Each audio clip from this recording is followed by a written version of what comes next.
Chapter 288. To be honest, Yi Qian wasn't 100% confident in this operation, because just now, he could see the difference between him and them. He was subdued in an instant and didn't even have a chance to escape. Therefore, he should be aware of his own limitations. Be careful. There are strangers in the tent, but the Tibetan Mastiff that was guarding outside has been taken care of by them. I didn't hear any gunshots or smell any blood. I suspect that someone might have carried the Tibetan Mastiff out to bury it. She was reminding him that there were still people outside. Her meticulous thoughts made Xia Jinyuan's heart soften even more. He didn't let Yi Qian leave immediately. He gestured for her to hide, and the two of them hid behind the mani pile. The moment Yi Qian squatted down, she was shielded behind his left hand. It seemed like a small action, but it made her heart tremble slightly. He was a person who could use both hands, but she knew that his left hand was actually the most agile. His left hand was faster and more agile than his right hand in terms of the speed of the gun and the strength of the attack. Being behind his left hand was safer than being behind his right hand. At the same time, it was equivalent to having two layers of protection in front of her. One was the mani pile and the other was his body.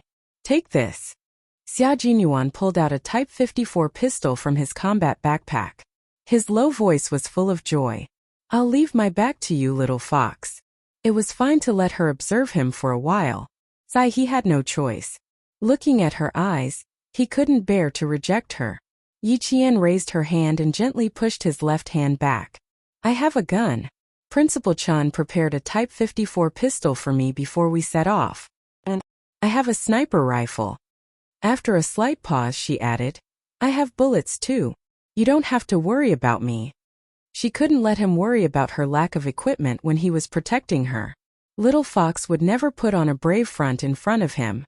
Xia Jinyuan understood that and smiled slightly. He whispered to G3 and K7 who were near the tent. There are about 2 people burying the mastiffs outside. How's the situation on your side? Q King, the situation isn't good. There are 4 hostages. G3's cold voice came through the earpiece. You can take care of the 2 players on your side first. Be careful. Yi Qian waited for him to end the call, then leaned closer to him and said softly, I can go back and look for Principal Chen first and find out how many Tibetans there are and how many tents there are. Why don't you wait here for me to go back and ask? It was a good thing that they could learn more about the village as soon as possible. With Xia Jinyuan's slight nod, Yi Jian's crouching figure really looked like a snow wolf walking in a snowy mountain. She disappeared into the darkness vigorously. Xia Jinyuan waited for Yi Qian to leave safely before approaching Han Zheng and the others with his gun. Yi Qian will cooperate with us to figure out how many people we have and how many tents we have. Now let's change the plan slightly. They needed a more detailed annihilation plan. At the same time, they also needed to ensure the safety of all the herdsmen. They still have a lot of bullets. If they are alerted and fight with us, the consequences will be unimaginable. Xia Jinyuan was gentle in front of Yi Qian, but in front of the enemy, he was bloodthirsty and cold. With a serious gaze, he said in a low voice, Let's find out the situation in the tents first. Make sure one person enters the tents to protect the hostages. Chapter 289. It's impossible for the 5 of us to do it. The only people who can go in are Yi Qian and Uncle Chen. G3 looked up and was about to express his opinion when J5 held his arm and shook his head gently, indicating for him to continue listening to Q King and Xia Jinyuan's arrangements. In terms of battle command, Q King indeed had a talent that left them in the dust.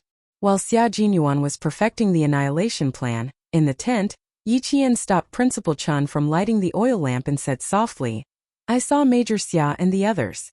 There are 5 of them. I'm afraid something happened in the village. Even the Tibetan Mastiff in the outermost tent is silent. Uncle Chen, there are strangers in the village, and Major Xia and the others are chasing after the culprit. Now they need to know how many herdsmen there are in the village and how many tents there are. I'm afraid we'll have to ask Uncle Jia to help us. Also, they need to ensure the safety of the herdsmen. Do you think we should inform the herdsmen so they can be mentally prepared? Just as Xia Jinyuan thought, Yi Qian's meticulous thinking made their plan even more perfect and thorough. Yi Qian was doing his best to help them. Even though they didn't know who they were dealing with, judging from their expressions, The people they were after must be very difficult to deal with. It was even possible that the other party had guns. If they didn't have guns, they wouldn't have to be so careful and cautious. Principal Chun had carried out missions in the Tibetan area before, so he immediately understood that the people who entered the village were definitely not easy to deal with. He said solemnly, "It's not a good thing to meet Captain Xia here. The people who came are also not easy to deal with.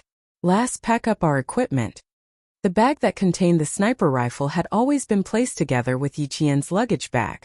After taking the bag out, Yi Qian, who had been trained by Uncle Zhen to be familiar with any part of a gun, quickly assembled the sniper rifle without even needing to light a lamp. The gun, the case, the barrel, the handle, and the stock were all in her hands. In less than a minute, she had assembled a sniper rifle. Finally, she installed the night vision scope, and it was a sniper rifle that could be used to snipe at night. After finalizing the plan with his comrades, Xia Jinyuan quickly found the second tent at 9 o'clock. He gave a signal from outside, and Principal Chun lifted the curtain and walked out. The girl is loading guns inside. How serious is the situation? Also, I found out from our conversation that the wife of the leader of the outermost tent is injured, so it's difficult for her to move around. Master Mu was injured? No wonder there was anti-inflammatory powder at the scene. Xia Jinyuan's eyes moved slightly and he said in a low voice, "There are a total of 7 people, and they are all carrying light weapons. There are 3 XMM4A1 carbine rifles, 4 M10 Ingram submachine guns, and 1 IMI Barak pistol. Each of them is carrying about 1. Their firepower is level 2. Xia Jinyuan didn't hide this from Principal Chun. If he needed Yi Qian's help, he had to tell him the situation inside. "Uncle Chun, I want to know how many herdsmen and tents there are here." After hearing Principal Chen's answer, Xia Jinyuan looked at his comrades who were hiding nearby with a serious expression. "There are a total of 14 tents, 72 herdsmen, 23 children, and 19 elderly. It's unrealistic to move them all together, and it will alert the mercenaries." Mercenaries? Principal Chen's eyes darkened. He knew that this was not an ordinary problem. Chapter 290. Facing a mercenary with level 2 firepower, the risk factor is relatively high. Moreover, there are about 5 of them in the tent and 2 outside. If we don't act in time, once the mercenaries notice us, they will definitely fight with us. Then, the safety of the 79 Tibetans in the village will be threatened, and they may even die. What's your plan? If there's anything you need help with, just let me know. I'm quite familiar with this no man's land. I've been here for more than 6 years. Principal Chen's words made Xia Jinyuan respect him. 6 years in the no man's land. Based on Principal Chen's experience, the time he spent on the mission was around 7 to 8 years. That was when the border was in chaos. G3's voice came from inside. He was reporting the situation. A few seconds later, Xia Jinyuan said, "Uncle Chun, there's no movement from the mercenaries now. It's very likely that they are resting in the tent. We have 10 minutes to inform the herdsmen within 20 meters of the tent in front of us. Also, we need to inform the Tibetans. Our guns are not equipped with silencers. Once we fire, the Tibetans will be alerted. We don't have much time. Inform them all within 5 minutes." Principal Chun had no objections to his arrangement. As he nodded, Yi Qian, who had assembled 2 sniper rifles, walked out. "Is there anything I can do to help? 2 sniper rifles I think will be of some help." Seeing her come out with 2 sniper rifles in high spirits, Xia Jinyuan couldn't help but raise his hand and pat her on the head. He said softly, "You." To her, danger didn't make her afraid, but excited. "You don't speak Tibetan, so little fox, your mission is to first go to the front with me and take care of the other 2 mercenaries. Second, guard the high ground. If you see anyone coming out, immediately snipe." "Mercenaries? Is it?" Yi Qian's eyes suddenly lit up. Then without thinking he said, "They have rich combat experience, are ruthless, and fight for money. Then can I assume that as long as someone comes out with a gun, I can snipe them on the spot? Of course I will see the hostages clearly." "Yes, except for the hostages you can snipe everyone." Xia Jinyuan smiled as he looked at Yi Qian's bright eyes. He took out 2 items from the first aid kit and handed them to Principal Chun. If you can light a lamp, light it first so that we can see the furnishings inside clearly. These are anti-inflammatory drugs and hemostatic drugs, just what they need. After handing over the medicine, Xia Jinyuan said in a low voice, "On the way, we found that a herdsman had been killed. All the anti-inflammatory medicine he had with him had been taken away by the mercenaries. It meant that someone in the mercenary group was injured, and anti-inflammatory drugs were an urgent necessity." Headmaster Chen's face darkened when he heard that a herdsman was killed. He took the medicine and glanced into the tent. He said in a low voice, "Based on the current situation, this group of people won't kill in the village for the time being. They will rest tonight and leave the next day." Would there be a massacre at the moment? Would there be a massacre after they had rested enough and left? No one knew, so it had to be solved immediately. Yi Qian pursed his lips. Dai Qing frowned and said to Xia Jinyuan, "Uncle Chen's knee has been hurting these days. I'll go and see." Chapter 291. Girl, if you could speak Tibetan, it would be appropriate for you to go, but you don't. Principal Chan took the medicine and smiled. "I've been out of the army for so many years. I don't have the spirit of a young soldier like you. Girl Jian, work with Captain Xia to get rid of the people outside. Listen to Captain Xia's orders." No matter what kind of battle it was, when the battle plan was set, the commander was the soul of the battle. They had to listen to him and couldn't make decisions on their own. Xia Jinyuan could see that Yi Qian was worried about going in alone. He said softly to Principal Chan, "Don't worry, we have a way to get the people inside out. Uncle Chun going in is equivalent to protecting the hostages inside." Yi Qian was a little relieved when he said that. Seemed that they had a plan. This was a secret battle that couldn't be disturbed. Principal Chan and Uncle Tsiza bent over and started to inform the sleeping Tibetans. Only the Tibetans closest to the 6 tents woke up. After hearing what was going on, they picked up their trident guns and wanted to fight with the mercenaries who dared to hurt the herdsmen in the village. The herdsmen were brave. If it wasn't for Uncle Tsiza, who was from the Tibetan army, there was no way to stop them. Principal Chan put on his Tibetan uniform and a hat. He looked no different from a Tibetan. Plus, he could speak Tibetan fluently. As G3 and the others held their breaths, the world-class sniper walked calmly towards the tent. Principal Chan, who was standing outside the tent, raised his voice. His voice was clear and there was no trace of fear in it. K7 became the translator. He translated what Principal Chan said in a low voice. "Is Dima here? I brought back the medicine you asked me to bring. You came back so late. You met a snow wolf at night and almost lost your life. Fortunately, I had a trident gun that allowed me to come back alive." After translating, K7 said in a low voice, "This is a master. Is he retired from the frontline Tibetan army? He already went in. That's amazing." There were two meanings in one sentence. First, he came to deliver the medicine because he came back late. Second, he had a trident gun in his hand and could fight the snow wolf. That was why K7 said it was an expert talking. After Xia Jinyuan heard this, he smiled gently at Yi Qian and said, "All the brothers respect Uncle Chan. Little fox, we don't have much time. Take care of the first 2 in 5 minutes. What do you think?" The less time they spent outside, the more they could ensure Principal Chen's safety. Naturally, Yi Qian hoped to resolve this matter as soon as possible. The snowy wind in the no man's land blew close to the snowy mountains. At night, the wind howled like a monster, emitting a power that made people tremble. It was this kind of wind that not only concealed the sound of footsteps, but also brought the thick stench of blood to his side. It was the blood of a Tibetan mastiff. They had used some unknown method to kill the Tibetan mastiff. Hearing the sound of the stone falling, Yi Qian could not help but bite his lower lip. Through the night vision goggles, Xia Jinyuan, who had finished observing the situation, quietly whispered into Yi Qian's ear. The faint scent of mint and manliness enveloped her. "I'll take the right, you take the left. Let's attack together." He extended his clenched fist between the two of them. Yi Qian's lips curled up. He extended his fist. The big fist and the small fist lightly bumped together. The two of them moved to the left and right sides, each holding a military multipurpose bayonet. What the two of them needed to do was to silently take care of the two mercenaries who were about to return. Chapter 292. In order to match Yi Qian's speed, Xia Jinyuan slowed down his footsteps by half a beat. He waited for the rocks to fly up. Then his slender figure and her slender figure appeared behind the two mercenaries at the same time. Yi Qian's eyes were filled with ruthlessness.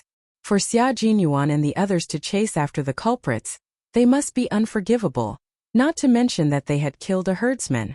The wind was howling, as if it was adding momentum to the upcoming life and death battle.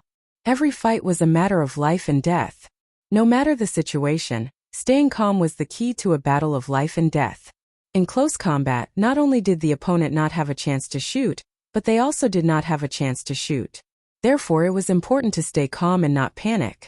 Soldier! Damn it! One of the mercenaries cursed in an unknown language and threw a fist at Yi Qian.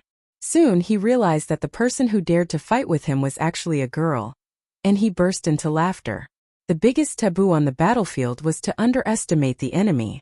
Facing Yi Qian, he had underestimated him from the beginning. For Yi Qian this was a good thing. And her performance was also showing weakness. Yi Qian had memorized how to use his advantage on the battlefield from the beginning of training. He did not dare to forget. There was indeed a great disparity in strength, but it was not that Yi Qian was weaker than the other party. From the beginning of the fight, he could tell that the other party's training was not professional. Moreover, leaving the tent and risking being discovered to abandon the Tibetan Mastiff showed that their status was average. In the mercenary army, there was a certain disparity in status. The dagger in his hand swept across with a gust of wind, and he could feel the sharp blade cutting through his skin. The battle of life and death was just that cruel. It was either you die or I die. Xia Jinyuan was fast and fierce. After a few sweeps, the dagger in his hand had pierced deeply into the other party's thigh. Before he could pull it out, the other party roared in pain and elbowed him hard in the head. This was a professionally trained mercenary. He surrounded Xia Jinyuan from both sides. Through the night vision goggles he deliberately chose Xia Jinyuan and left the weaker one to Yi Jian. Xia Jinyuan was hit hard in the head. He felt a buzzing sound in his head. Relying on his instinct, he swung his fist and punched the man in the nose. When a person's nose was hit, not only would they subconsciously close their eyes, their brain would also go blank for a few seconds due to the pain. In those few seconds Xia Jinyuan, as a soldier who had undergone rigorous training, performed bravely and fearlessly. Even though his brain had suffered a heavy blow, he was still able to accurately grasp the dagger in his opponent's thigh. He pulled it out and warm blood spurted out, staining his combat gloves. The mercenary screamed. He raised his uninjured right foot and kicked Xia Jinyuan in the chest again. Unfortunately, his injured left leg slowed him down and he could not fight back. Xia Jinyuan, who did not retreat, directly used his right arm to block the other party's kick.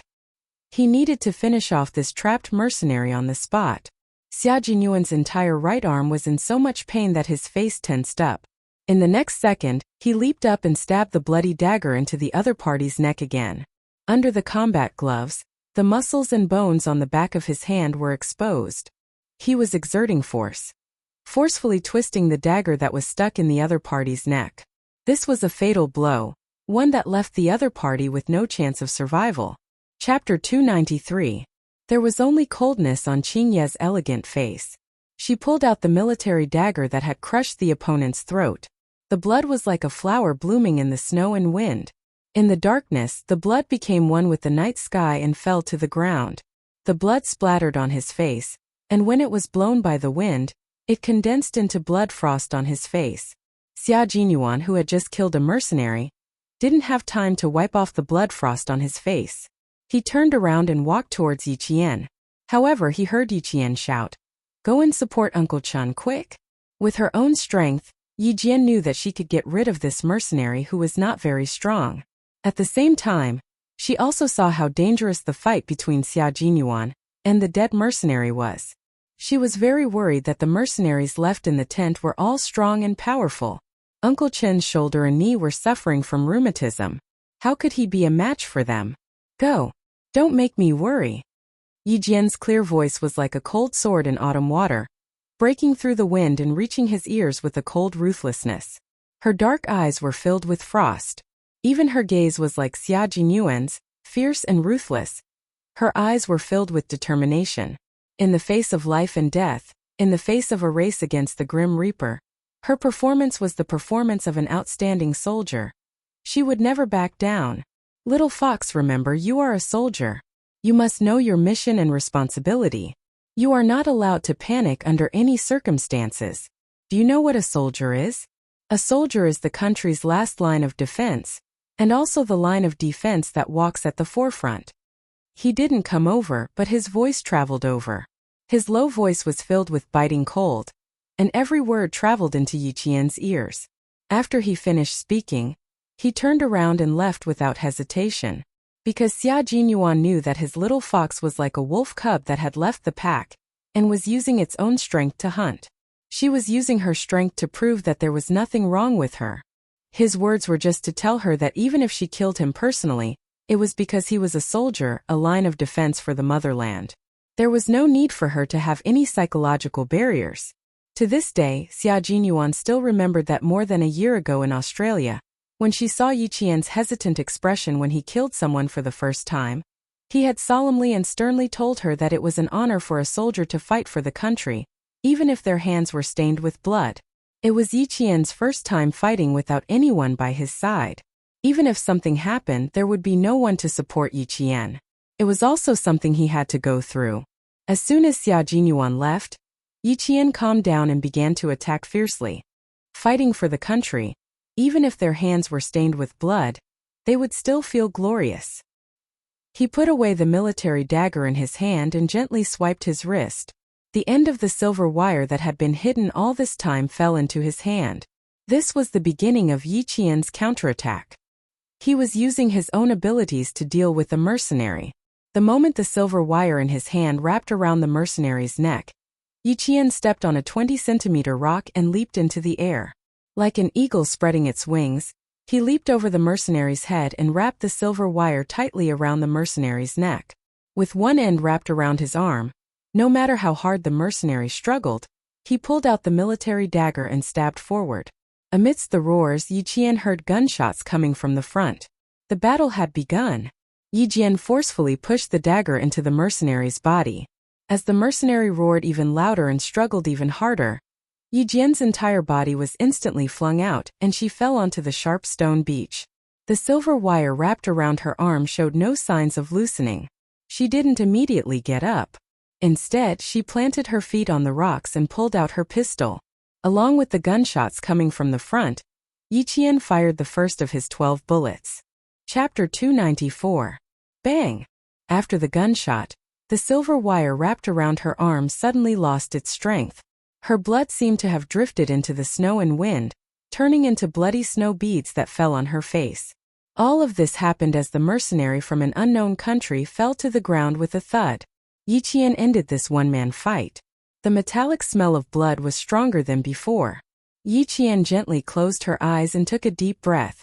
After resting, she felt a burning pain on her back. She had been thrown to the ground just now and her back had rubbed against the sharp rocks. She was afraid that her flesh had been injured.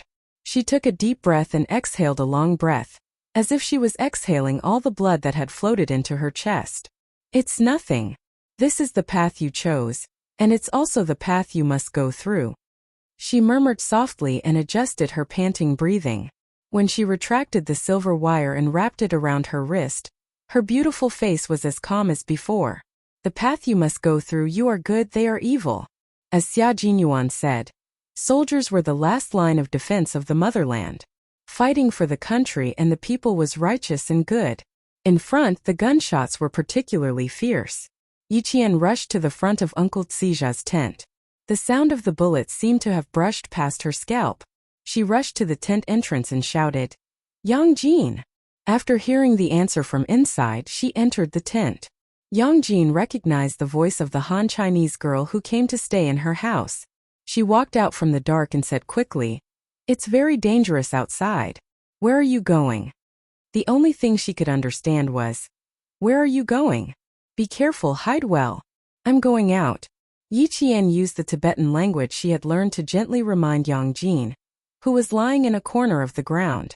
She picked up the sniper rifle left in the tent and went to the sniping spot. She set up the gun, put her eyes close to the night vision sight, adjusted the distance and searched for the target in the green world. A man in Tibetan clothing entered his line of sight. He zoomed in and slowly focused on him. As the other party retreated, he could see that the man in Tibetan clothing would cover his waist with his hands from time to time. Xia Jinyuan had said that a high-ranking member of the mercenary group was injured. At this time, she found that this Tibetan not only did not hide in the tent, but had been looking for a hiding place outside. His whereabouts were already very suspicious. However, he couldn't just assume that there was something wrong with the other party based on his own guesses. He didn't immediately take action and turn off the red laser. He just kept aiming at the other party. Perhaps it was because the herdsmen were all brave. No matter how loud the gunshots were outside, no one ran out in a panic. In this area, they believed in the uniformed soldiers. In the eyes of the herdsmen, the soldiers guarding the border were their guardians. Every year, they would offer countless hata as a sign of their passion and respect. It was this kind of trust that made them choose to stay in the tent and wait for the gunshots outside to pass. What did the soldiers fight for? Naturally, it was for their country and the people they protected. Every bullet that was fired was a sign of their fearlessness. They were fighting bravely without fear of death. Yi Qian hadn't put on his military uniform yet, but he had already placed himself above the soldiers. He believed that he was a soldier from the bottom of his heart. When he saw Han Zhang holding a gun and chasing in the direction where the man in Tibetan clothing was hiding, he didn't hesitate to pull the trigger of his sniper rifle. The laser flashed, and the bullet was fired. Chapter 295. In 0.3 seconds, the brain of the target, who was still hiding, was pierced by the sharp bullet. After a few centimeters, the bullet burst out of the brain and pierced through the tent with the remaining force, landing somewhere unknown. The target was lying on the side. In order to hit the target with one shot, Yi Qian chose the most brutal way of sniping. The sound of the gunshot made Han Zhang stop in his tracks. He seemed to have thought of something. He glanced at the high ground and made an okay gesture. He then pointed to the front and signaled Yi Qian to snipe the second target. The sound of the sniper bullet didn't sound too out of place in the gunfight. Han Zhang informed all his comrades of Yi Qian's position through his earpiece. Successfully sniped the first target. There's still one more person, little fish. Lure him outside. Yi Qian is at the high ground. He can take care of little fish in minutes. The death of the leader of the mercenaries was a good thing for the comrades of the Snowfield Brigade. Xia Jinyuan adjusted his earpiece and said, "What are Yi Qian's coordinates?"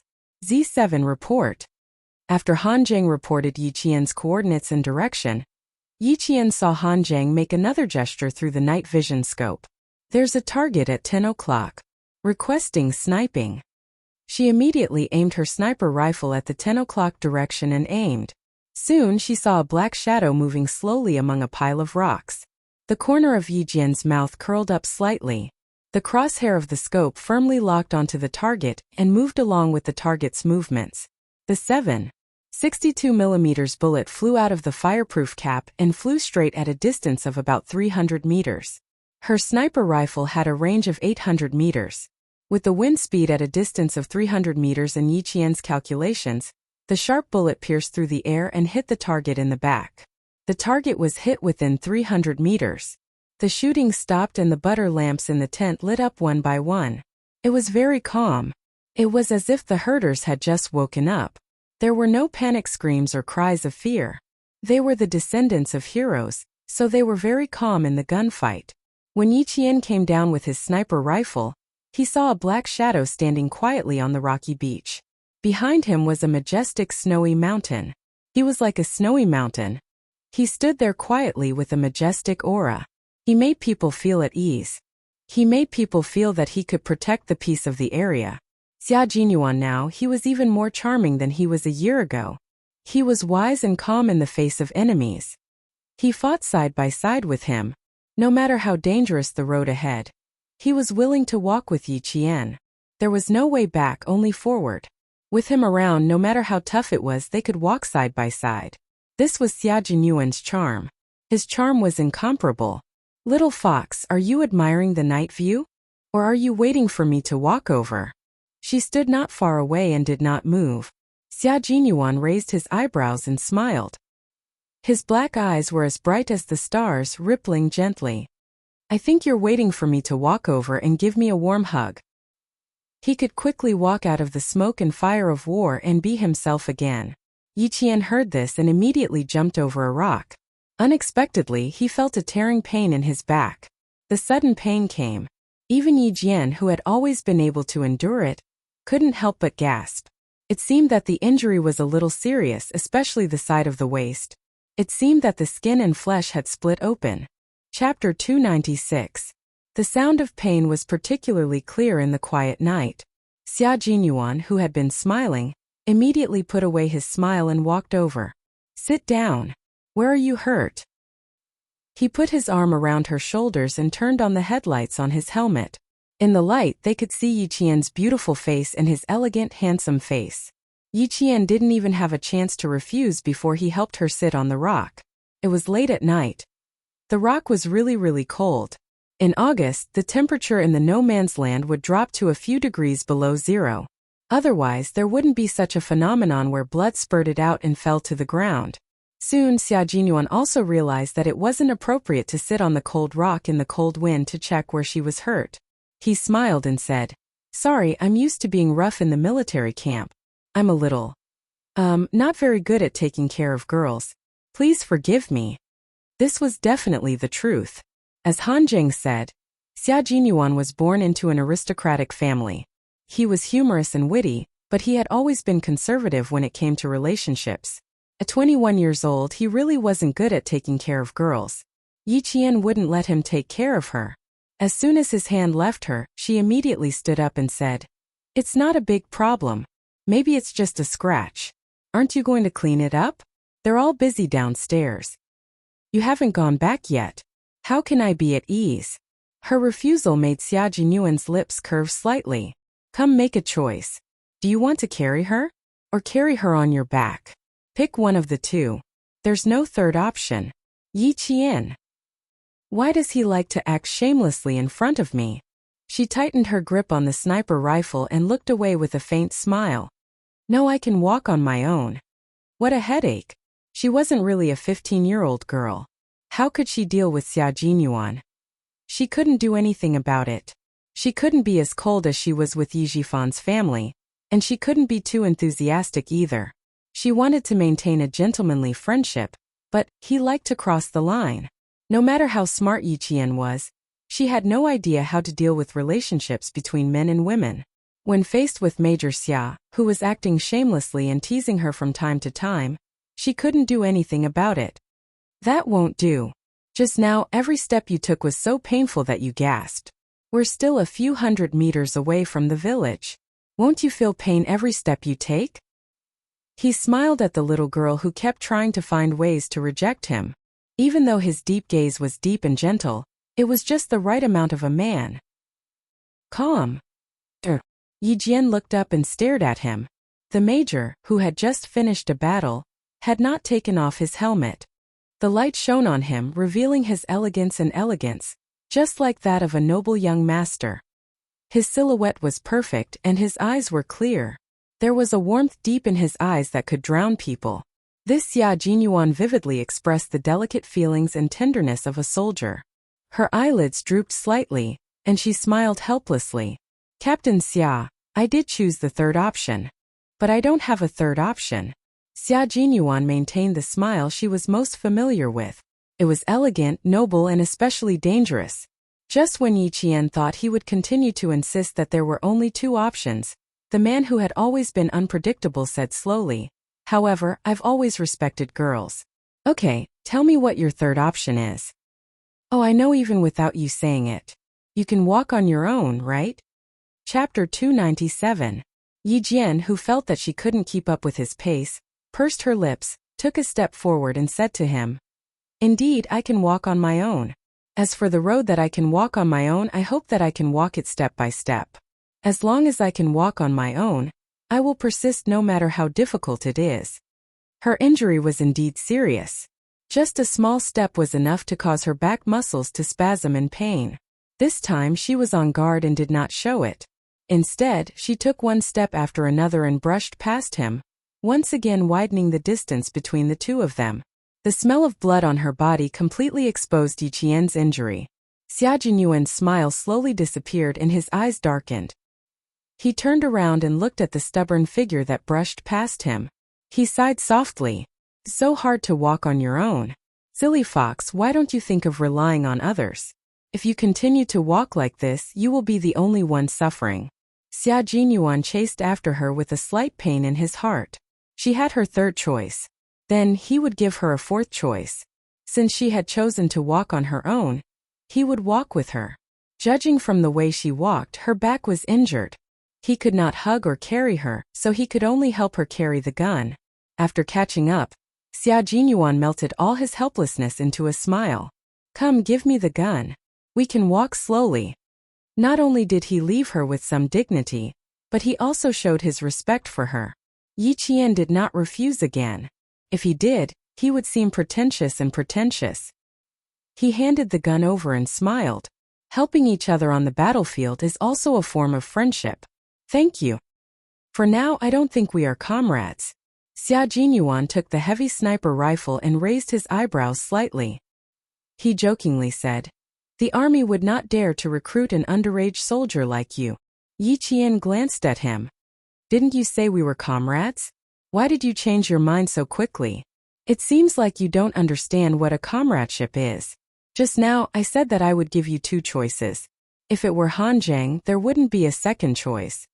When it came to education and brainwashing, Xia Jinyuan had always been good at both. As such, he began to explain to Yi Qian what comradeship was. You were injured, so it was necessary for me to help you. This is also a reflection of the camaraderie between comrades. In the end, you rejected me without a second word. Little fox, you're the one who rejected my comradeship first. He had to let her know that trusting him and giving him her hand was not a difficult thing to do. If she was too tired, she could rely on him for a while. If Yi Qian was really a 15 or 16-year-old girl, she would definitely be fooled by his serious tone. Fortunately, she wasn't. Therefore, he maintained his composure and answered, Captain Xia, I haven't seen you for more than a year, and your ability to fool people has improved a lot. What is comradeship?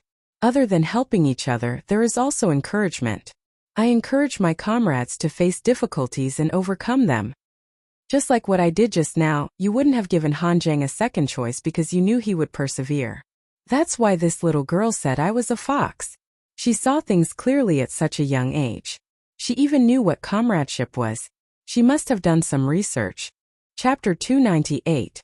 But you're a special exception, so I can't treat everyone equally. Xia Jinyuan laughed heartily. His handsome eyes were as bright as the moon in the sky. If he continued, it would be a complete rejection. He had to stop talking about this topic. After thinking about it, he naturally changed the topic.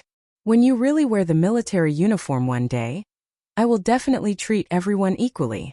Yi Qian also secretly breathed a sigh of relief in her heart. She was really afraid that he would say something else that would make her want to run away. One was an astonishingly talented hunter. The other was a cunning and intelligent fox. This was destined to be an evenly matched contest. Sorrowful cries came from the tent. It was Dima's wife crying. She already knew that her husband had been killed. Yi Qian stopped in her tracks and looked sadly at the tent where the cries came from. She remembered that once her mother also cried like this. It was after her father died in an accident. Her mother hugged her and cried. Not long after, the gentle and beautiful mother in her memory no longer came back with a smile. Instead, she was covered by a national flag and returned to the village as a small jar. Although she had memories at that time, she did not know what sacrifice was. When she arrived at Yi Jifan's house, she was dragged into the kitchen by Sun Dongqing and beaten with a stick for the first time because she snatched an egg from Sun Dongqing. Only then did she know that she had become an orphan without parents. In her previous life, because she knew early, she was afraid early and developed a cowardly character that did not dare to fight with Ying. Don't underestimate the Tibetans. They are a brave people.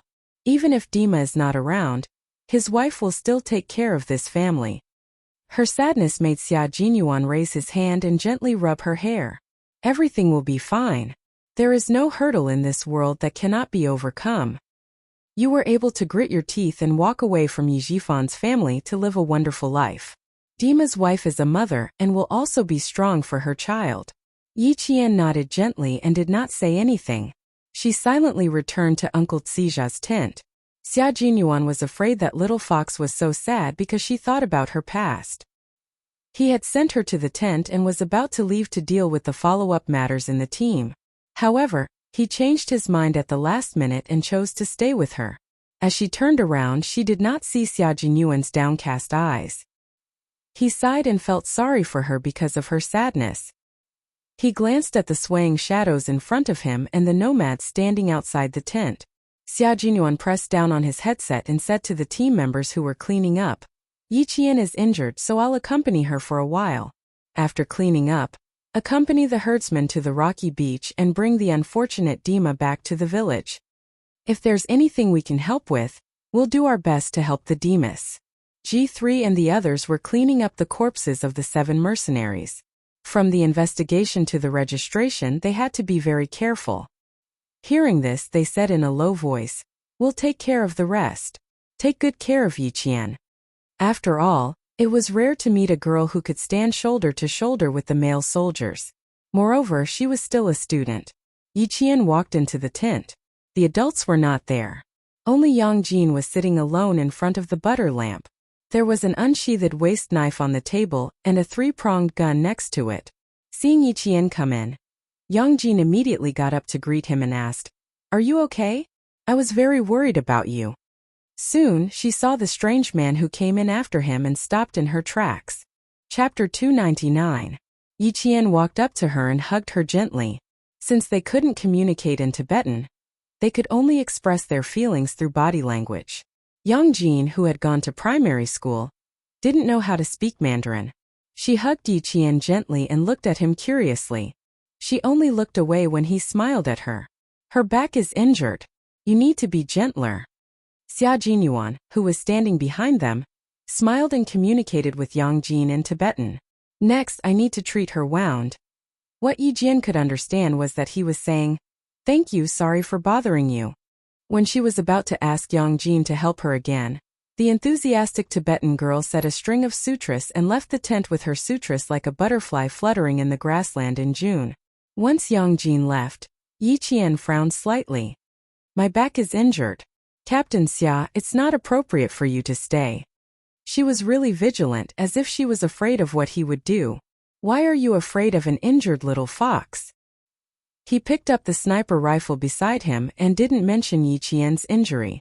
Instead, he asked, "Where should I put it after removing it? Give me the bag." Yi Qian didn't feel relieved when he didn't mention it. Instead, he felt even more uncomfortable. "I'll do it myself. Can you go out first? I want to treat my wound myself. Let's see how it goes." "Weren't you very strong on the mountain just now? Why are you in such a hurry to treat your wound now?" He sat cross-legged on the sheepskin rug on the ground and removed the sniper rifle from his hands. He looked up and saw Yi Qian still standing there. He couldn't help but smile and teased, "What's wrong? Did I make you angry?" His handsome face was full of confusion. He didn't seem to understand what Yi Qian wanted to do. What did he want to do? Yi Qian couldn't explain it himself. But Xia Jinyuan was sitting there and not leaving. It wasn't good. How was she supposed to take off her clothes? She clearly said that she wanted to treat her own wound. She didn't believe that she didn't understand. However, with the way he was acting, it would seem that she was overthinking if she said anything else. Yi Jian was a little discouraged. "Captain Xia, don't play dumb in front of me. My meaning is very clear. I need to ask you to leave now because..." She was a little embarrassed, but she still enunciated each word clearly, "Because I want to take off my clothes." "You want me, a 15-year-old girl, to take off my clothes in front of an adult man like you?" In return, he laughed heartily. His deep and handsome eyes seemed to reflect thousands of mountains and rivers. "Firstly, the person I asked Yang Jin to invite hasn't arrived yet. Secondly, you're injured on your back. It's not convenient for you to treat the wound yourself. Thirdly," he looked Yi Qian up and down from head to toe, then met her gaze like a gentleman, "I still know what it means to look away from indecent things." The sadness in her eyes had disappeared, and she had returned to being a strong and energetic girl. Also in the past, The little girl's eyes would inadvertently reveal a trace of hostility towards the opposite sex, and there was also a haze that was not easy to detect. This time, other than the clarity in her eyes, the haze that seemed to have been there for many years had completely disappeared. She didn't hide it deeper, but it had truly disappeared. Chapter 300. Such a little fox, full of wildness and vigor. He really wanted to sit quietly like this, quietly watch and then tease her. He wanted to see her face filled with the vigor that a girl of her age should have because of his words. She would be embarrassed, she would laugh, she would be flamboyant. She would be full of vibrant colors. There were hurried footsteps outside. Someone was coming towards the tent. Xia Jinyuan stamped his feet and stood up from the sheepskin blanket. I heard the footsteps. It should be Yang Jin's men. I will wait outside. Call me if anything happens. Yi Qian rubbed her forehead. In her previous life, she had been forced to observe others secretly and carefully avoid minefields. But Xia Jinyuan she had never seen through him. Xia Jinyuan walked out and saw Principal Chan walking towards him hurriedly. When he saw him, he immediately asked, "Is Miss Jian injured? Where is the injury? Is it serious?" He asked a series of questions. It was obvious how worried he was. "The injury is on her back.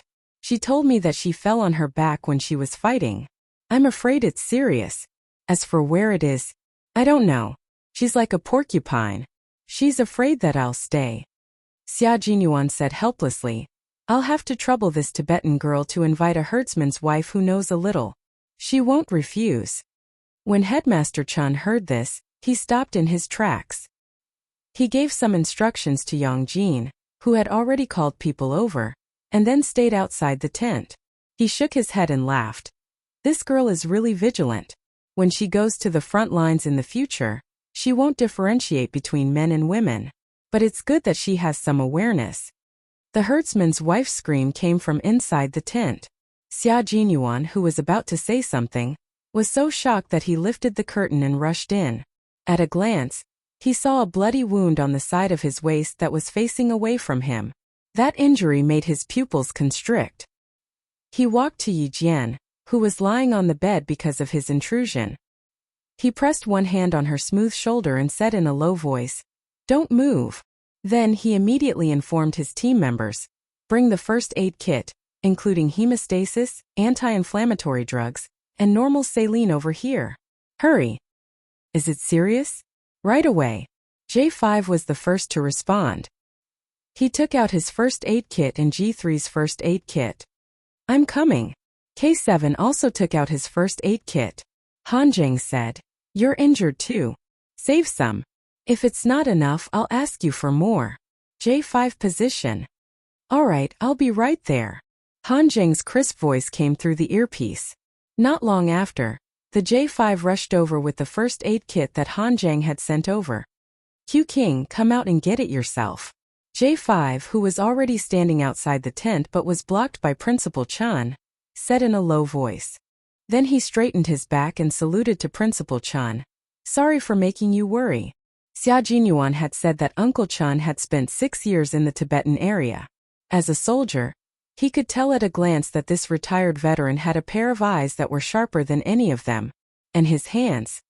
They were a pair of hands that could hold a gun. He stopped J5 because he didn't want him to rush in. If her back was injured, she would definitely take off her clothes. This girl even resisted Captain Xia, who was familiar with her, let alone other male soldiers. He took the first aid kit and said in a deep voice, "You guys have worked hard. We're here, so don't worry. Let's deal with the herdsman first. Don't leave any disputes." Chapter 301. If there are any financial losses, you can write it down first. But remember, don't ask for compensation in person. They don't need money. Headmaster Chan gave a few more words of advice based on his experience. It could be seen that even though he had retired from the army, his heart would always remain in the army. The herdsman's wife came out to get the medicine. After taking the 3 first aid kits, she hurriedly returned to the tent. Her expression was serious. It was obvious how deep Yi Qian's injury was.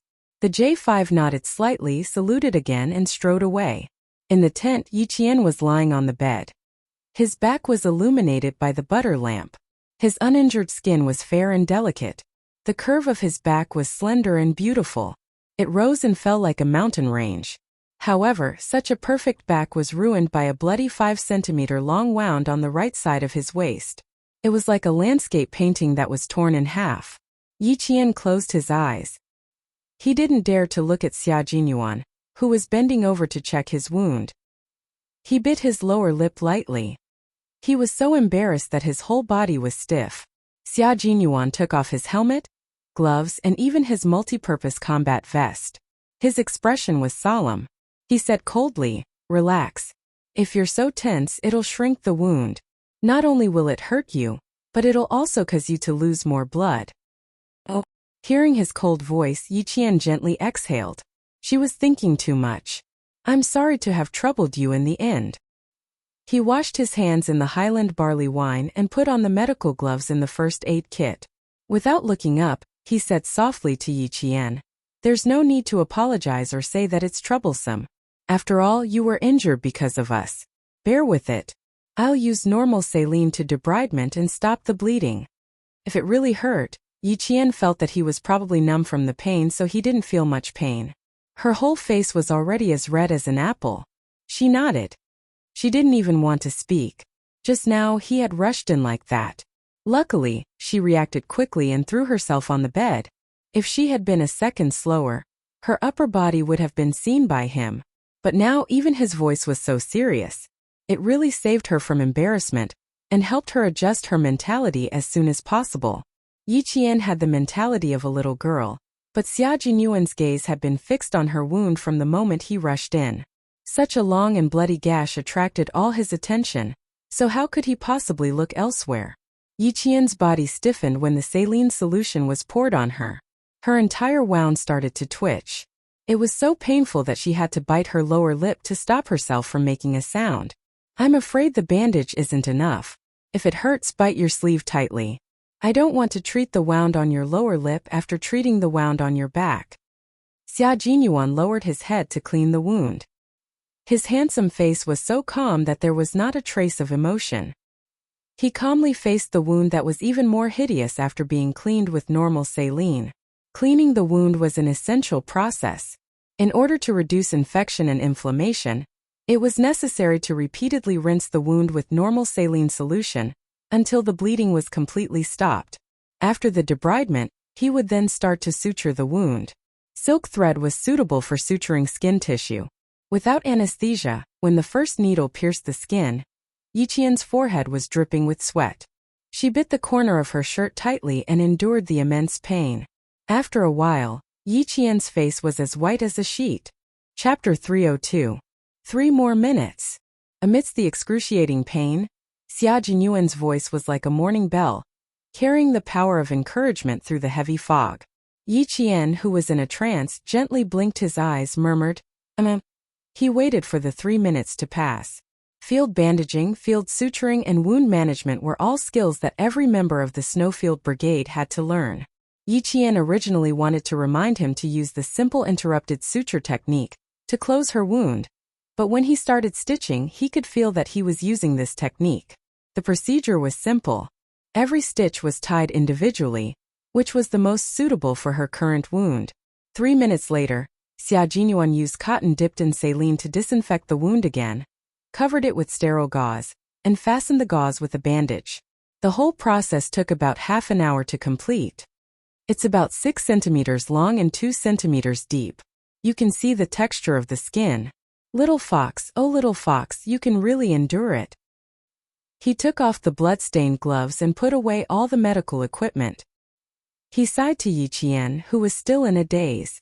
"The male soldiers in the army don't seem to be as tolerant as you are. Come, tell me the truth. Did you reject my help just now because you don't like to be helped? Or because you don't like my help?" Yi Qian closed his eyes and answered with silence. How was she supposed to answer? Both. But if she really said it out loud, based on her understanding of Xia Jinyuan, he would probably get angry. Her intuition told her that angering a dangerous man was not a good thing, so it was best to keep silent. It was rare for her to be so shameless. Plus, she was injured and in pain for so long. Xia Jinyuan pursed his lips and didn't ask any more questions. He had enough time to wait for her answer. There was no way to put on the clothes again. Xia Jinyuan, who had tidied everything up, took a look at the environment of the tent and furrowed his brows. She couldn't move, nor could she put on her clothes. Even if she covered herself with a blanket, she couldn't cover her wound. If everyone slept in the same tent, they would more or less notice her naked back. There's no way to put on clothes.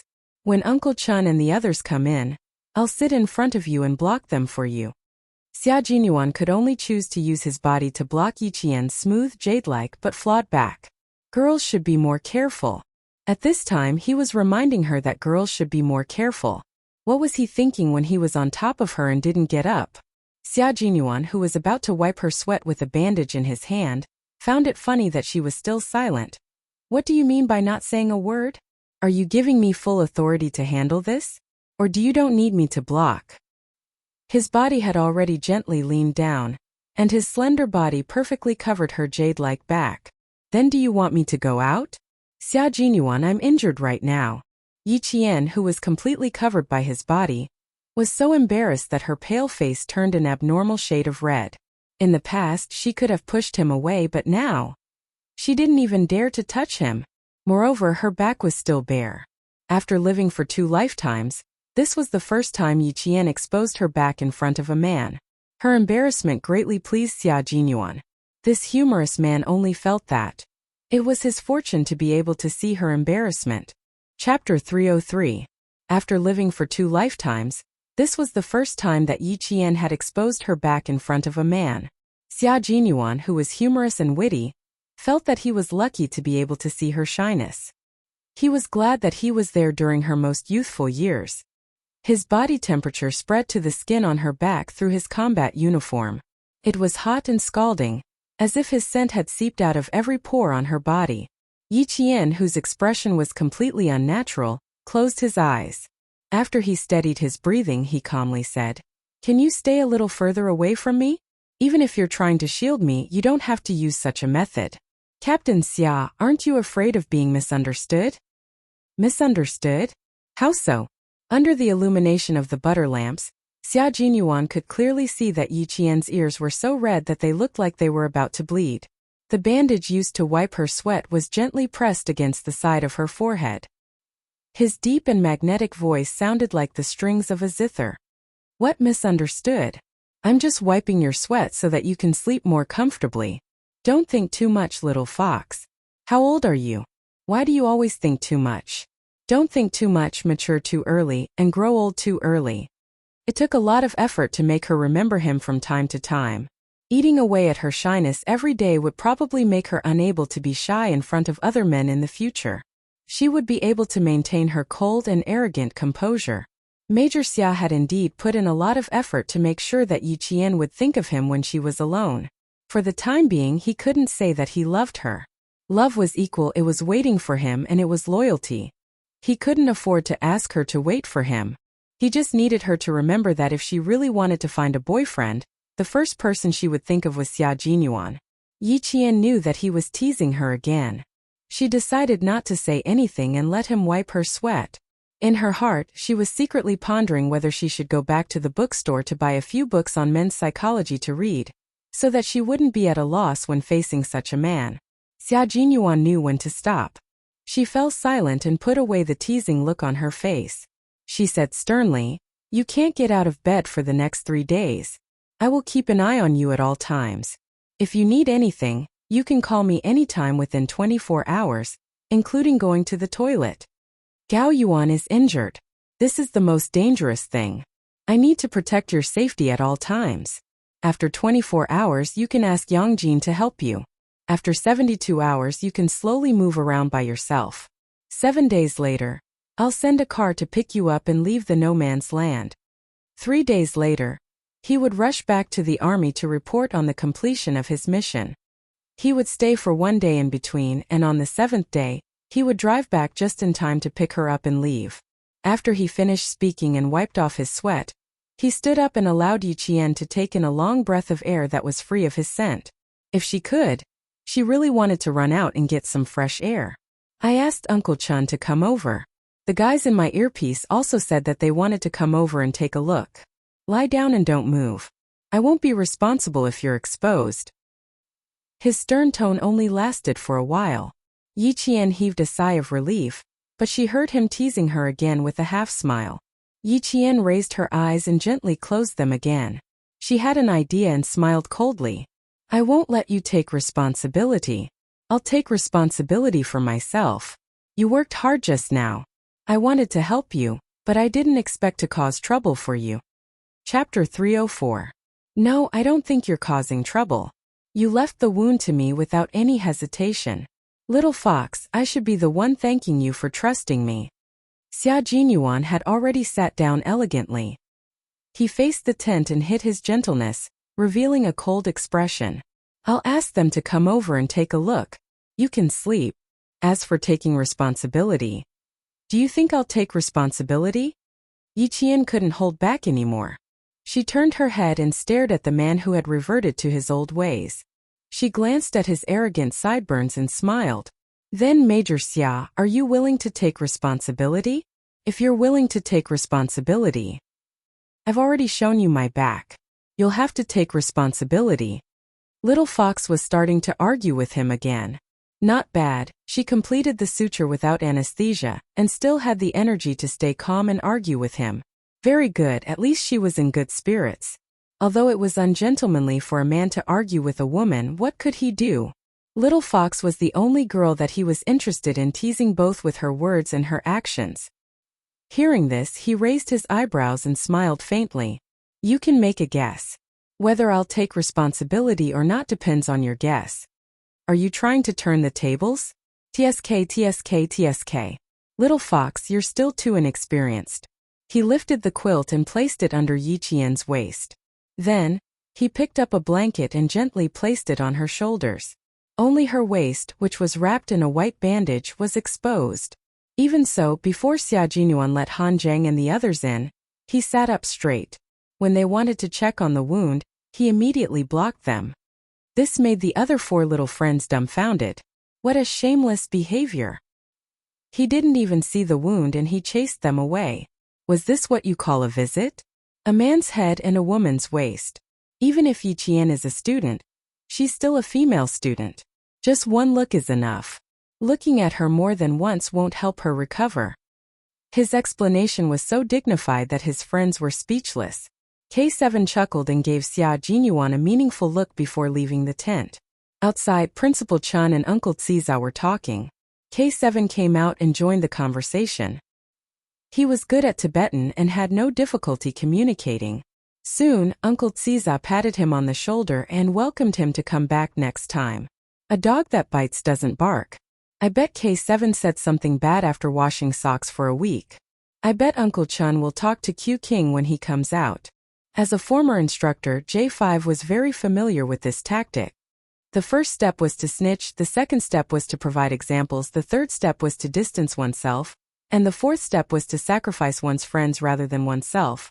Based on the current situation, K7 was in the fourth step. G3 put on the combat gloves he had taken off and slowly said in a gravelly voice, "What are you best at when you're a forensic doctor? So don't be surprised." He turned around and glanced at the tent with a faint smile in his eyes. She was indeed an extraordinary woman. No wonder Q King treasured her so much. If she wasn't injured that night, Yi Qian wouldn't have felt sleepy. When he told her to sleep, she actually fell into a deep sleep.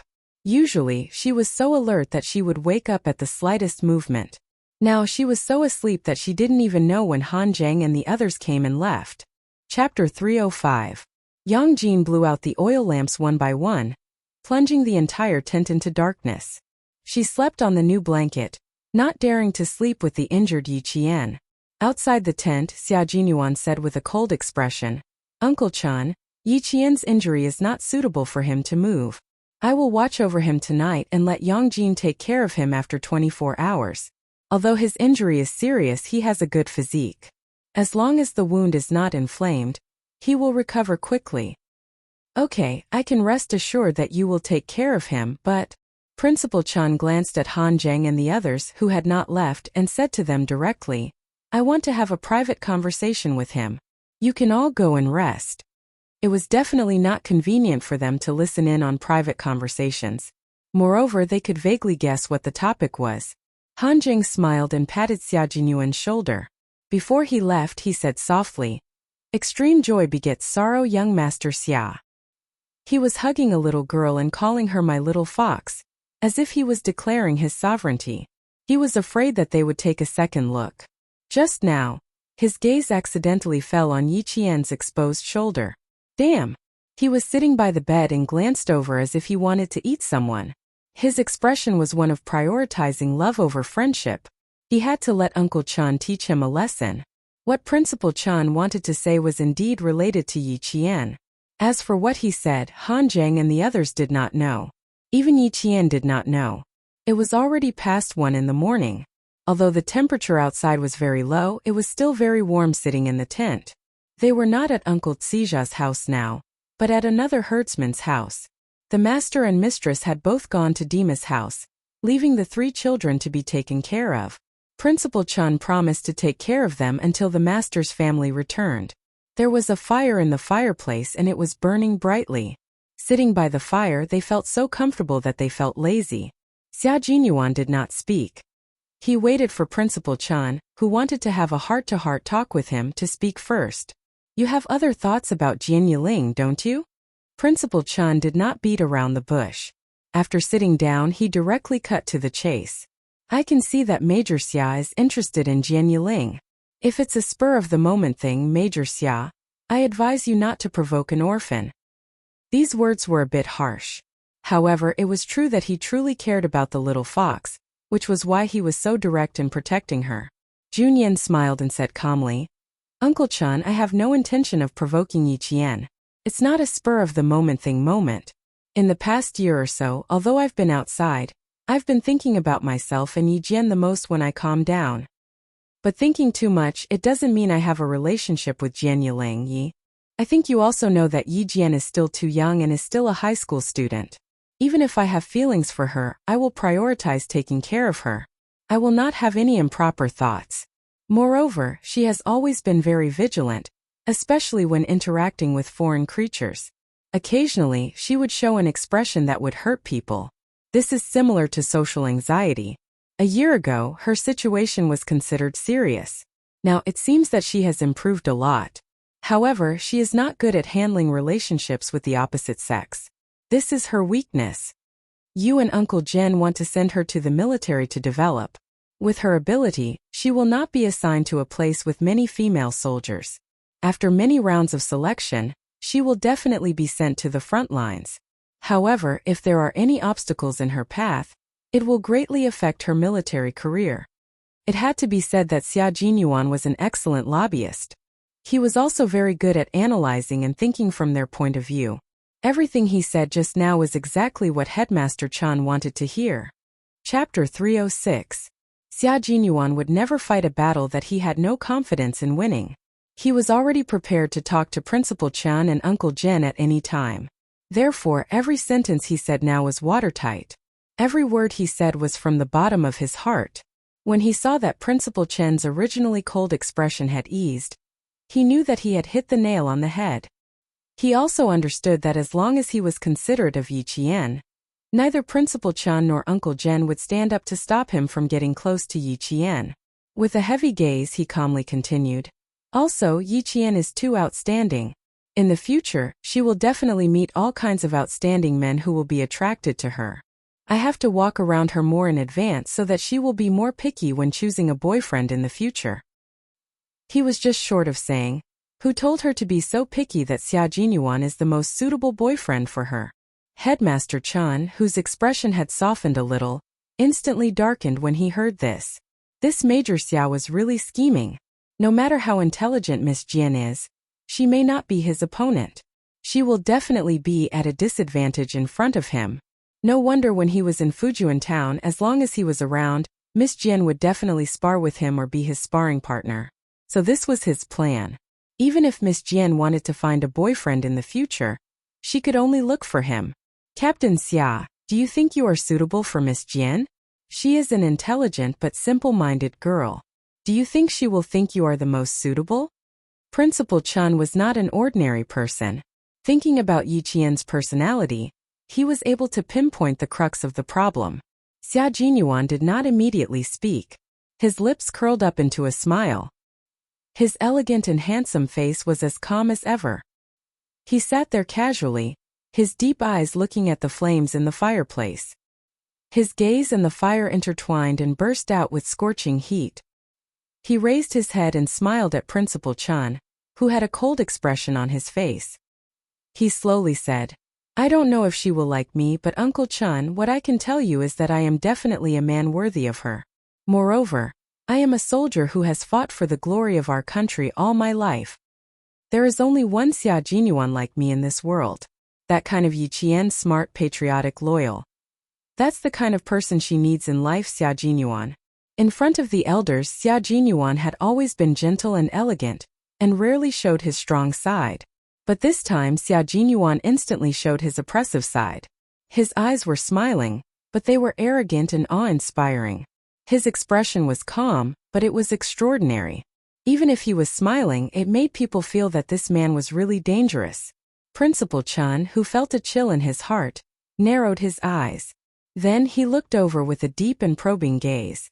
It was as if it was the first time he had seen this gentle and elegant young major in front of him. He wasn't refined at all. He was clearly a wolf with deep thoughts and extremely strong patience. The wolf had already made its move, but it still depended on whether the prey would take the bait. Moreover, Miss Jian was a girl who did not like to be the prey. She was very ambitious. However, it was undeniable that there was only one Xia Jinyuan like him in this world. His ability was also very admirable, and he usually took care of Miss Jian very carefully. Principal Chun, who seemed to have thought of something, moved his eyes slightly and revealed an unfathomable smile. "Captain Xia, oh Captain Xia, you really don't show off. I have known you for more than a year, but this is the first time I know what the real Captain Xia is like." Chapter 307. I will not interfere with your relationship with Miss Jian. Just as Captain Xia said, Miss Jian is still young and should focus on her studies. She is not suitable for a relationship at all. She is an underage student. Even if Captain Xia is interested in her, he can only give up.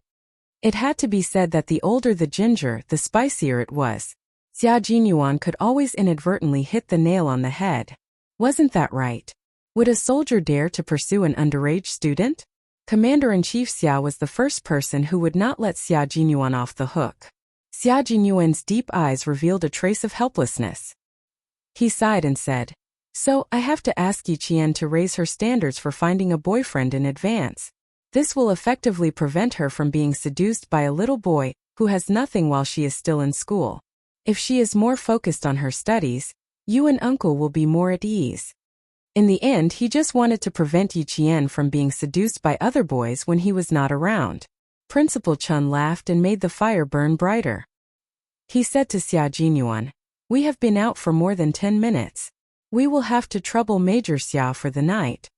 The conversation seemed to have ended just like that, but Xia Jinyuan knew that this conversation was just a test. "Uncle Chun, you are too polite. Yi Qian has never been a problem to me, and she will not be a problem to me." Xia Jinyuan stood up and bowed politely to the world-class sniper, who had immediately set up a small trap for him. "I won't disturb your rest. I will take good care of Yi Qian. Don't worry." Trouble? How could taking care of his little fox be trouble? He was more than happy to do so. He was definitely not afraid of trouble. Principal Chun had indeed set up a small trap for Major Xia. If he dared to show any signs of being afraid of trouble, then he would really have to trouble him to take care of Yi Qian for the night. Tomorrow, he could forget about taking care of Yi Qian. At night, as soon as Yi Qian moved slightly, Xia Jinyuan, who was guarding beside her, immediately opened his eyes. He patted her shoulder gently and used his gentleness to drive away Yi Qian's struggles in her dream. This was the second time she had killed someone. Yi Qian's dream was still a sea of blood. The roar echoed in her mind, and cold sweat broke out on her forehead. She was in a very restless sleep. She murmured something vaguely. Xia Jinyuan stood up and leaned close to her. He was shocked after hearing what she said. She murmured, "Captain Xia is right, Captain Xia is right." She repeated it over and over again, as if it would calm her down. "My little fox, you're also right. In front of the greater good, your choice is very normal. He patted her shoulder gently and whispered in her ear in a calm and gentle voice.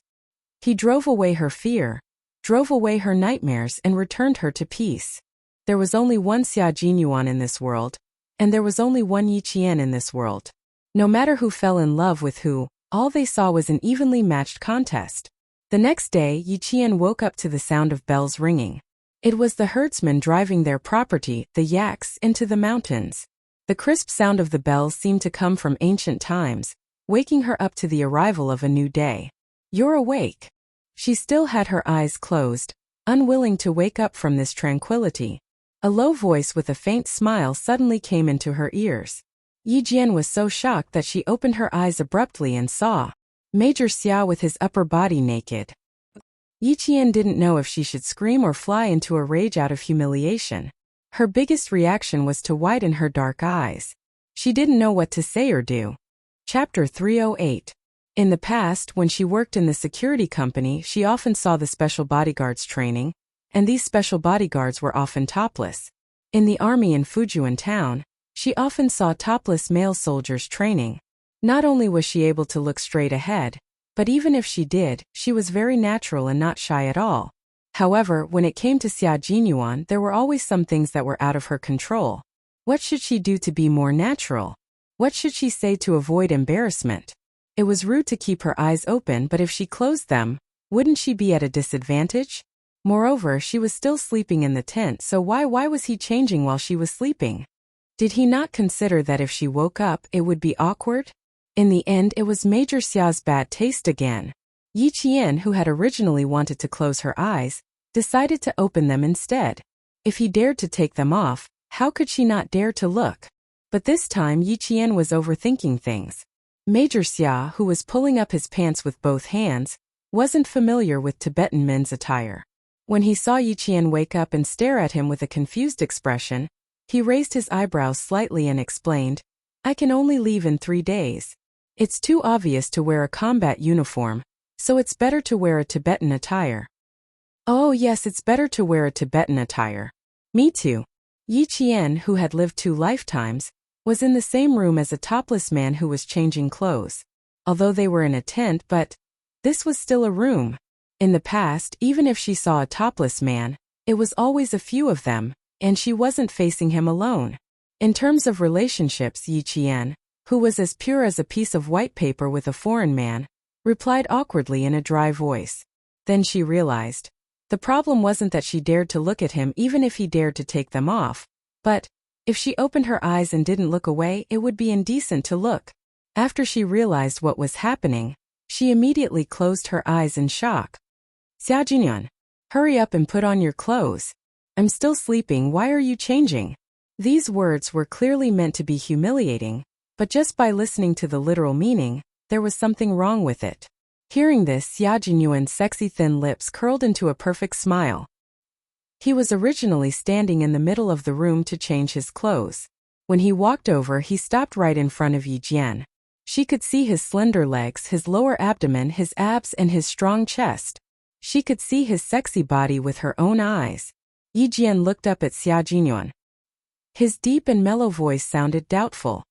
Little fox, why do I feel that something is not quite right with your words? You're still sleeping, so why should I change? Are you saying that I can only change my clothes when you open your eyes? She could already hear the hint of a smile in his voice as he said lazily, I'm sorry, it's my fault.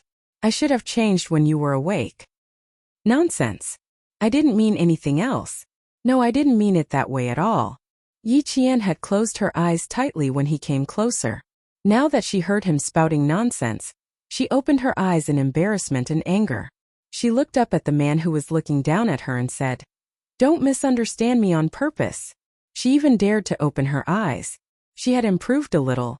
Although it was an accident that she woke up in the middle of changing her clothes in the tent, it was still a pleasant surprise. Chapter 309. He wanted to avoid her for a while, but when he saw her shy expression, he decided not to. In Fujian town, the little fox would spend her summer and winter holidays in the army. There were plenty of half-naked male soldiers training in the army. She spent her days in the army and had seen the upper bodies of countless male soldiers. The only one she had never seen was him. He was confident in his figure, and wasn't afraid that it would be worse than the other male soldiers in the army.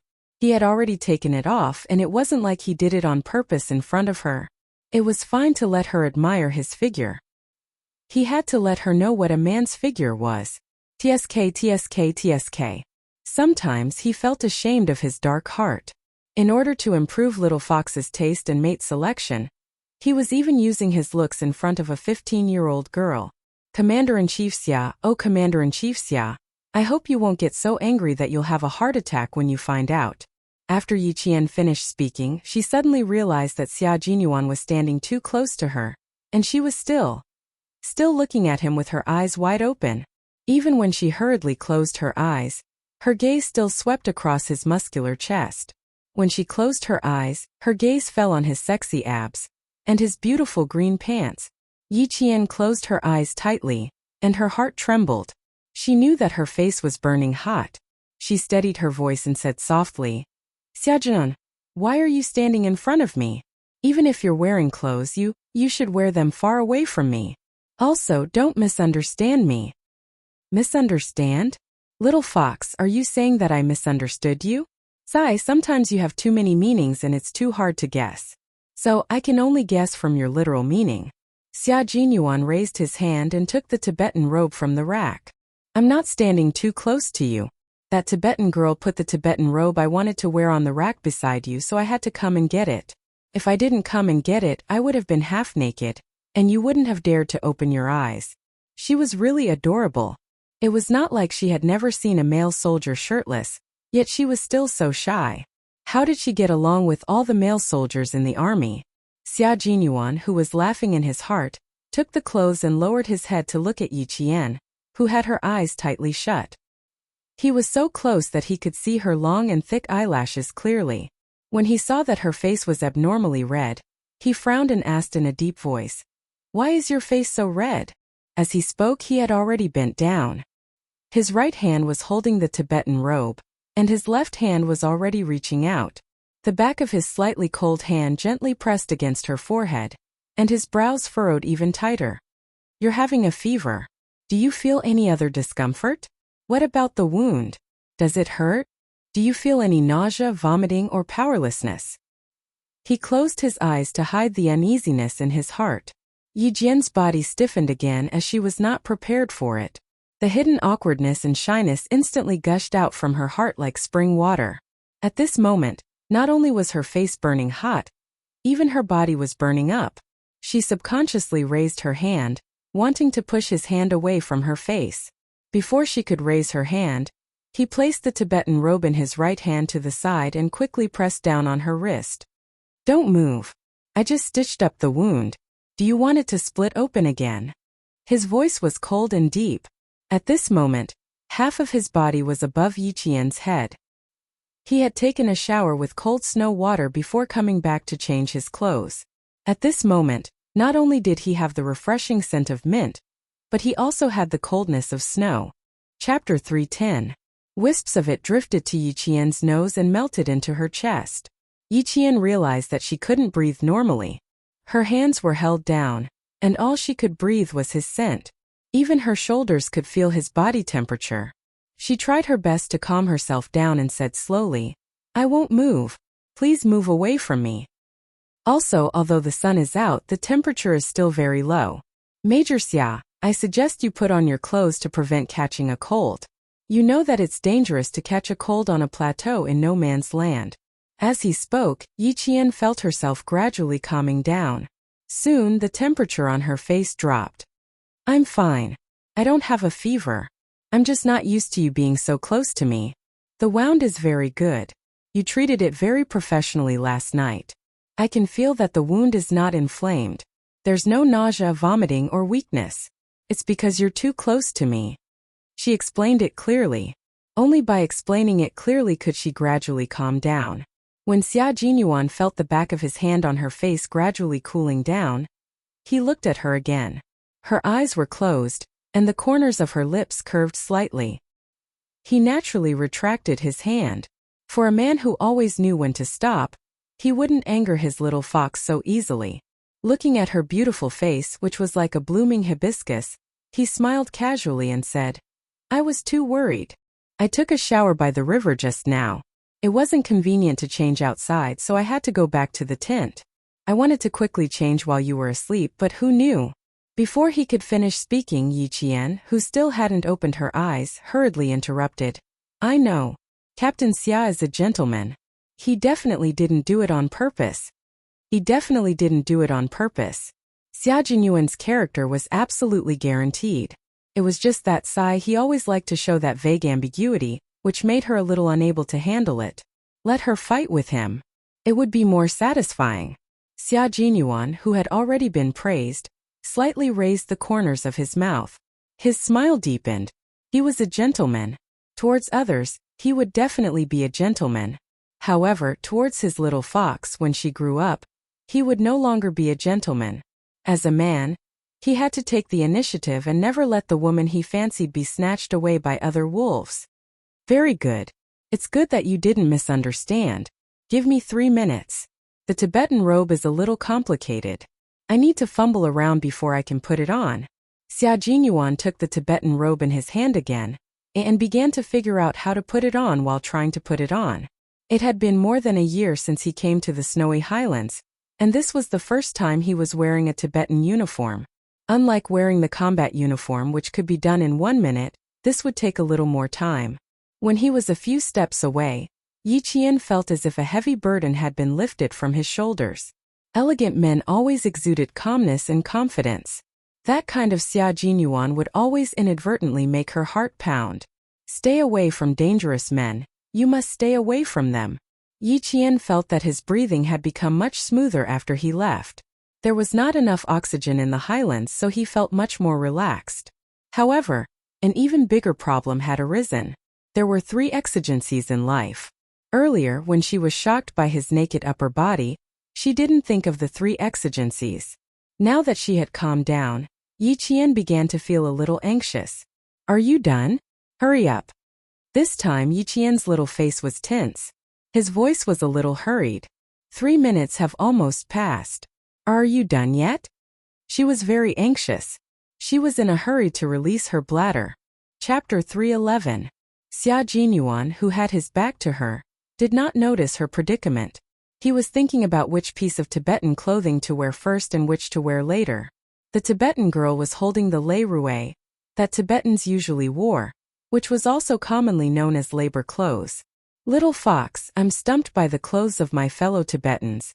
I'm wearing a white shirt, but the left lapel is big and the right lapel is small. Come, help me see if this is how I should wear it." Xia Jinyuan turned around and tugged at the white shirt. "I can't imagine how much time my fellow Tibetans spend on clothes every day.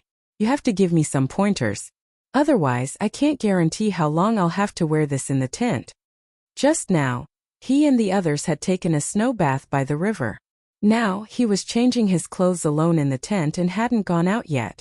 He didn't know what those guys were thinking under Han Zheng's intentional influence. When Yi Qian heard this, she had no choice but to open her eyes. When the scenery in front of her came into view, Yi Qian's heart skipped a beat. Even though she had already calmed down, her eyes still swayed. Xia Jinyuan, who was wearing a white silk brocade shirt that reached his waist, was several times sexier than before. The wide lapel of his shirt was open, revealing the beautiful texture of his chest. The white shirt was translucent, and it vaguely outlined the outline of his strong and narrow waist. When he breathed, his chest rose and fell slightly, along with his sexy abs. One was moving and one was still and the other was moving. Yi Qian felt that the frequency of her breathing was rising and falling along with his abs. "Put on the chuba, which is this cotton and woolen robe with wide sleeves. Put it on." Yi Qian gently raised her finger and pointed. Her smooth and slender arm, which was as smooth as jade, glistened under the sunlight that penetrated the tent, as if it was covered in a layer of lustrous pearls. Xia Jinyuan's gaze gently slid over her bare arm. He thought to himself, it was indeed a good choice to cover her up last night. He had too much foresight. The little girl's skin under the high-altitude ultraviolet rays, it was as tender as a peeled egg. It was so tender that it was truly beautiful. Retracting his gaze, he began to put it on under her guidance. Then tie that rainbow-colored ribbon around your waist. Yes, that's it. Chuba. Xia Jinyuan picked up a red, green, cyan, and purple long belt made of different colors and said with a smile, "This is beautiful. I used to think that I could bring one of these back after I went down the mountain." Art piece, hurry up. Yi Qian wasn't in the mood to chat with him, so he urged, "Tie the chupa around your waist, and tie the sleeves behind your waist. The drooping part of the long skirt is at your knees." Inside the tent, Yi Qian was instructing Xia Jinyuan on how to put on the Tibetan uniform. From the inside to the outside, he taught him which one to put on first, and which one to put on later. Outside, Han Zheng and the others, who had already put on their clothes, gritted their teeth and rubbed their fists as they waited for Q King, who didn't even know how to put on clothes, to come out. "I don't believe that he doesn't even know how to put on clothes," J5 said with a smile, but no matter how one looked at it, his smile looked sinister. "The four of us are already dressed, but he alone still needs a student to teach him. Isn't it embarrassing?" The four of them had come to bid farewell to Xia Jinyuan. The matters in the village had already been settled. The herdsman who had been killed had been brought to a forbidden area that only Tibetans could enter for a sky burial. They would immediately set off for the military station and report all the information they had. Chapter 312.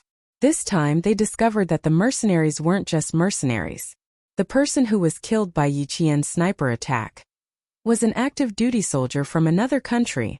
If they hadn't found the identification badge in the soles of his shoes during the body search, they wouldn't have known that the person who was killed was an active duty soldier. This was something that needed to be investigated. An active duty soldier from another country had appeared in China with a group of mercenaries and killed one of our soldiers. What did this country want to do, and what did they want? They needed to investigate further in secret. The Snowfield Brigade didn't need to worry about how to investigate, and how the military would deal with it after the investigation. Early in the morning, they showered together and went back to the tent to change. The four of them had finished packing, but the Soldier King was still putting on his clothes. What was he trying to do by dressing so slowly?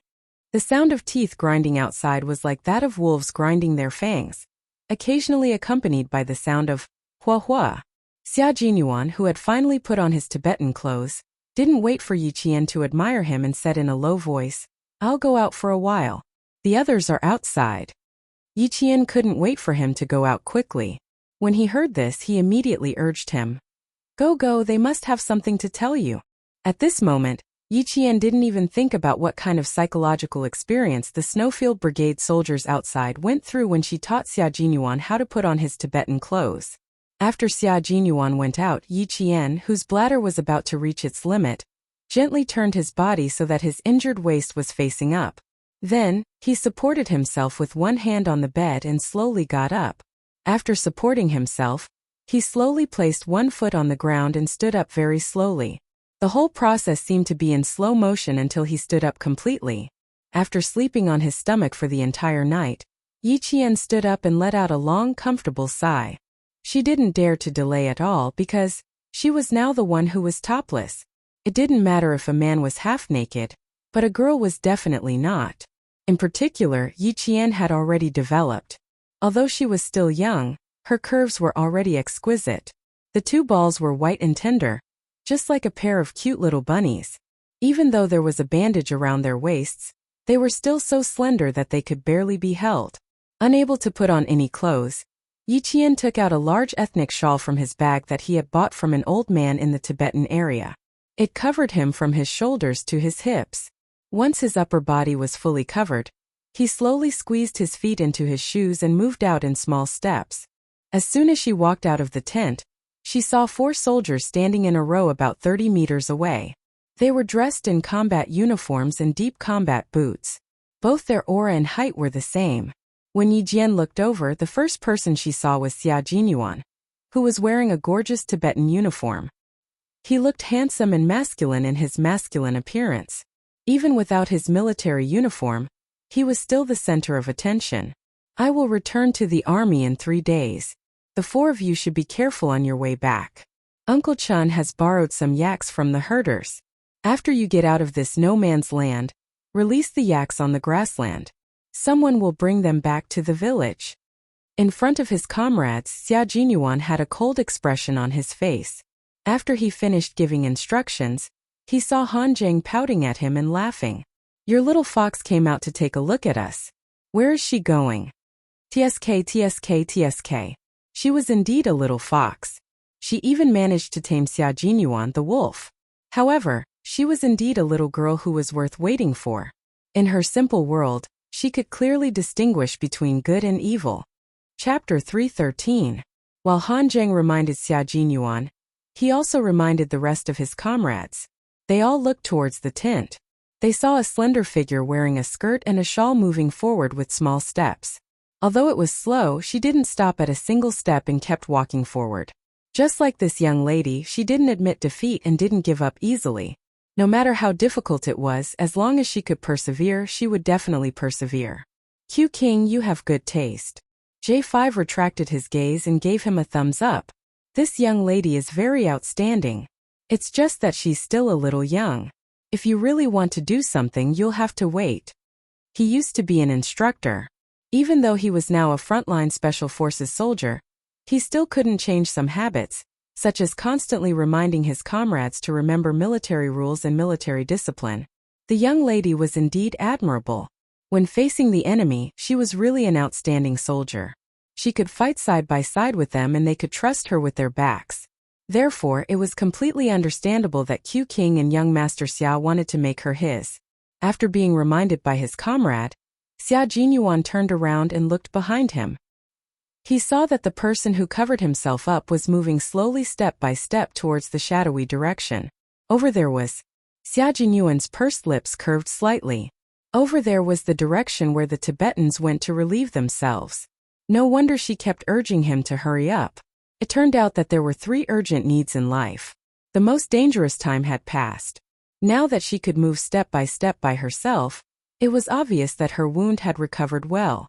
Walking slowly was actually more beneficial for the recovery of her wound. The man who was still cold just now instantly smiled and said to the 4 of them, I'm fine here. I'll return to the army on time in 3 days. Q King, can you please give your comrade a little bit of a spring breeze drizzle? The class difference is obvious. I'm going to protest. Han Zheng saw and felt depressed. What a big difference, and such an obvious one at that. Xia Jinyuan raised his eyebrows. His sexy thin lips curved into a smile like a spring breeze drizzle. Why don't I smile like this when the girl you like comes next time? There was a deep meaning behind it. The 4 of them were all smart people. They instantly understood what it meant to be an all-round soldier king. Even K7 gave him a thumbs up and said, Awesome. As expected of the all-round soldier king, this kind of deep battle is indeed deep enough. In the future, whenever we meet a girl that our comrades like, we'll put on a black face the whole time to set off our comrade's spring breeze drizzle. Han Zheng was very smart. He immediately understood what it meant to prepare for a rainy day. He also guessed what Xia Jinyuan meant. Xia Jinyuan's dark eyes had a slight flicker of light. He chuckled. Brother, there are some meanings that can only be understood but not explained in words. Do you understand? They were all smart people. As long as they understood it in their hearts, there was no need to say too much. Sometimes it'll lose the fun if I say it out loud. Thank you for your advice. J5 bowed and said with a pained expression, Only now did I fucking understand why I've been single all this time. It wasn't that the hardware wasn't good enough, but that the external environment hadn't been improved. If I had Q King by my side, I'm afraid my wife and children would already be on the bed. Q King, I'll leave my marriage to you in the future. Also, help me ask around and see. If Yiqian has a girl who's the same type as her, I'll book her in advance. Chapter 314. G3 kicked him in return. There's a first come, first served rule for everything. You back off. My life's most important event has yet to be resolved. You go away.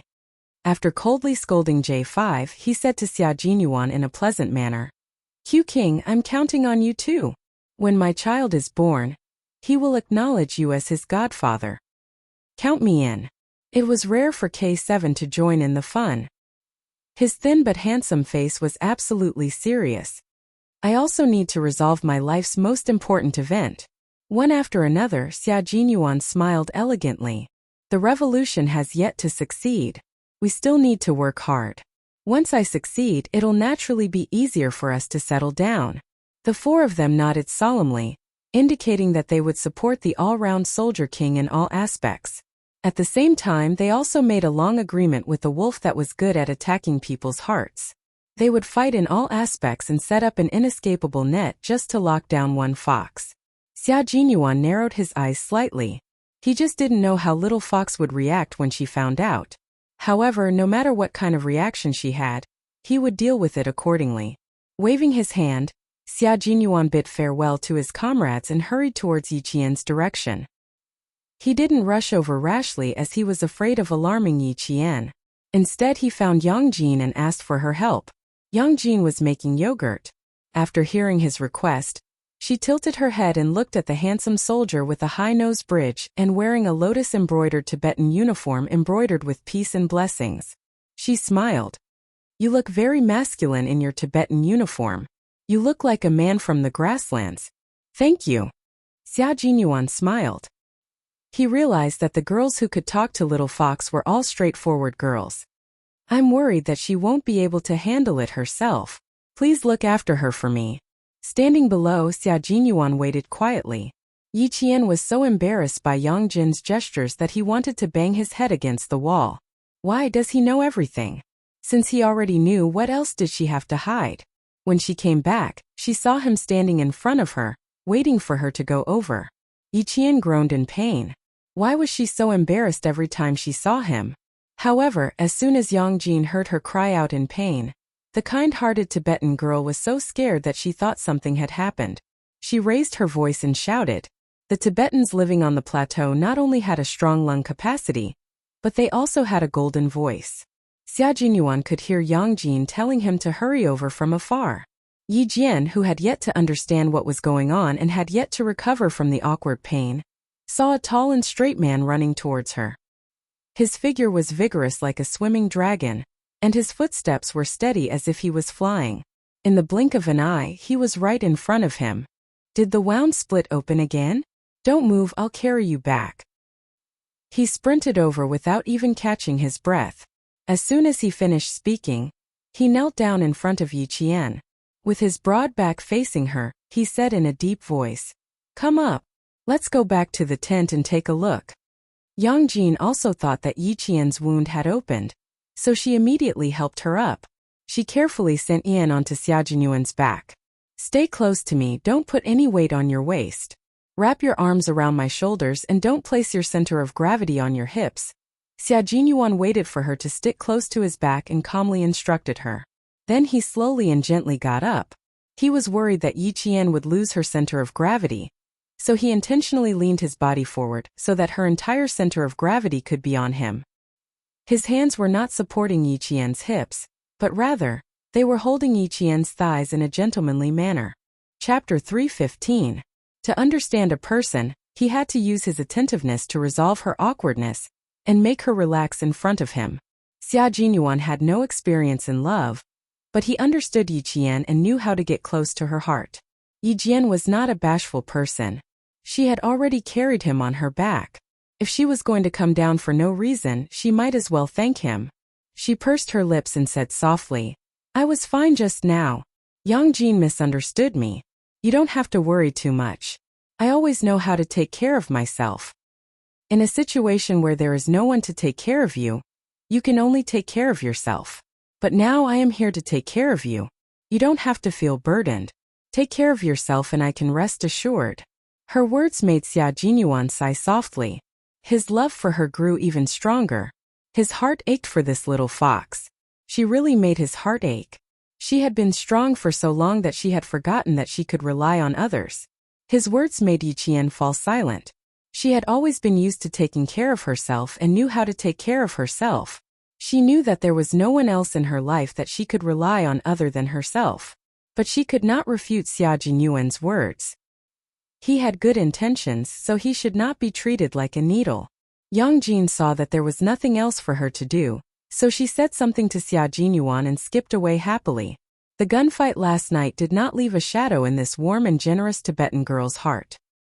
He carried her on his back all the way, avoiding sharp rocks. His steps were steady without any bumps. His back was like a mountain. He used all his strength to give Yi Qian support, but at the same time he embraced her like the sea. Yi Qian's face was gently pressed against his back. When she felt his body temperature, her expression was a little unclear. She thought that Xia Jinyuan was special in her heart. He was so special and so dangerous. She wanted to run away as far as she could. She did not need kinship or love. What she needed was to be strong and brave. She needed to rely on her own efforts to stand high and far away. She needed to crush those who had bullied her with her own hands, so that they would never have the chance to bully her, and humiliate her in this life. Yi Qian was a girl with a firm mind. She had even gone through a death tribulation, so she was able to maintain her original heart. Even if she had wavered before, she was able to quickly correct her mindset. When she returned to the tent, Xia Jinyuan did not ask her why she went out just now, nor did he mention that she could tell him in advance if she needed to go to the emergency room the next time. He knew very well that these words of concern would only embarrass Yi Qian even more if he said them out loud.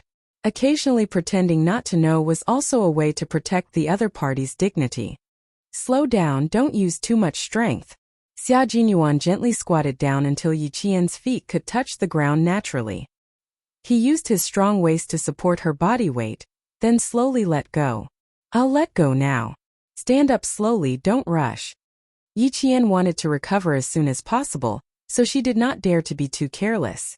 As she stood up slowly, her hands had to keep the shawl from slipping down. When she lowered her head to cover it, Xia Jinyuan's helpless voice came clearly from above her head. Don't cover it, I'll close my eyes. I won't take a second look. Yi Qian's heart skipped a beat, but because of his words, her hands tightened around the shawl. Chapter 3:16. After that, Yi Qian felt that she had overreacted. Fortunately, Xia Jinyuan closed his eyes in a gentlemanly manner and did not notice her overreaction. After exhaling softly, Yi Qian said, "Please forgive me. I'm a little unnatural and I'm not used to being taken care of by others. That's why I sometimes overreact. Please forgive me, Captain Xia." Yi Qian felt that it would be easier for her to talk about her discomfort, and that it would be easier for her to face him. Moreover, she didn't think that her abnormal behavior could be hidden from Xia Jinyuan's eagle-like eyes. He saw it clearly. That was why she chose to close her eyes and choose not to ask to resolve the awkwardness. Instead of pretending, she might as well tell him clearly and let him know that she was such a person. You are indeed a little fox. After opening his eyes, Xia Jinyuan raised his hand and flicked her forehead with his slender finger. I know you're not used to it. I believe you can see it too. I'm trying to get you used to it. It was natural that she was not used to it, so he needed to work very hard in this short period of time to leave an impression on her so that when she calmed down, he would appear in her mind. Comrades in arms help and assist each other. When you are injured, I will take care of you. This is not a process that you need to get used to, but a process that you must accept. In the future, you will not only take care of yourself on the battlefield, but also take care of the brothers who are fighting side by side with you. Remember, little fox, you are not alone. Dad and Uncle Chun are all people that you can rely on. Yi Qian lowered her head and looked at her toes. After he finished speaking, she slowly said, Grandpa Jen and Uncle Chun are indeed family members that I can rely on. As for Captain Xia, she raised her head again and a sly look flashed across her starry eyes. She smiled and said, As for you, Captain Xia, I am not one for the time being. One day when I put on a military uniform and become a real soldier, I will think that we are comrades who can rely on each other and help each other. Right now, we can only be considered as soldiers and civilians. Against Xia Jinyuan, she had no choice but to stall for time. It would take at least 3 years for her to wear a military uniform. 3 years, a few hundred days and nights, was enough to change many people and many things, including forgetting. The meaning behind her words made Xia Jinyuan fall silent for 3 seconds. Then, his thin lips curled up, and his elegant and handsome face was as calm as the wind and clouds. Now you're just short of a military uniform. You've worked with us 3 times, right? Not only do I think of you as our comrade in arms, even Han Zhang and the others unanimously think of you as our comrade in arms. In our hearts, those who have fought side by side are comrades that we can rely on. All right, my little comrade, I need to check your wounds. Now, please be obedient and lie down gently. Uncle-chan, oh Uncle-chan. Now I understand why you had that mysterious smile on your face before you left last night. The person who stopped him from being with the little fox was not Uncle-chan or Uncle Jen, but the little fox herself. She had always wanted to cut ties with him, and even said that they could only be comrades after she put on a military uniform. It would take at least 3 years for her to wear a military uniform. 3 years, a few hundred days and nights. She was thinking that as time passed, their relationship would fade. Chapter 317. Little fox, oh fox, you're so smart. I really have to deal with you at any time. Yi Qian knew that he had seen through her. She pursed her lips and sighed softly in her heart. She really wanted to ask, Xia Jinyuan, what's going on in your heart? Look at him now. Who knows what he's thinking? Comradeship deal. Since he said they were comrades in arms, then they were comrades in arms. It was exactly what she wanted. Comradeship was the relationship she wanted the most. Next time, if he dared to do anything ambiguous or say anything ambiguous, she would just solve it with violence. Outside, Principal Chun had his hands behind his back and was whistling a Tibetan song. He had a cold smile on his face as he walked towards the yak herd. Captain Xia, oh Captain Xia, no matter how fierce a wolf is, it has to tighten its claws when it comes to someone who can make it soft. What's more, Miss Jian isn't a prey that's easy to hunt down. She's smart. With Xia Jinyuan around, Yi Qian didn't have to rely on anyone else. The first day, after checking her wound and changing her bandages, he taught her how to speak Tibetan and occasionally mentioned some interesting things that happened in the army. During the winter break of my second year at the military academy, I was sent to the army. The place was even more remote than Fujian town. The soldiers in the army only received one letter from home every 1 or 2 months. On the 15th day I was there was a letter from the army. A squad leader took the letters from a few classes to the field and told me and a few other classes that if they thought it was from their girlfriends, they should do 50 push-ups. When the recruits heard this, they all rushed to do push-ups. I didn't do it at the time. There were about 10 people doing it together. The squad leader had 4 letters in total, so only 4 people had letters. If the others didn't have letters, wouldn't they be doing it for nothing? Yi Qian listened to these interesting stories with great interest. Seeing him stop, he smiled and said, Why don't you do it?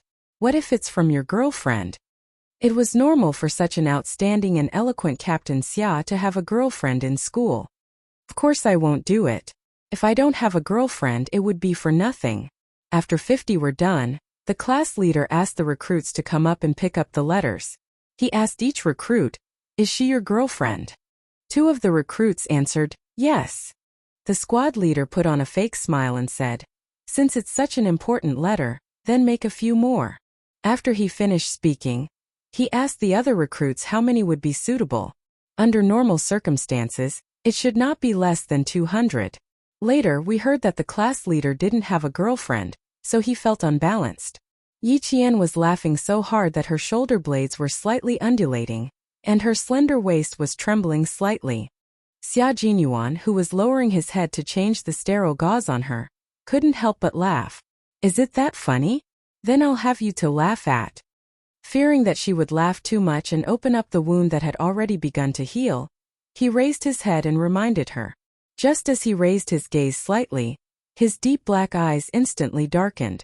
In front of him, her slightly undulating back glowed like a pearl under the sunlight. Her undulating lines were perfect and graceful. It was a gentle beauty that no words could describe. Her shoulder blades, which looked like they were about to spread out and take flight, gently trembled. He could faintly see the little white bunny in front of her chest as she crawled. It was also gently trembling with her laughter. He inadvertently raised his head and discovered her beauty. Suddenly it fiercely crashed into his heart. From then on it left the deepest, most beautiful, and most gentle memory in his heart. Chapter 318. This kind of inadvertent beauty was often the most direct and most memorable. Xia Jinyuan almost panicked and shifted his gaze away from her beautiful back. When he lowered his head, his sexy Adam's apple bobbed up and down slightly. He steadied his breathing and said, Don't laugh so hard. Your wounds are starting to heal. You can't open them again. If this went on, He felt that he would become more and more of a beast. But when it came to matters in the army, Yi Qian was completely open. Her eyebrows curved like crescent moons as she laughed and said, I realize that every big shot in the army is evil. Wasn't I in the army during the winter break last year? When a recruit joined the army, the regiment commander went to the capital for a meeting. When he came back, he was wearing casual clothes. When it was time for dinner, the regiment commander went to the cafeteria to get a green onion and prepared to dip it in sauce. Uncle Tongjian and I were making dumplings in the cafeteria when a recruit from Sichuan sneaked in and bumped into the regiment commander with a green onion in his hand. The recruit whispered to the regiment commander, Sir, do me a favor. Bring me a cigarette when you deliver the food tomorrow. Just one cigarette to relieve my boredom. The regiment commander was afraid that I would say something, so he gestured to me with his hands behind his back, indicating that I should just watch from the side. He pretended to ask questions and clearly asked which platoon, squad, and class the recruit was from. As you can imagine, the platoon leader, captain, and squad leader led a group of recruits out to run with weights the entire night. Before the regiment commander gave the order, he only said, I know you guys are too bored, so I'll relieve your boredom.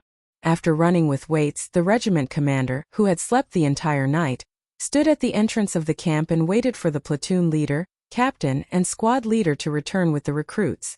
When he saw them, the regiment commander smiled and said, I'm just a delivery man, so I still have the authority to control you recruits. Until now, the platoon leader and the others still don't know which insensible recruit treated the regiment commander as a delivery man. I didn't say anything either, I just secretly laughed behind their backs. When it came to matters in the army, Yi Qian's entire demeanor changed. Like the rising sun, he was full of vitality. She spoke happily, but she didn't realize that she was like the most beautiful painting, slowly spreading out in front of Xia Jinyuan. His body, his heart, and his eyes could only see her beauty. After going through so much, she was the one he was looking for. The sterile gauze was gently covered. Xia Jinyuan looked up slightly and stared deeply at it. He lowered his head, closed his eyes sincerely, and kissed the gauze gently with his warm lips.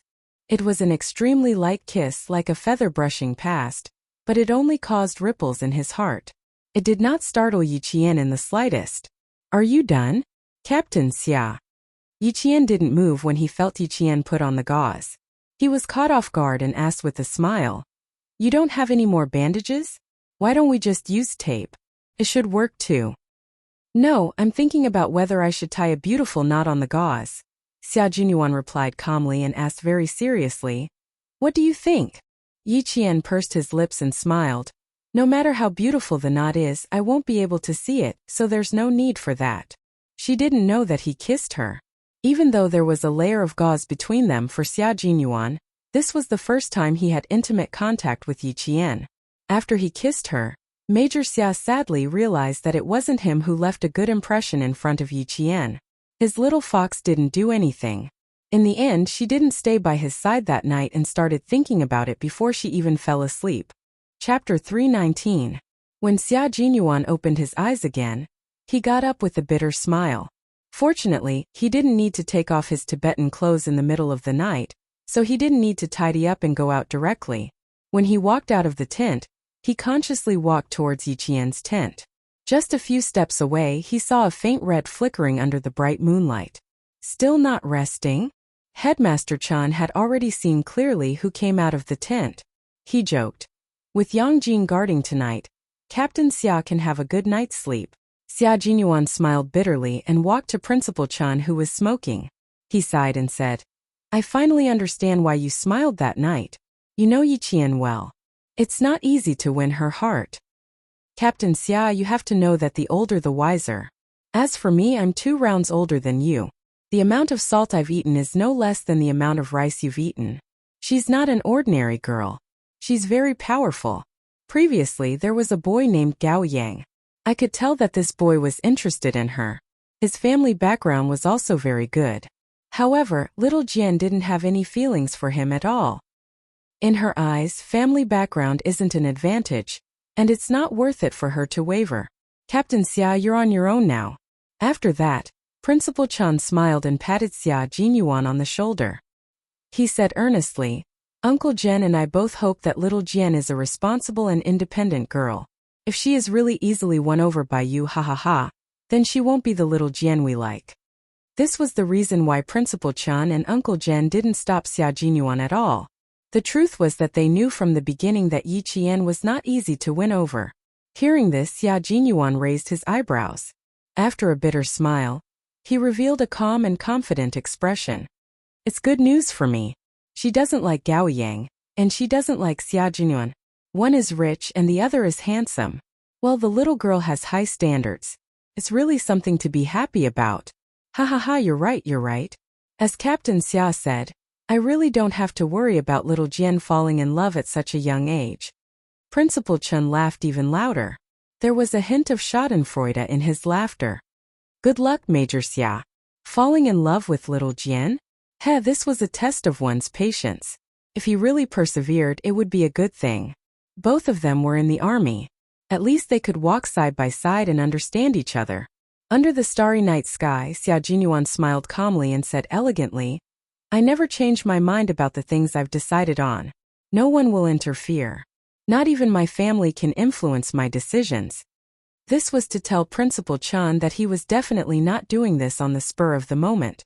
Moreover, his family background was not a problem. That was why Xia Jinyuan was said to be a very reassuring man. He would always be the first to speak out other people's concerns. The certainty in his words made people feel his sincerity. Every word he said was powerful and resonant. Principal Chan did not immediately express his opinion. He would not be swayed by a few words from a young man. Distance tests a horse's strength, and time reveals a person's heart. A person's heart was the most fickle. It was better to wait and see. On the third day, under Xia Jinyuan's care, Yi Qian's injuries had recovered to the point where he could walk with lighter steps. He no longer had to worry about inflammation every day. Chapter 320. Yi Qian had been hoping for her wound to heal quickly, so she was especially careful. Now she didn't need to lie on the bed and let Xia Jinyuan change the sterile gauze. She could sit down so that it would be more convenient for him. After changing the gauze this time, you don't have to change it again. Although the wound is healing, remember not to move too much. After changing the dressing, it was almost time for Xia Jinyuan to leave. Before he left, he reminded her in more detail. Don't touch the water or climb the slope. If you want to go outside to get some fresh air, walk around the tent. Today is the third day. After the seventh day, I'll drive over to pick you and Uncle Chen up. After changing the gauze, Yi Qian put on a shawl to cover the curves from her shoulders to her slender waist. She smiled and said, I'll be careful. Don't worry. I also want to leave as soon as possible. I have to report to school in a few days. Her high school life was about to begin. She was looking forward to it. Number 1 middle school is not bad. So far, there have been a few students from military schools. However, there are none from the National University of Science and Technology. If you can get in, you'll be the pride of the school. Xia Jinyuan found out from Principal Chan that she had given up on the provincial number 1 middle school and chose number 1 middle school because it was closer to Fujian town, and she could come back anytime on Saturday and Sunday.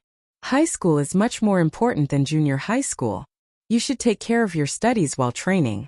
Otherwise, if your grades drop after training, it will be as difficult as getting into a military school. This time, there was a 1-month break after leaving the mountain. He would see if he could send her directly to number 1 middle school. Xia Jinyuan made up his mind and did not stay in the no-man's land for long. After giving a few instructions, he stood up without hesitation. I'll be leaving first. Take good care of yourself for the next few days.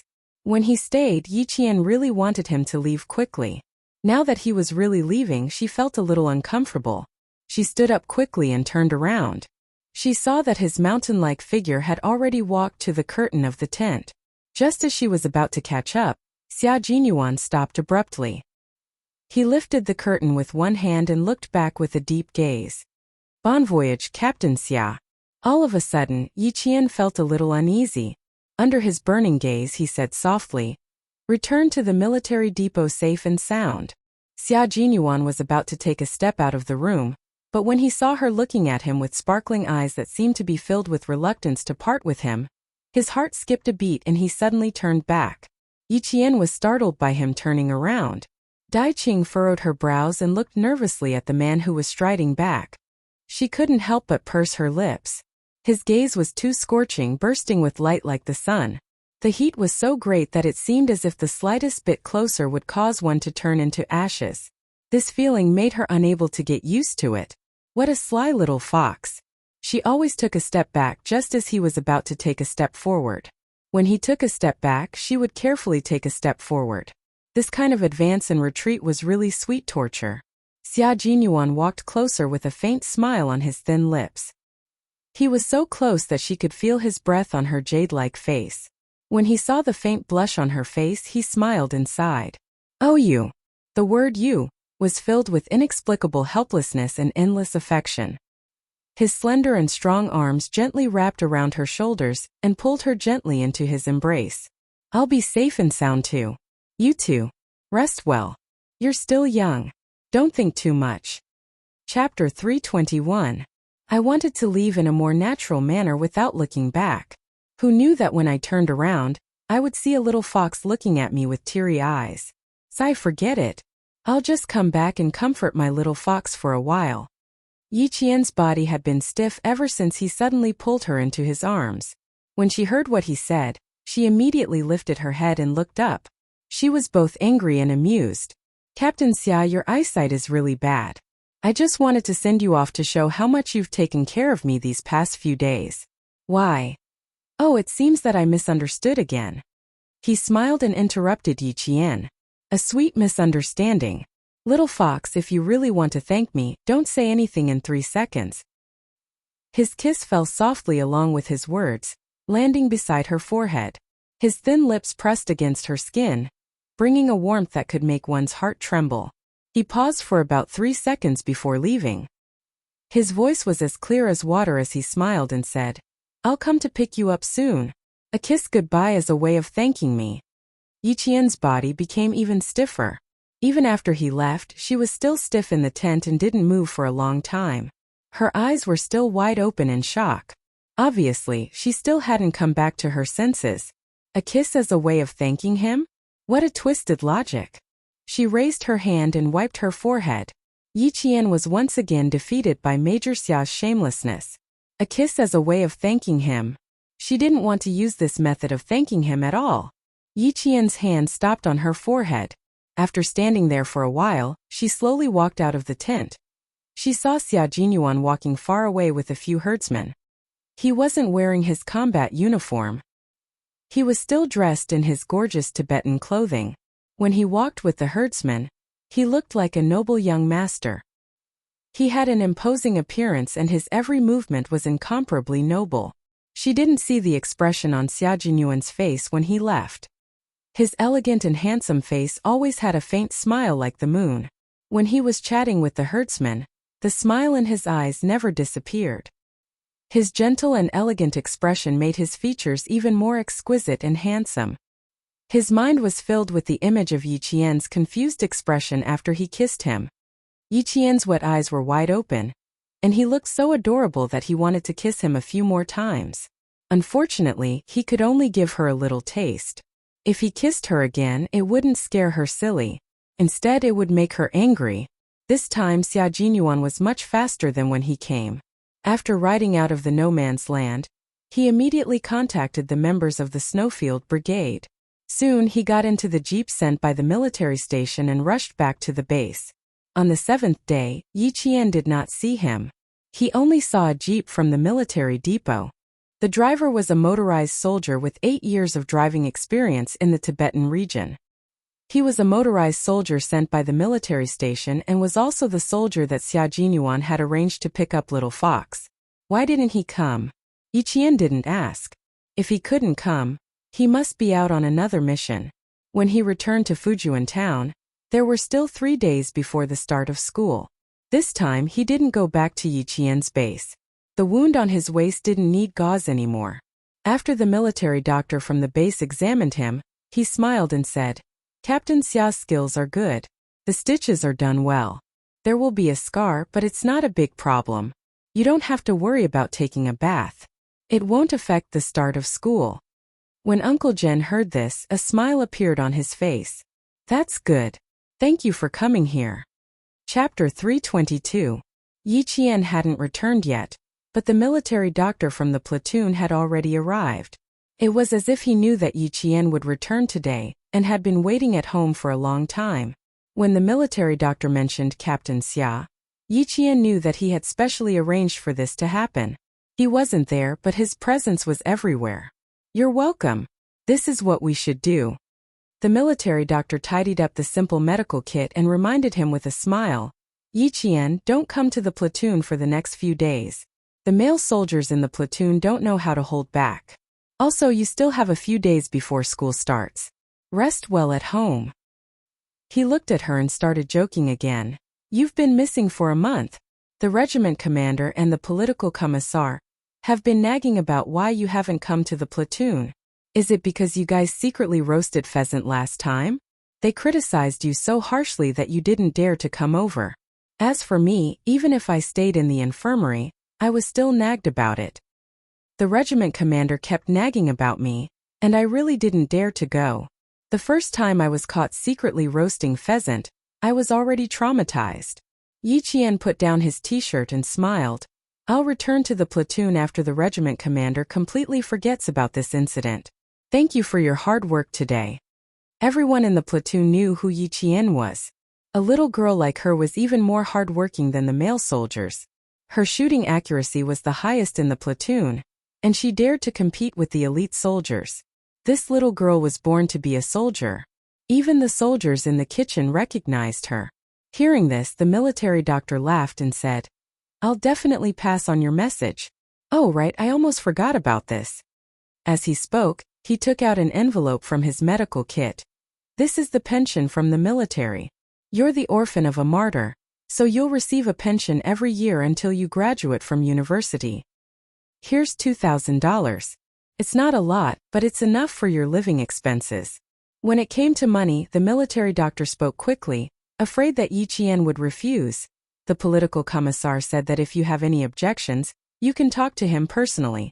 Anyway, what he means is that he has fought with all kinds of soldiers for more than 10 years. He doesn't believe that he can't deal with a little girl like you. Yi Qian knew that they were doing this for her own good. She took the envelope and smiled. Okay, I got it. I won't let the army down. What she needed was not gratitude but hard work. Only hard work would not disappoint her. We can all see that you are a good kid. Do your best. When the military doctor saw that she accepted it so graciously, he was even happier in his heart. The army had fought for it for her, so naturally, they hoped that she would accept it. If she rejected it, the army would probably not fight for her in the future. The little lass had always been able to differentiate clearly. It was no wonder that the commander thought highly of her. Yi Qian really needed the money. Her high school tuition and miscellaneous fees were waived, and the school gave her 100 renminbi a month for her living expenses. However, she still needed to pay for her study materials, especially since she needed to finish her high school studies within a year and a half. She needed countless materials and test papers. Don't feel burdened. This is the army's affirmation of you and their training for you. After the military doctor left, Uncle Jen looked kindly at Yi Qian, whose eyes were slightly red. Good kid, don't treat this money as a burden. Treat it as motivation. Work hard and walk steadily step by step. This is what the commander and the political commissar expect of you. Back then, the army gave a pension to Yi Jifan. More than 10 years have passed. No matter how much money there is, Sun Dongqing will calculate it until there's not a cent left. Moreover, she might even say that she's been paying for it. That's why I haven't mentioned it. You don't have to think about it either. Just know what you're doing. Chapter 323. Yi Qian nodded. I'll listen to you. These aren't things I should care about. They're not worth my time. Don't worry. I know what I need. After a slight pause, she smiled. Actually, Sun Dongqing didn't take much of the money. Most of it was given to my aunt's family by my grandpa and grandma. A few years ago, when they came back, I only mentioned the money. My aunt cried, threw a tantrum, and threatened to hang herself. She said that my niece was forcing her to her death.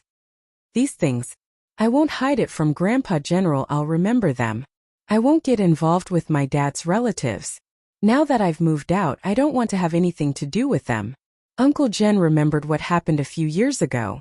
Yi Zhixiang, the woman from the Yi family who took away all of his sister-in-law's pension and didn't come back for a few years, sneaked back to the village on New Year's Eve. He didn't know what happened. She beat Yi Qian up and left him outside.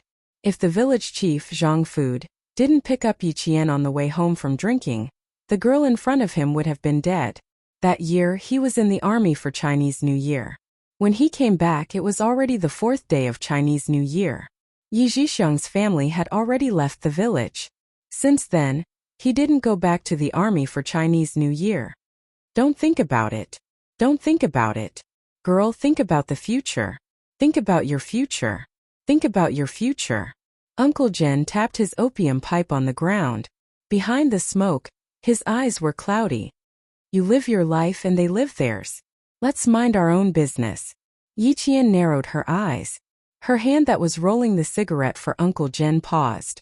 Her eyes gradually darkened. She looked up and saw Uncle Jen leaning to the side and smoking. It seemed like he didn't want to talk about the Yi family. Yi Qian wanted to ask about Yi Zhixiang's family and her uncle, but she didn't know what to say. Because every time she mentioned the Yi family, Uncle Jen didn't want to talk about it. Forget it. She shouldn't think too much about the Yi family's matters. She wouldn't even ask about tuition fees or living expenses. To Yi Qian, money was not her main concern, but to Sun Dongqing, money was her life. Ever since she found out that Yi Qian had returned to the village, she had been packing her luggage at home, preparing to return to town early the next morning. Ying, quickly call your father and ask him to send a car to pick us up tomorrow. You talk to us every day about being incorruptible. But in the end, you only know how to enjoy yourself.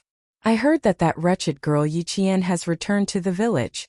I wonder if she came back to ask for tuition fees. She's born to be a debt collector. I won't give her a single cent. During this period of time, Ying was very popular in the village. As the only junior high school student in the village who was admitted into the province's #1 middle school, if it weren't for the fact that her father was the mayor and needed to maintain his integrity, he would have held a banquet. Hearing this, she looked up from her English book and said coldly, "Didn't Dad give the money to Grandpa? Now that Grandpa, Grandma, and Auntie are living in the big city, even if Yi Qian comes to ask for living expenses, just tell her that Grandpa and Grandma took the money. Wouldn't that be enough? Those two old farts are enjoying themselves outside. When did they ever come back to see you, their granddaughter? If you say that they took the money, the first one to jump at you is your father. You wouldn't understand even if I told you. Ying, remember this. You can mess with anyone, but never make your grandpa and grandma angry." When Sun Dongqing mentioned her parents-in-law, even a shrewish woman like her was a bit scared. Chapter 324. Ying did not have much of an impression of her grandparents. She had only met them a few times. If they had not been brought up today, she would have forgotten that she had them. What can I do to provoke them? I'm enjoying my life with my aunt's family. In their eyes, only my aunt's son is their grandson. What am I? Provoking them? I still want to live for a few more years. Ying recalled what had happened a few years ago. She could not help but shudder at the memory. At that time, she used to bully Yi Qian as well. However, compared to her aunt's family, it was nothing. Especially her aunt's husband. He looked like a fiend and kicked Yi Qian away as if he was an enemy. However, no one dared to step forward to stop him. Her grandparents even said, "Jinx, you're a good-for-nothing. At least you're dead." After shivering, Ying grabbed Sun Dongqing's hand and said in a low voice, "Mom, let's not provoke my aunt's family. If anything happens, let's push Yi Qian out." "Do I need you to tell me that? I know what I'm doing." Sun Dongqing looked at her daughter proudly. Daughters were their parents' sweethearts. This saying was not wrong at all.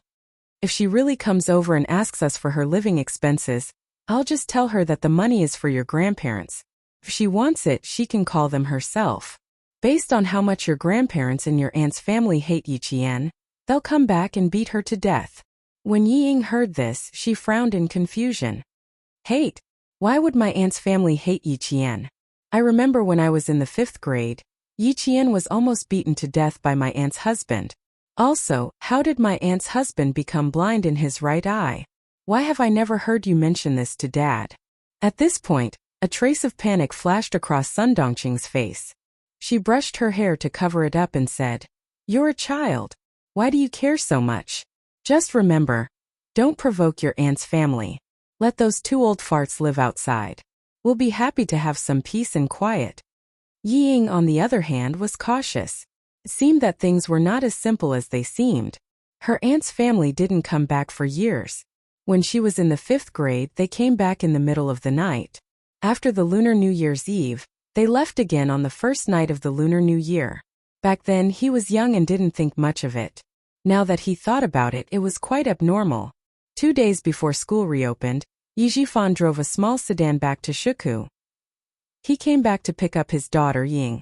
The next morning, he personally drove his daughter to the provincial high school to study. That night, Yi Jifan reminded his daughter a lot of things. The gist of it was that she had to keep a low profile when she went to the province. She shouldn't be like the eldest daughter who didn't know how to deal with people.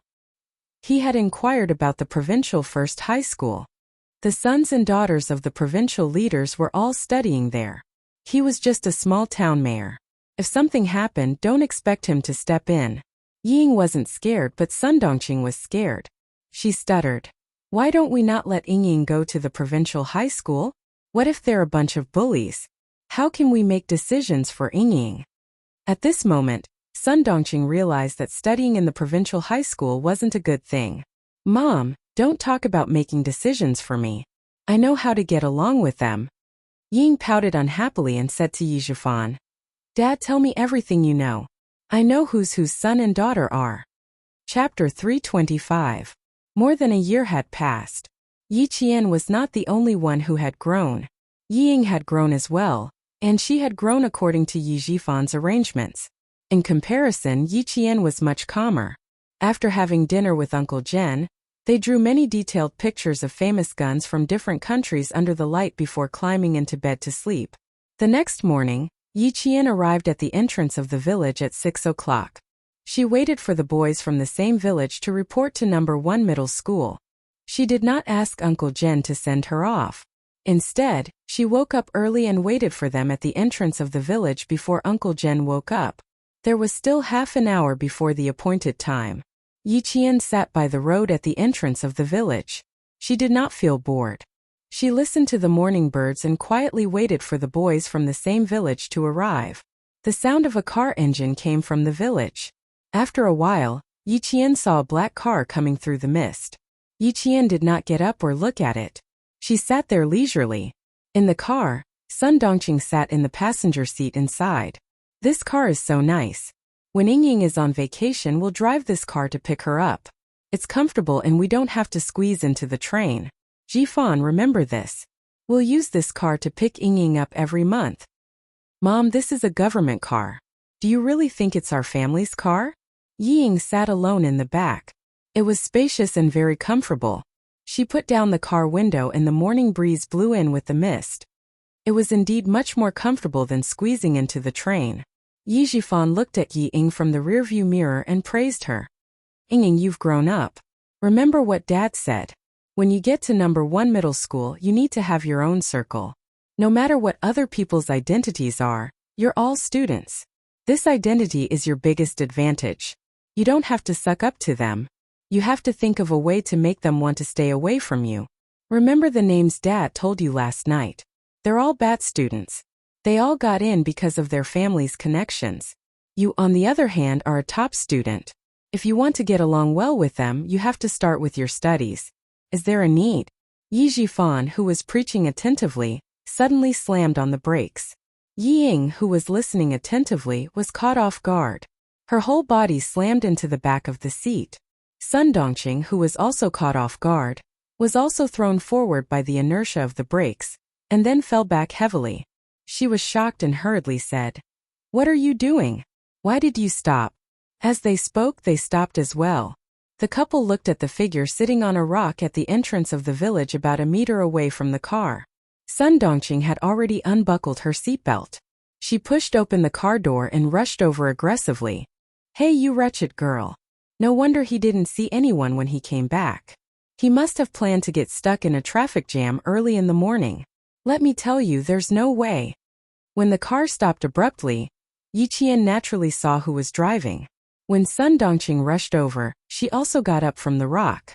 Yi Qian looked coldly at Sun Dongqing, who had nothing good to say. She lowered her eyebrows slightly and looked down at her. The road is so wide. Just drive your car. What does it have to do with me if you stop? Auntie Sun, don't ask for trouble in front of me. Okay? At this moment, Sun Dongqing realized that Yi Qian, who had been calling her a wretched girl, had grown a lot taller after not seeing her for a summer break. She was now half a fist taller than her precious daughter. Yi Jifan also got out of the car, followed by Yi Ying, who appeared victorious. Chapter 326. The father and daughter walked over together. Yi Ying was the first to speak with a smile. So it's sister. Why are you sitting here so early in the morning waiting for us? Mom, it's rare to see sister. Just give her something. 2 days ago, a beggar came to our house asking for rice and you gave him 50 cents out of kindness. You can't be too stingy with sister. Just give her 1 yuan. She was treating Yi Qian as a beggar who was easy to get rid of. Yi Qian glanced at Yi Ying, who was acting all high and mighty in front of him. He sneered and said indifferently, "You've done too many bad things. Even if you occasionally show kindness and accumulate some virtue, it's useless. Am I right, Mayor Yi?" "You damned girl, Sun Dongqing could tell that he was mocking her. She was instantly enraged and raised her hand to slap Yi Qian's face. She had just raised her hand when Yi Jifan fiercely pressed it down. She heard him say in a low voice, "You've suffered so much at her hands. You still dare to mess around." Sun Dongqing suddenly remembered what had happened in the past. She immediately withdrew her hand from Yi Qian's hand. However, she was unwilling to give up and scolded, "I'm her aunt. I'm still her aunt. What, can't I teach a disobedient thing a lesson? Your daughter is here. You can teach her a lesson however you want. Also, Auntie Sun, don't try to claim kinship here. The next time you dare to reach out, you can see who's more powerful." Facing Yi Jifan's family, Yi Qian would never be soft-hearted. He glanced at them coldly and stopped at Yi Ying. He said slowly with a faint smile, "You can see who's the one who's going to be taught a lesson." These words were full of threat. Yi Ying, who had a smug smile on her face, suddenly shivered. She asked in shock, "What do you want to do?" "What I want to do depends on what Auntie Sun wants to do." Yi Qian smiled coldly and looked at Sun Dongqing, who was scared by his words and didn't dare to speak. The coldness in her eyes was like 1,000 feet of snow, and only a frightening chill could be seen. Not to mention Sun Dongqing, even Yi Jifan couldn't help but shiver. Frowning, Yi Jifan said with a gloomy face, "Breaking the bones and connecting the tendons. Yi Qian, don't go overboard." "Am I going overboard? Mayor Yi, since you've received benefits from me, you'd better behave yourself. The reason why I don't want to settle accounts with you is not because I'm afraid of you, but, Mayor Yi, you're so smart, so you should know what I mean." Her words made Yi Jifan's heart skip a beat. He suddenly remembered that his niece had a monstrous memory. He had originally wanted to suppress her with a few words, but now he gave up. When Yi Ying heard that her parents had been forced into silence by Yi Qian's words, she gritted her teeth and said scornfully, "What are you so proud of? Just you wait, Yi Qian. I will make you inferior to me for the rest of your life. Let's wait and see." Yi Qian raised his eyebrows and a smile appeared on his face. He had an indescribable wildness.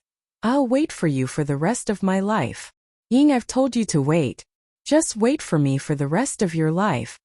Someone who can't even get into the provincial first high school dares to compete with me. Ha, you overestimate yourself." When Ying heard this, it was as if she had heard the funniest joke in the world. She giggled. "You've been inferior to me since the beginning, and now you want to compete with me? Dream on." Hearing this, Yi Jifan saw Yi Qian's smile gradually deepen, as if there was an indescribable meaning behind it. He didn't stop him and his eyebrows furrowed slightly. He then heard Yi Qian say calmly, "The school that you treat like a treasure is a school that I can do without. With it, it won't be the icing on the cake. Without it, I will still be me." Chapter 327. "Yi Ying, you're still as ridiculous as ever. You've wasted Mayor Ye's painstaking efforts on you." After Yi Qian finished speaking, Yijifan finally realized why her smile was so deep. To his daughter, the provincial first high school was a treasure, but to Yi Qian it was a worthless place. This was the difference, the biggest difference. She could easily get it, but she could also easily give it up. But his daughter Ying couldn't, because the provincial first high school was her goal. Ying also reacted. Her delicate face instantly twisted and she screamed, "Yi Qian, don't even think about surpassing me. Don't even think about it in this lifetime. Hurry up and take her to the car." Yi Jifan clenched his jaw. He looked at Yi Qian's calm expression, then looked at his daughter's hysterical expression. It was clear who was stronger and who was weaker. After Sun Dongqing dragged Ying into the car, the scheming Yi Jifan sneered, "Yi Qian, you're still too inexperienced. If you want to compete with Ying, you'll have to see if I agree." He originally wanted to threaten Yi Qian, but who knew that when he turned to get into the car, he heard a voice behind him that was deeper and colder than his own, with a hint of murderous intent. "Behave yourself, Mayor Yi. Don't provoke me." The voice was cold and murderous, instantly making Yi Jifan's footsteps quicken. He turned his head and stared at the little girl who repeatedly threatened him, the mayor of a town. He saw that the smile on her face was still as calm as ever, and her posture was straight. She was clearly still a child, but she had an aura that made him tremble in fear. And her eyes were dark and cold. She wasn't joking. She was seriously warning him not to provoke her. On the way to the car, the gloomy Yi Jifan's mind was still filled with this meaningful sentence. It was filled with a threat that only he could understand. She must know something. He turned his head and looked at his daughter, whose face was full of unwillingness, and said in a low voice, "Ying, remember, you must keep that jade pendant well. Don't take it out for others to see." Sun Dongqing, who had always been taken advantage of by Yi Qian, got into the car with a straight face. At this moment, she was about to vent her anger on her husband. "You gave me a fake. Mom, can you keep your mouth shut?" Ying, who was being dragged into the car, shouted, "If you didn't get out of the car, I would have been humiliated by Yi Qian, right? You don't have a brain, don't implicate me in me." Yi Jifan, who was driving, was livid. It was not because of Sun Dongqing but because of Ying. He gripped the steering wheel tightly and shouted, "Ying, who gave you the guts to scold your own mother?" Yes, Ying, Yi and Ying. Yi Qian's mood was not affected at all. The boys from the same village arrived at 6:30 sharp. Compared to the boys' excitement, Yi Qian was much calmer. When the car drove onto the winding mountain road, Yi Qian's line of sight towards the village suddenly froze. She saw Uncle Jen standing at the entrance of the village where the children often played. Waving his hand, Yi Qian's tears flowed down her face. She stretched her hand out of the car window and waved at Uncle General even though she knew that he was too far away to hear. Yi Qian still shouted, "Go back quickly, I'll come back to see you soon." Chapter 328. Number 1 Middle School was the best middle school in Anyang City. It was divided into junior high school and senior high school. For the people of Anyang City, being admitted to number 1 middle school senior high school was equivalent to being admitted to one of the top universities in the country. In addition, 6 students from number 1 middle school had been admitted to Hua University and Shi University, which made the school even more famous. It was also because of this that number 1 middle school's enrollment this year was so strict that it was almost harsh. Adhering to the principle of quality over quantity, many students who were originally studying at number 1 middle school did not get admitted to number 1 middle school. And those who did get admitted had to retake the exam and be assigned to different classes based on their grades. Yi Qian had been in the Tibetan area all this time, so he had no idea that number 1 middle school had caused a big commotion recently. Parents whose children were studying at number 1 middle school's junior high school, but did not get admitted to number 1 middle school's senior high school, all gathered at the school gate on the first day of school. They held up red banners to protest the unfairness of this enrollment. Is there any justice in this world? Is there any law? Our children are studying at number 1 middle school, but they are not allowed to go to high school. Protest, protest. Protest against the school's completely inhumane enrollment. Being assigned to different classes based on grades is clearly harming the students. All of us parents are protesting. These parents were not the only ones causing trouble at the gate of number 1 middle school. Some people who wanted to stir up trouble also joined in. Someone threw an egg at the school sign of number 1 middle school, and then the whole school gate became even more chaotic. As long as someone had something in their hands, they threw it at the school to show the unfair treatment of their children. Before Yiqian and the boys from the same village could enter the school gate, the bus that was supposed to stop at number 1 middle school was stopped by the police. A policeman wearing a light green 95 police uniform walked up and glanced at Yiqian. "Student, your parents didn't send you to school?" The boys from the same village had never dealt with the police before, but they had grown up in a village with an army, so they had some guts. Hearing this, he walked over and shielded Yiqian behind him. He was a little scared, but he maintained his composure. His voice was a little tense as he replied, "No, both of us came here by ourselves. We didn't have any parents accompanying us. We are students from the town. We don't have an adult to send us off." When Yiqian saw this, he gently patted the boy's tense shoulders and said with a smile, "Did something happen at school?"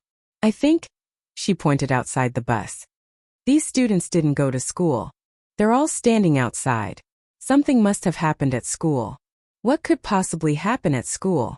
In 1996, other than the return of Hong Kong, there didn't seem to be any major events that happened. However, the internet was still not developed in 1996. If something big really happened, it was normal for her not to know. Usually, it was the parents who asked if something had happened at school. Now that a student took the initiative to ask him, the policeman who stopped the car smiled and said, "You're quite smart. No wonder you could get into number 1 middle school." "You?" As he said this, the policeman looked at Yiqian. Why did he look a little familiar? Where did he see him? A criminal? Definitely not. But he did look familiar. He seemed to have seen him somewhere before. "Come on, student. Get off the bus with him. Remember to take your luggage." The policeman had an occupational disease and did not intend to let Yiqian get off the bus just like that. Instead, he motioned for her and the boys from the same village to get off the bus with him. Chapter 329. The boy from the same village had the surname Zhang, and his name was Jingyi. Shuka village was a village with the surname Zhang, so there were quite a lot of people with the surname Zhang. When he saw that he still had to follow the police, he was still a high school student. No matter how brave he was still a young high school student. When he heard this, his legs went weak. Why do I have to get off the bus with you?" He was stuttering a little. When Yiqian saw this, he turned around and smiled at him. "You're still a student. Nothing bad has happened. What are you afraid of? Something must have happened at the school. They're here to protect the students and their parents. Girls are more meticulous than boys. Your classmate is right. Hurry up and get off the bus. Don't waste the bus driver's time." When the police heard this, they turned around and smiled. "It has nothing to do with you students. Get off the bus." It has nothing to do with the students? Could it be the school and their parents? Yiqian's gaze froze for a moment. Encountering such a situation at the beginning of school was indeed not something to be happy about. After getting off the bus, Yiqian and Zhang Jingyi went straight to a convenience store on the road. The store was supposed to be a grocery store, but the police had temporarily recruited them to be on duty. There was also a group of students and parents outside the convenience store. The police walked quickly through the crowd and entered the convenience store. They lowered their heads and said a few words to their colleagues on duty. When they came out again, they waved at Yiqian, who had not yet entered. Come. The sun is bright outside. Come here and enjoy the fan. Also, the two of you pass the admission notice to Teacher Fu. Let him help you with the registration procedures." It turned out that the school could not handle the normal admission procedures. In order not to delay the start of school, the registration could only be done by 2 police officers and a school teacher outside. This was one of the registration points. There were 2 more registration points outside. The parents were causing trouble at the school entrance, but the school's normal admission procedures were still carried out. It was not much of an impact. Yiqian took out the notice from his bag and handed it over. The policeman took the notice and opened it to take a look. His gaze immediately fell on the name Yiqian. He then looked up and passed the notice back to Teacher Fu. "You don't have any students with the same name, right? Yiqian, this girl is here to report. Although they were communicating in a low voice, Yi Qian had undergone hellish training after all. For someone like Yi Qian, who was close to the level of a world-class sniper, even the slightest movement could not escape her eyes and ears. Not to mention, the teacher and the police were talking right under his nose. How could he not hear them clearly? "I'm Yi Qian, Teacher Fu. Is there a problem?" The indifferent Yi Qian smiled and asked politely. "I'm reporting according to the date on the notice. I've already prepared all the other materials for the report." She did not want to ask too much, but she remembered Yi Jifan's harsh words early in the morning. "Yi Qian, you're still too inexperienced. If you want to compete with Ying, you'll have to see if I agree or not." These words clearly showed that he did not want her to have an easy time at number 1 middle school. Now that she asked one more question if she could find out something, she might as well not go to number 1 middle school. Teacher Fu looked at Yi Qian. Her expression was slightly dark and unclear. She stood up with the authority of a teacher and said, "Go and sit on the side. I'll call the school management." The change in her expression was only a matter of a few breaths, but it made Yi Qian's eyes darken instantly. Based on the current situation, there was an 80% chance that he did something. Chapter 330. Especially when Teacher Fu took away her acceptance letter, Yi Qian instinctively took a few steps forward and blocked Teacher Fu's way with a smile. "Teacher, you should pass me the acceptance letter. You can help me with the process after you finish your call." Zhang Jingyi was dumbfounded. Yi Qian had guts. She was really brave. She even dared to block the way of a teacher. "Yi Qian, you." He didn't know what to say. He only felt that the atmosphere was a little strange, so he subconsciously called out. Then he went silent. The students and parents outside didn't notice anything strange. They were still squeezing in front of other teachers to complete the process. The police officer who brought Yi Qian in was also a little confused, but he knew the importance of an acceptance letter to a student. He smiled and said, "Teacher Fu, go ahead. I'll take the acceptance letter and let my colleague register it." "No, you don't have to register it for now. Wait for me to call back." Teacher Fu probably didn't expect a student to dare to block a teacher. After the initial shock, she panicked a little when a police officer joined in. She stuffed the acceptance letter into Yi Qian's hands and hurriedly said, "Wait here." Holding the crumpled acceptance letter in her hand, Yi Qian sighed softly in her heart. Seemed like there were some things that she couldn't decide. Yi Jifan's ability had once again exceeded her expectations. He was actually able to extend his hand into the city. In her previous life, Yi Jifan was a successful government official. He was promoted to the position of deputy governor. If he wasn't capable, how could he become the deputy governor of a province? Moreover, Grandpa Zhen repeatedly reminded her not to go against Yi Jifan. She only needed to give him a proper warning. It was clear that Grandpa Zhen also knew about Yi Jifan's ability. If you don't listen to your elders, you will suffer. Yi Qian was glad that she hadn't fallen out with Yi Jifan to the point where they would be at each other's throats when they met. Number 1 middle school. She definitely couldn't stay. "Zhang Jingyi, you go ahead and register first. We were so focused on rushing to school that we didn't even call home. I'll go out and make a call first." After Yi Qian made up his mind, he completely gave up on the idea of studying at number 1 middle school. He then said to the policeman, who was still confused, "Hello, I'm going out for a while. I'll be back later." Although the police officers didn't understand what was going on, they had a vague feeling that something was wrong. They didn't stop Yi Qian. After he left, they asked their colleague who was in charge of registration, "What happened?" "I'm not sure. A person who looked like the head of the school came over at around 9 o'clock. He said that if he saw a new student named Yi Qian registering, he told us not to worry. He said that there were some problems with her exam." The police officer in charge of the registration didn't know what happened either. He shook his head and said, "The school's matters are not something we can figure out. Everyone had their own duties. If it weren't for the parents protesting against the school today, these civilian police officers wouldn't have been able to register the students for the school." The police officer who brought Yi Qian over frowned. "There's such a thing? How could they send the notice if there were problems with the exam? Hey, don't you think that girl just now looked a little familiar? She's the girl that Sister Zhang mentioned before." She's very good. She represented the country in the Australian Mathematical Olympiad. She's the only Chinese student, Yi Qian. Of course you'd recognize her. We've all seen her in the newspapers. She's quite a good student. How could she have problems with the exam? Chapter 331. While the two policemen were discussing in low voices, Yi Qian ran to a supermarket in front of them and called Principal Chan. Uncle Chan, I'm afraid I won't be able to study at number 1 middle school. Yi Jifan has reached out to number 1 middle school, and there's a problem with the registration process. Tell me more details. Today was also the first day of school in Fujian town, so Principal Chan was very busy. However, when he received Yi Qian's call, his expression turned cold, and he put all his work aside. Don't worry, tell me slowly. Yi Qian told him about his temporary guesses one by one. He chuckled and said, No wonder Yi Jifan said those harsh words to me this morning, saying that I can't compare to Yi Ying. It turns out that he's been waiting for me for a long time. Since he had frequent contacts with the city's leaders, it was indeed possible for him to reach out and tamper with her enrollment. His hands are indeed long.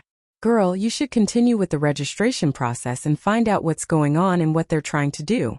Also, I'll call the leaders of number 1 middle school and report your enrollment first. Principal Chan still didn't know that Yi Qian wasn't even considering number 1 middle school. As he spoke, he took out his phone book and looked for the leaders of number 1 middle school. Yi Qian pondered for a moment, then pursed his lips and said, Uncle Chan, since Yi Jifan is forcing me to not be able to study peacefully, I don't plan on letting Ying be peacefully anymore. Don't call the leaders of number 1 middle school. If they've tacitly agreed to this, then it's useless even if you call them. Are you sure? Principal Chan had always respected Yi Qian's decisions. He said in a low voice, If you miss this registration, you might not even have the chance to attend high school this year. Her words were meant to remind Yi Qian to reconsider, but who knew that when Yi Qian, who was frowning slightly, heard her words, a light flashed across his eyes. His dark eyes suddenly shone like stars. If I don't study this year, next year, I'll retake the exam and directly enter year 2. What do you think? There was silence on the other end of the line. After at least 3 minutes of silence, Principal Chan laughed out loud. Little Jian, do you know what you look like? In the northern underworld, there is a fish named Kuan. The Kuan was so huge that no one knew how many thousands of miles it was. It transformed into a bird, and its name was Peng. The rock's back was thousands of miles long. It flew in anger, and its wings were like the clouds in the sky. You are this Kuan. In the future, you will be the Peng that hits 3,000 miles in the water and flies 90,000 miles in the air. I don't have any objections. As long as you think you have the ability to train while completing high school, I don't have any objections even if you take 2 years off from school. His deep, powerful, and kind laughter rang out. Yi Qian also laughed along. With the support of an elder, she had the right to be willful. After laughing, Yi Qian's expression gradually became more serious. Although her clear voice was soft, it was sonorous and powerful. In 1 year I won't be worse than them. I definitely won't. Taking a year off from school was indeed not a difficult thing for her. Don't call first. Wait for me to confirm things on my end, then I'll come back and tell you. In any case, I have to let some people know that the things they do are not a threat to me at all. With someone supporting her, Yi Qian's voice became lighter. If they want to control me academically, they can dream on. By they, she was naturally referring to Yi Jifan. After hanging up the phone, Yi Qian returned to the small store. At this time she saw a middle-aged man wearing a shirt, a bow tie, and a pair of glasses. He looked like a school leader standing under the shade of a tree and looking around. Chapter 332. After Yi Jian glanced at him, a faint sneer appeared at the corner of her mouth. This was the vice principal of number 1 middle school. She had seen him in the photo before and recognized him at first glance. Even the vice principal was here. Her application was quite interesting. Yi Qian was not in a hurry, so she did not push her way in. Instead, she waited in line for the parents and students in front of her to register first. What was the hurry? Zhang Jingyi, who had finished the registration, came out and saw Yi Qian still in line. He was sweating profusely as he pulled her out. Yiqian, why are you still waiting in line? Hurry up and go. I saw the vice principal. He's waiting for you.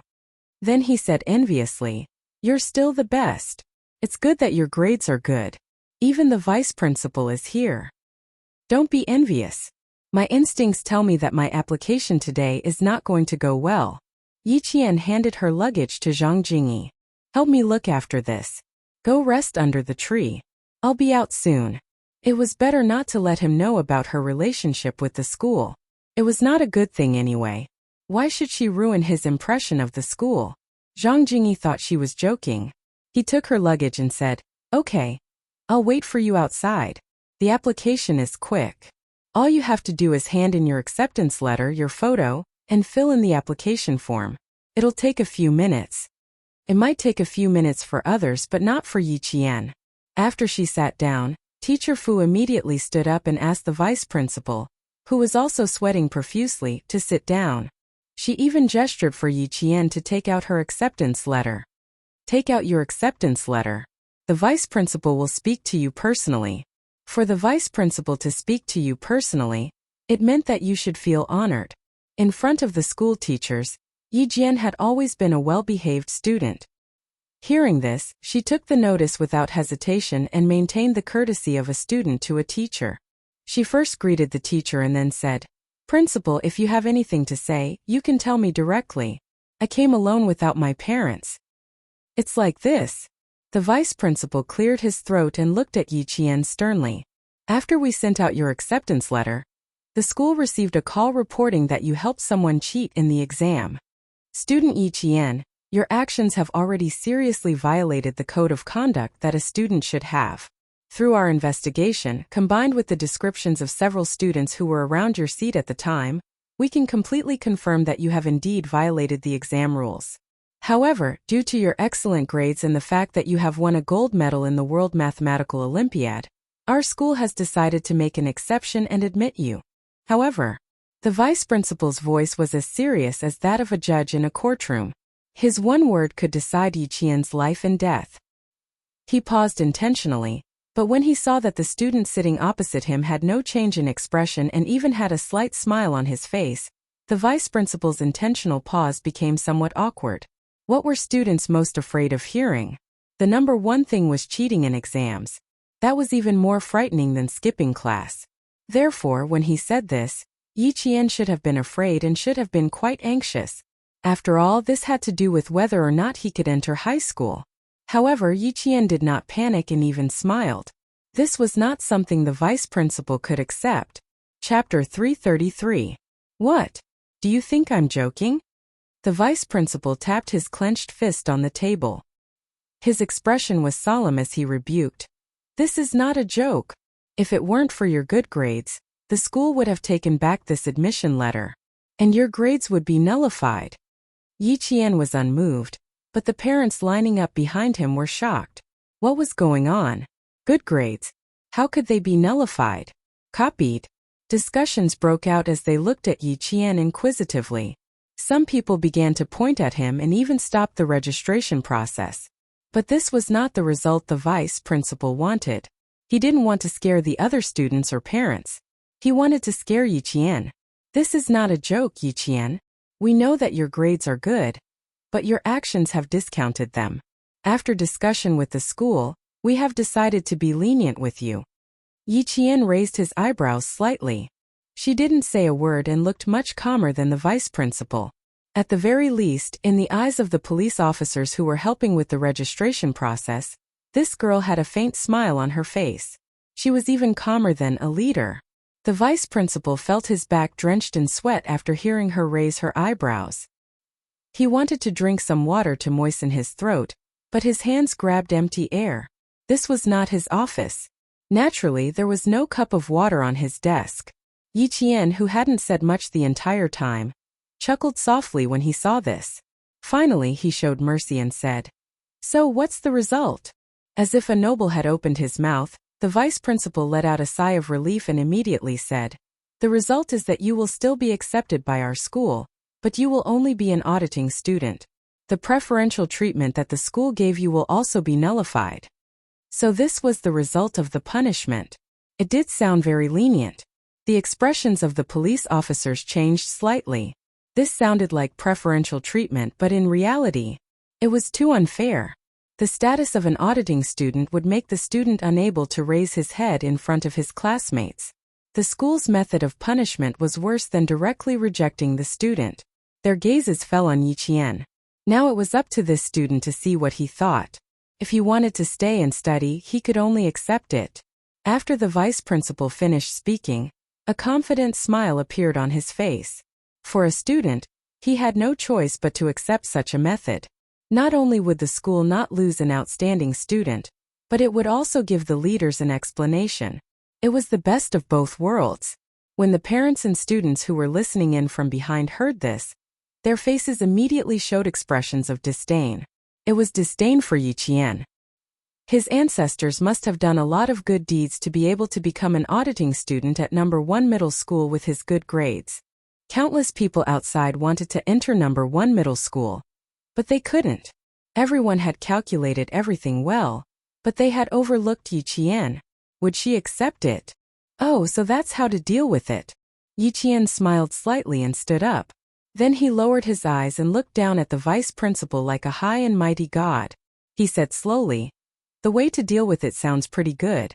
At least I can still study at number 1 middle school." The vice principal thought that she had agreed. When he heard this, he immediately said, "That's right. This is the biggest exception that the school can make for you. You have to cherish this rare learning opportunity. In the future." Chapter 334. Before he could finish his sentence, he saw that the notice that was supposed to be on the table was already in Yijian's hand. With a tearing sound, the notice that represented a student was allowed to enter the school was directly torn into 2 halves by Yijian. "What should I do? Do you think this method is helping me?" "Unfortunately, I'm sorry, Vice Principal, I'm not interested anymore." Amidst the gasps behind her, Yijian smiled brightly. Her dark eyes were filled with disdain. She used her actions to reject this so-called generosity. "I'm not interested in number 1 middle school. I can even reject the capital's experimental number 1 middle school and the provincial number 1 middle school, let alone a small number 1 middle school. Don't be angry. I'm a talent. Isn't it a little arrogant? I've always been humble. Today I'm being arrogant. Feels pretty good." The notice wasn't just torn in half. Under the vice principal's wide eyes and everyone else's incredulous gaze, Yiqian tore the notice to the point that it couldn't even be pieced back together. With a light wave of her hand, the notice turned into a paper butterfly. With a blow from the fan, it scattered everywhere. She giggled and said, "I'm not coming to school anymore. As for the books, I'm not going to study anymore." Don't be surprised. I'm definitely not an impulsive person. Don't be angry. Although I'm a student, I've always made my own decisions. Don't glare at me. If the school can frame a student like this, I really don't want to study anymore. After the notice was torn and blown by the fan, the parents and students were dumbfounded. This was too much. Why was this child so impulsive? You're too impulsive. Everything was fine. Where are your parents? Quick, get them here. You've already been admitted.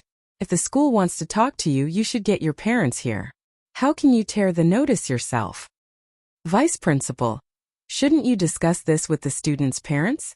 How can you tell a child directly? Once the notice was torn, the parents' reactions weren't normal.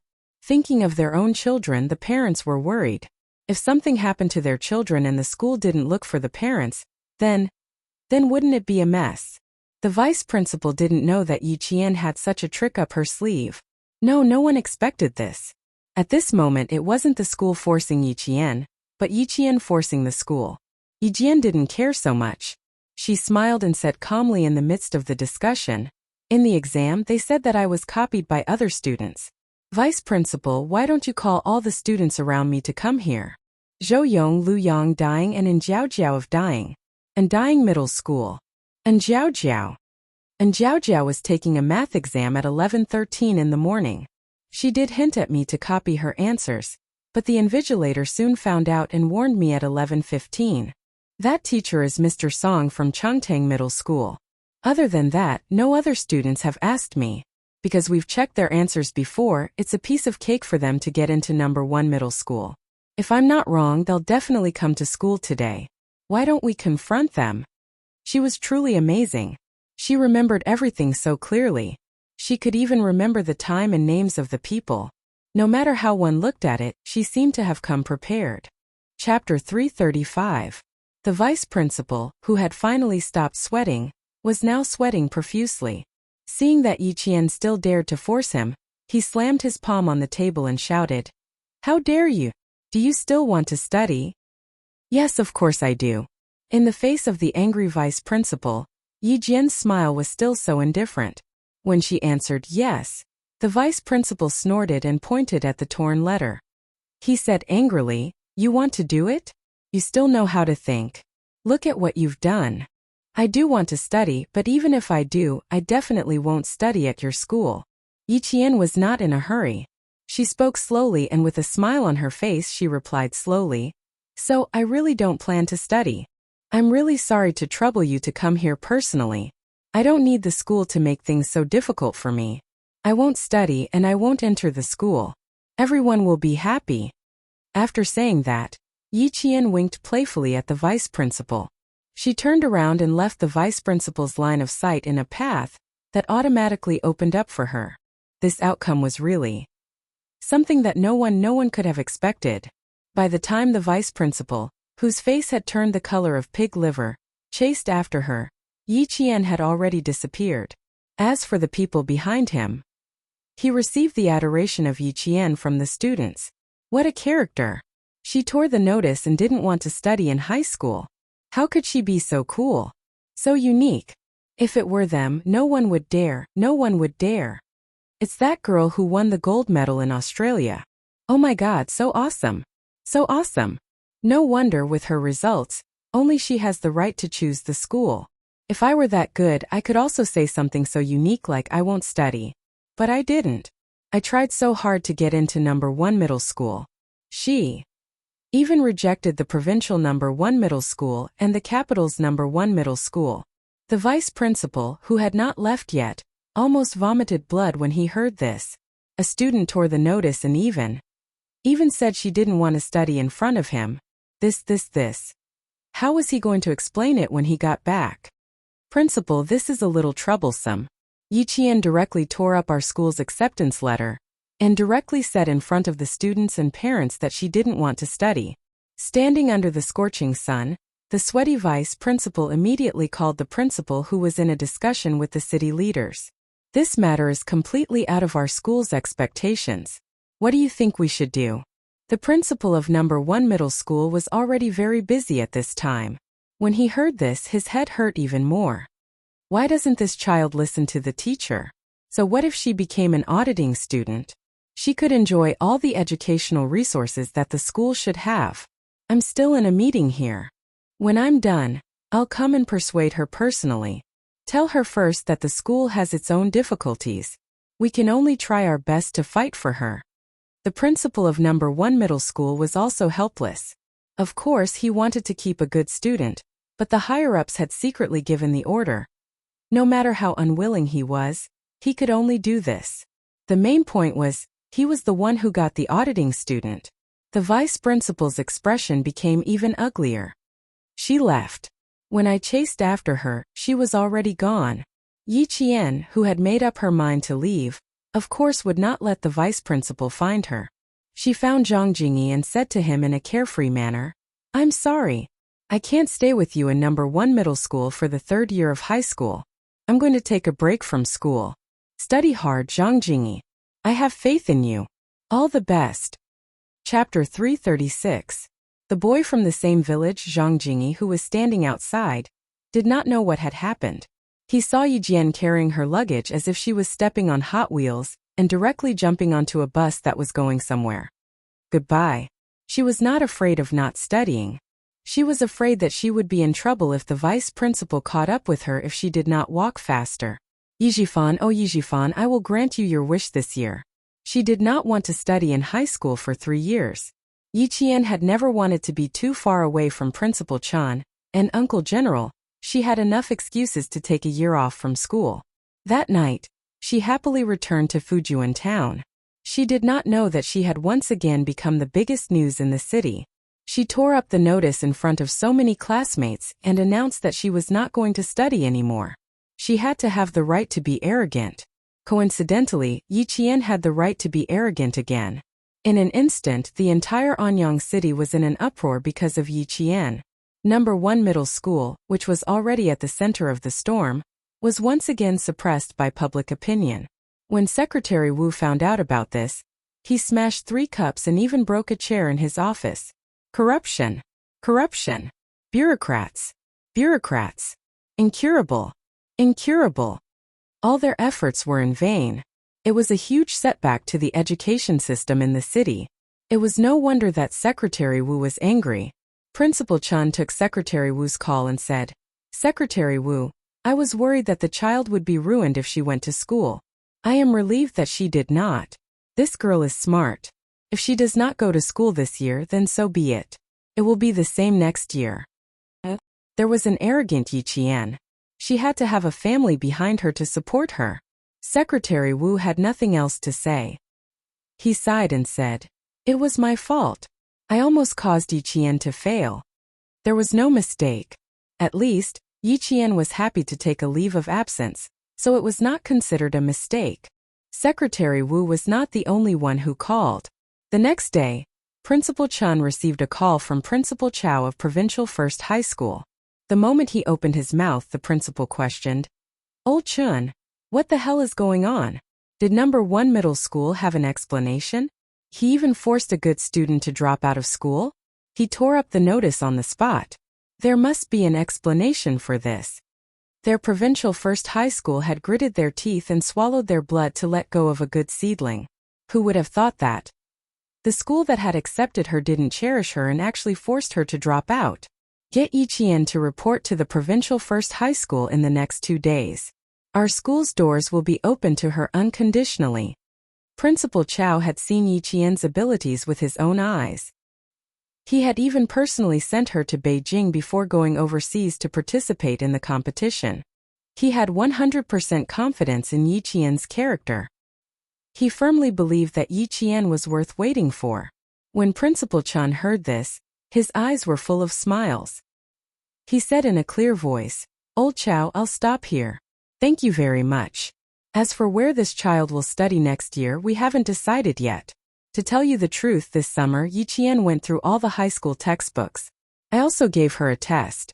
A typical key university won't be a problem for her.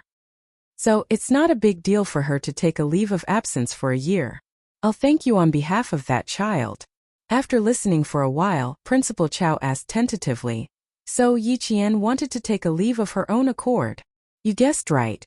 I just found out that this child doesn't want to study for 3 years in high school. She thinks it's a waste of her time. As for me, I support her." Principal Chun did not hide anything and chatted with Principal Chow with a smile on his face. After hanging up the phone, Principal Chow leisurely took a sip of herbal tea. TSK. On such a hot day, a sip of herbal tea is really cooling and comfortable. Chapter 337. There was a call from the provincial government, followed by a call from Dean Li in Beijing. Like Principal Chow, they hoped that Yi Qian could report to their school within the next 2 days. The examinee's file had to be entered into the education system as soon as possible. Once the time limit was over, it could not be submitted again. Principal Chen's answer was still, "Let Yi Qian take a year off from school. If there was anything else, they could talk about it next year." Who was the happiest about this? Naturally, it was Yi Jifan's family. Yi Jifan, who was still handling the admission procedures at the provincial first school, received the call. He suppressed his happiness as he bought daily necessities for Yi Ying. Instead, he said sadly, this child. Hey. I just wanted her to admit her mistake. Who knew that she would be so rebellious and disrespectful to the teachers? She even dared to tear up the notice. This matter has nothing to do with you. I will definitely apologize to you when I get back. It's really, hey, I didn't think that she would be so presumptuous." He sighed and apologized as if he was really heartbroken. After the call ended, Yi Jifan laughed heartily as he paid the bill. This little girl dared to compete with him. This time she will remember. Ying still could not believe it. Daddy, are you sure she really tore up the notice? Really? Really? Of course, why would I lie to you? Yi Jifan placed the toothpaste and toothbrush on the table and said to his overjoyed daughter, Ying, Yi Qian was never your opponent. You don't have to treat her as your opponent. Do you see that? I usually don't do anything. Once I do, I will directly destroy her future. Remember, Ying, if you don't do anything, you must plan. If you plan before you act, that is the best plan. You were the only one who suffered losses in the past. His words were much more profound than Sun Dongqing's. It also made Ying more convinced. Ying was so happy that her entire face was flushed red. She said excitedly, I know. I will listen to you, Dad. Yi Qian, what right do you have to fight with me? Ha, what right do you have? I am now studying at the provincial first school, and you can only quit school. Ha, you want me to wait? Fine, I'll wait.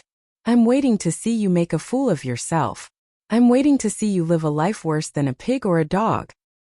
His smile was not only sinister, but also ferocious. It was as if she could already see Yi Qian's miserable days in the future. She would be the king, and Yi Qian would be her slave. Work hard, Ying. Dad can help you now, but you have to rely on yourself in the future. Yi Qian is no longer a threat. She didn't even study in high school. No matter how good she is, she can only live at the bottom of society. Yi Jifan constantly reminded Ying that she needed to use her own means to get the life she wanted. Don't always think about Yi Qian. You need to become someone that she can never match up to. When she thought about how Yi Qian would never be as good as herself, Ying felt that the haze from before was swept away. She hugged Yi Jifan's arm and said coquettishly, Dad, I know. Don't worry. I used to throw tantrums because of Yi Qian, but I won't anymore. She was already inferior to me, and she will still be inferior to me in the future. I will work hard for you. I definitely will. Sun Dongqing, who was hanging the clothes outside, didn't know about this. When she found out that they had returned to Fujian town, Yi Jifan told her.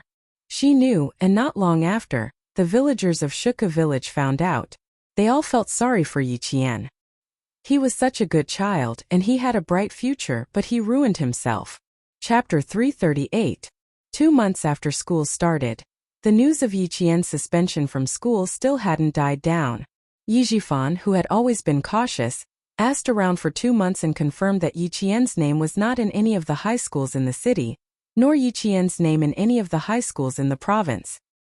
He was still worried and used his connections to check Yi Qian's household register.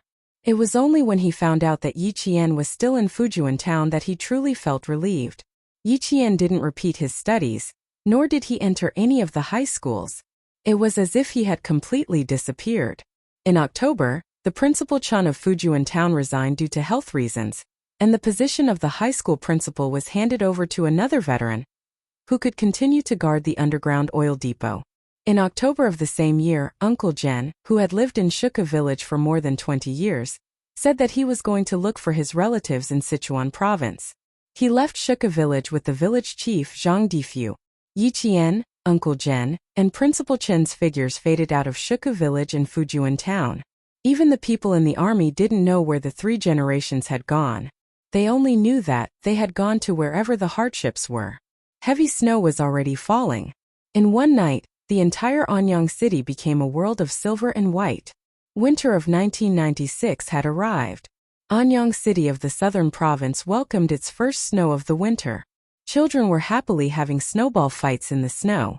The children's laughter added the most vibrant colors to the entire city. Drivers, cyclists, and pedestrians were all very careful for fear of accidents. Only a jeep suddenly appeared at the intersection. It sped up again, stirring up waves of snow, and disappeared around the bend in the road in the blink of an eye. The driver's deep black eyes contained a faint smile.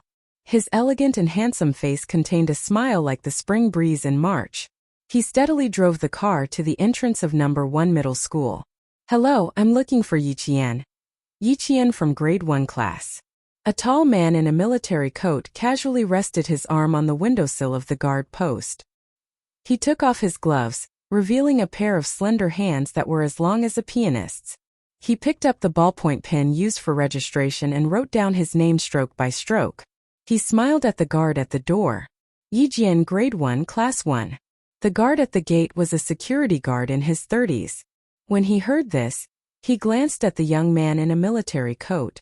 When his gaze landed on the man's military cap, his eyes flickered slightly. Xia Jinyuan put down the ballpoint pen. He could see something strange from the other party's expression. There was a hint of seriousness in his soft voice. What's wrong? What happened to her? Comrade, this Yijian. The guard opened his mouth awkwardly. After thinking for a while, he lowered his voice as if he was afraid that someone would overhear him. She didn't come to our school. Why don't you go outside and ask around? Ask around at the small store in front. I'm just a security guard. There are some things that I can't say. If you ask someone else, they will know. She didn't come to school? Xia Jinyuan clenched his fists. He said, "Thank you." Then he strode away. He started the car and stopped in front of a roadside convenience store in the blink of an eye. He stopped the car and bought a pack of chewing gum. He fiddled with it without eating it. Looking at the shop owner who was sitting by the fire, bored, Xia Jinyuan pointed at the stove and smiled. "Brother, let's go to your store to warm up. I'm waiting for someone." In his military uniform, he took off his military cap and naturally placed it flat in the palm of his hand. He then fastened it to his waist. His actions were indescribably dignified and masculine. Seeing this, the shop owner laughed loudly. "Whatever. Do you want some hot tea? I'll make you a cup." His action, dressed in military uniform, won the shop owner's favor. Chapter 339. There's no need to trouble yourself. I'm just waiting for someone. Class is about to end. Xia Jinyuan sat down. Even his sitting posture was a habit of the army. His hat was gently placed on his knees to maintain his military posture. He was always cautious that he was a soldier and would never spoil his military image outside. More importantly, this was also a characteristic of physics. When one's hands were placed on his knees, it formed the most stable triangle. When one stood up, it was easy to immediately exert force to stand up. Xia Jinyuan's plan was to leave immediately after asking about Yi Qian. The shop owner warmly poured tea and came over. When he sat down and saw Xia Jinyuan's appearance, he subconsciously straightened his back and started to chat with him. Number 1 middle school is really good. This year, 6 students from Tsinghua University and Western University took the college entrance examination. Now that it's famous, all the students outside are squeezing their heads to get in. Everyone wants to go to number 1 middle school and enter the top universities.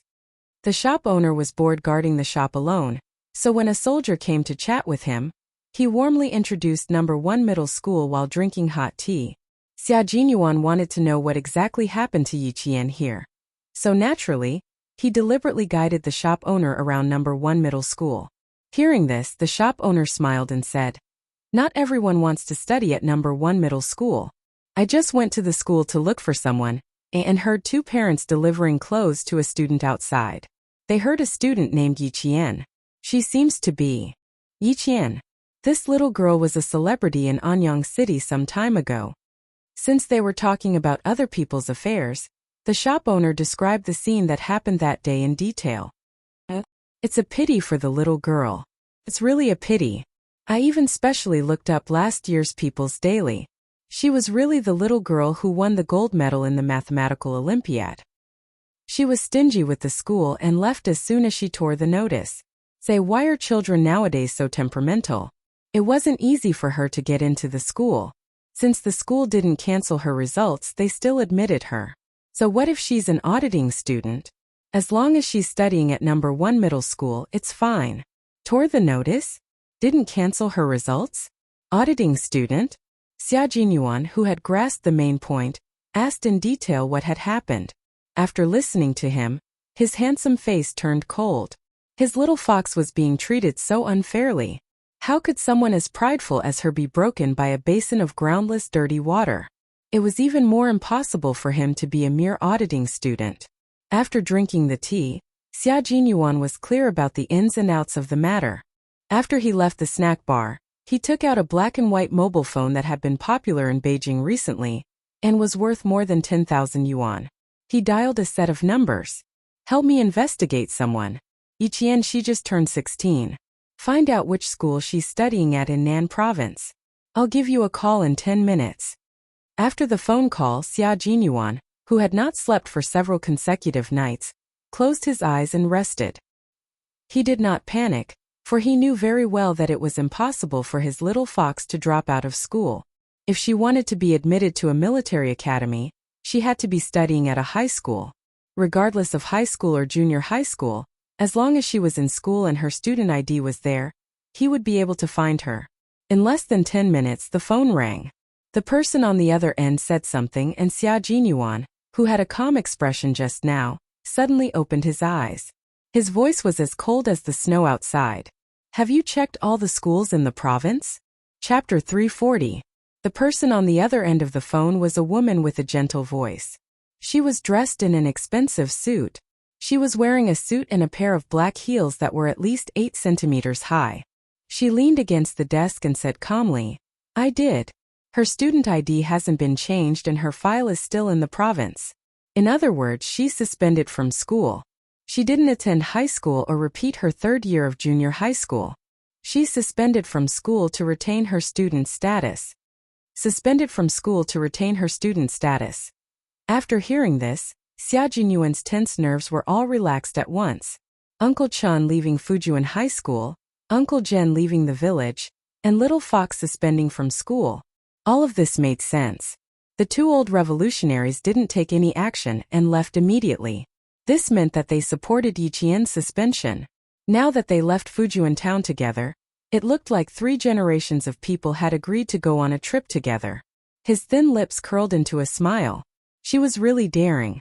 She could even do something like taking a leave of absence. Little Fox, what medicine are you selling in your gourd? With Uncle Chen's abilities, weapons, Little Fox and Uncle Jen, the 3 generations of people wouldn't have to worry about anything. He bet that she would only suspend from school for a year. After a year, his Little Fox would definitely return. Help me investigate what happened with Yiqian. Just investigate Yijifan. There's no need to investigate anyone else. He didn't believe that Little Fox's admission to school was simply because she cheated on the exam. Someone must have done something. There wasn't a second suspect. Yijifan was the only one. The woman on the phone obviously had a good relationship with Xia Jinyuan. She laughed when she heard this. Young Master Xia, you seem to care a lot about this young lady. Aren't you going to chat with me?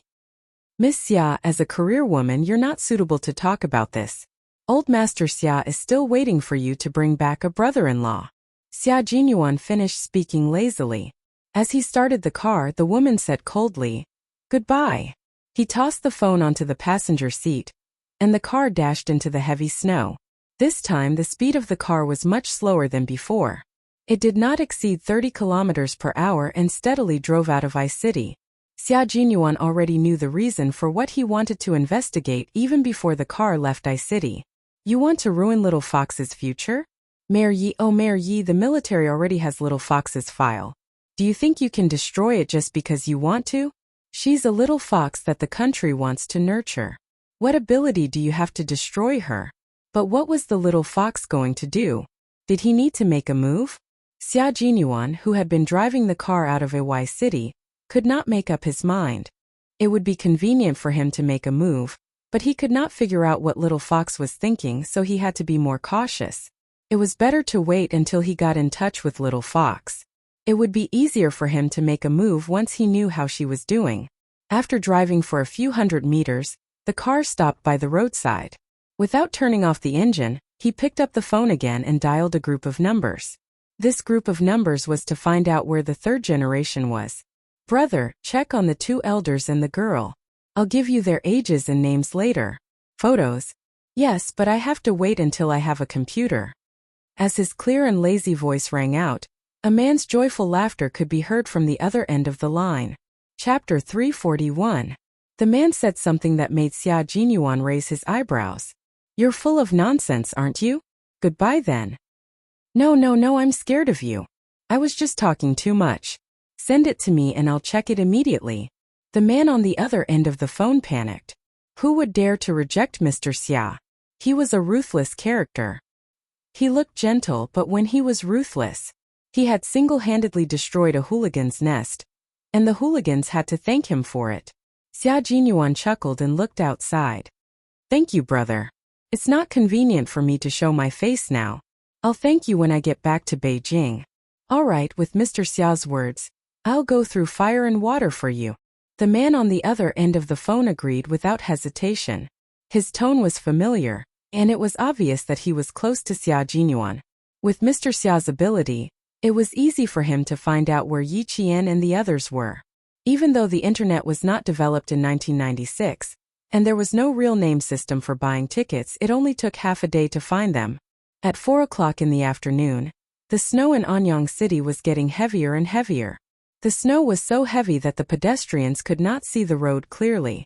Xia Jinyuan, who had already received news, knew that although it was snowing heavily in the southern province, the place where his little fox was located was scorching hot. 3 generations had gone so far away. The training arranged by the world-class sniper was indeed hellish training. After leaving the highlands and arriving at the desert, he admired the little fox's perseverance. It was unrealistic to go to the desert with only a week's leave. Xia Jinyuan returned to Beijing for 2 days of leave, and invited the friends who had helped him out for dinner. On the 5th day of leave, he returned to the Snowfield Brigade. Damn! You came back early. You should have given me the extra leave. When Han Zheng saw him appear at the base with his luggage, he said bitterly, I feel like I haven't rested enough and I have to report back. Hey, how did you come back early? Seeing Xia Jinyuan's expressionless face, Han Zheng took a closer look and frowned. That's not right. You didn't look for your little fox? Fuck, little fox is ignoring you? You guys broke up?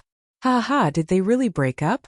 From puzzlement to schadenfreude, it only took a few seconds. When have I ever dated an underage girl? If there's no pursuit, how can there be a breakup? Xia Jinyuan, who had been ignoring him, finally glanced at him and sneered. Do you think I'm like you? When you return to Beijing, 3 girlfriends will break up with you. Young Master Han, the news about you has spread all over the capital. Fuck. Who the fuck is spouting nonsense and ruining my reputation? What do you mean by breaking up with me? I'm the one who doesn't want them. Han Zheng's face was a little pale, especially when he heard Xia Jinyuan's chuckle. His self-esteem took a big hit, and he jumped up to explain. Damn it, I've always been the one to dump people. When have you ever seen me being dumped by a woman? Xia Jinyuan chuckled at Han Zheng's explanation. He didn't care about this kind of thing. Before he returned to the dormitory, J5, who was dressed in a training uniform, walked towards him. You're back at the right time. There's an important meeting at 7 p.m. Someone from the top is here, a big shot. The mission is A-level in Hearts. A-level in Hearts represented a mission within the country. Okay. Xia Jinyuan looked at the time. There were still 46 minutes to 7 p.m., which was just enough time to check the map. Chapter 342. After putting away the luggage, Xia Jinyuan took out a map and looked at it carefully. They were looking at military maps which were very detailed and accurate. He ran his finger across the map, took out a pen, and wrote down a few places Yi Qian might go next month. Hey, you know a little? So fast? Who told you? G3 asked from behind him, took out a pen from the desk, and ran it across the map. This is a flight mission. We will depart from Machadi at 77 degrees 28, minus 79 degrees 05 east longitude and 38 degrees 25, minus 39 degrees 22 north latitude. We will cross the entire Taklamakan Desert and arrive at Ruoqiang at 86 degrees 45, minus 93 degrees 45 east longitude and 36 to 41 degrees 23 north latitude. As for the specific aircraft type, it is top secret. Choosing a desert was like choosing Area 51 in the United States. There was nothing but secrets. Xia Jinyuan picked up the map, slowly turned to look at G3, and raised his eyebrows slightly. G3, I was wondering why you immediately dragged us to flight training before we came down from the plateau. So you were waiting for us here. Don't look at me like that. I just found out too. The Snowfield Brigade is always at the forefront. You should have known on the day you joined that we take priority in everything. G3 smiled, his low voice full of pride. Let's have a meeting. We will depart in 3 days. All the soldiers of the Snowfield Brigade were all-rounders. They had to be trained in fighter jets, tanks, and even naval combat. Be loyal to the motherland, surpass yourself, challenge your limits, and win every battle. This was the Snowfield Brigade's slogan. At 7 o'clock, the Snowfield Brigade's 2 teams had a meeting. It was not held in an outside conference room, but in an underground conference room. They turned on electromagnetic shielding and tracked the radio waves of unknown origin to prevent the meeting from being eavesdropped. Xia Jinyuan's gaze was cast on the screen. He watched as the red laser light swept across the sky and the flight path that the fighter jet had to pass through. His thin lips were already smiling slightly. He and his little fox were really fated to meet in the same place even though they were thousands of miles apart. 3 days later, when Xia Jinyuan set off, Yi Qian was lying on the sand that was scorched by the sun. The endless yellow sand was the only scenery she had seen in the past month.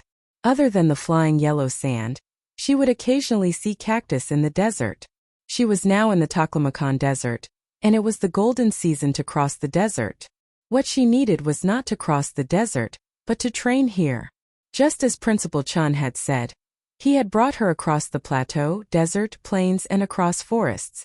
Now they were undergoing desert training. They did not have a fixed time, but they could leave when they wanted to leave. The beautiful golden scenery of the poplar leaves did not enter Yi Jian's eyes. In her eyes, she was sniping Headmaster Chun, who was hiding in a golden world. The sound of a camel ringing a bell came from the sand dune. Yi Jian looked ahead through the scope and saw a group of desert explorers carrying backpacks. They climbed over the sand dune and slowly walked towards them. Hetianhe, their target was Hetianhe, who was behind her. The Hetian River was one of the 3 main sources of the Darim River in China. It originated from the Kunlun Mountains and the Karakoram Mountains, flowed north into the Darim Basin, passed through the Taklamakan Desert, and joined the Darim River. Yi Qian began to wriggle in the yellow sand with her body. She did not get up. If she got up to avoid these travelers, Principal Chun, who was in hiding, would not hesitate to shoot. Chapter 343. Yi Qian's body wriggled like a snake and soon, a human hole appeared. She then used her arm to rub against the sand. As the layers of sand covered her, Yi Qian's entire body was hidden under the yellow sand. Her gun was also hidden under the sand under the protective cover. Not a single foreign object could enter the gun. Not even a grain of sand the size of salt. Protecting the sniper rifle in her hand was also protecting her own life. Soon the group of 12 people walked past one by one under Yi Qian's nose. Her anti-dust glasses were stained with sand from the traveler's footsteps. She even smelled the smell of the camels. It was a little unpleasant with the smell of urine. After passing through 2 more sand dunes, we'll reach the Hetian River. My dear, walk faster.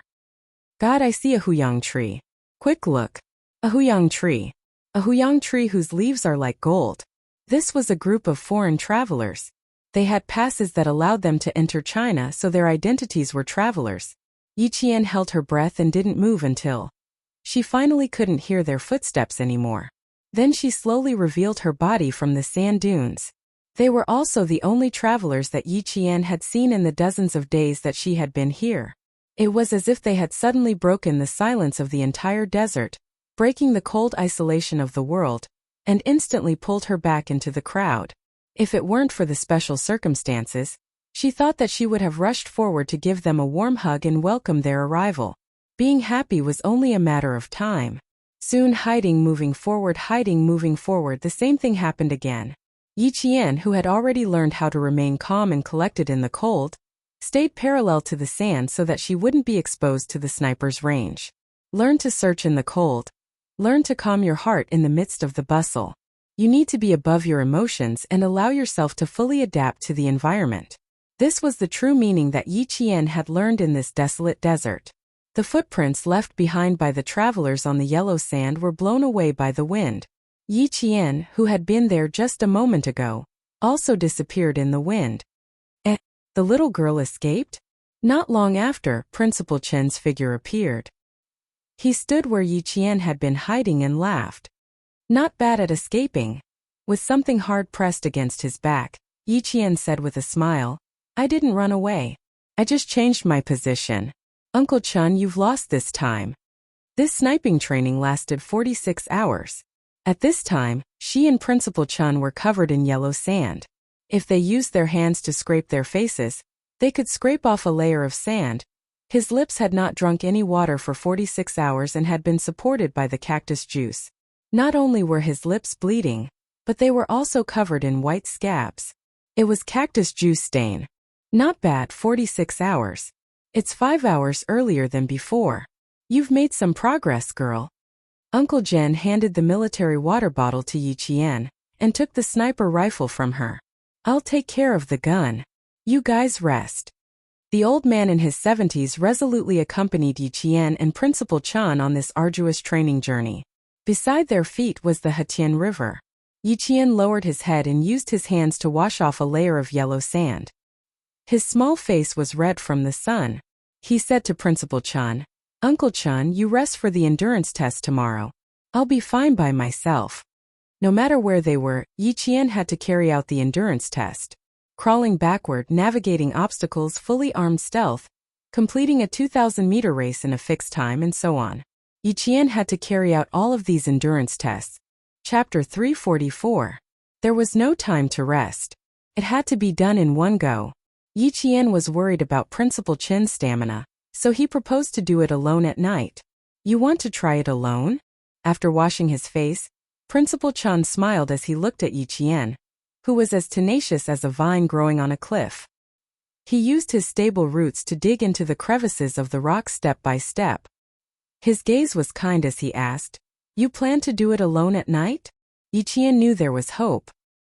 He winked playfully and smiled optimistically. I can't always have you by my side. I need to learn how to face the darkness alone. I'll bring the compass with me.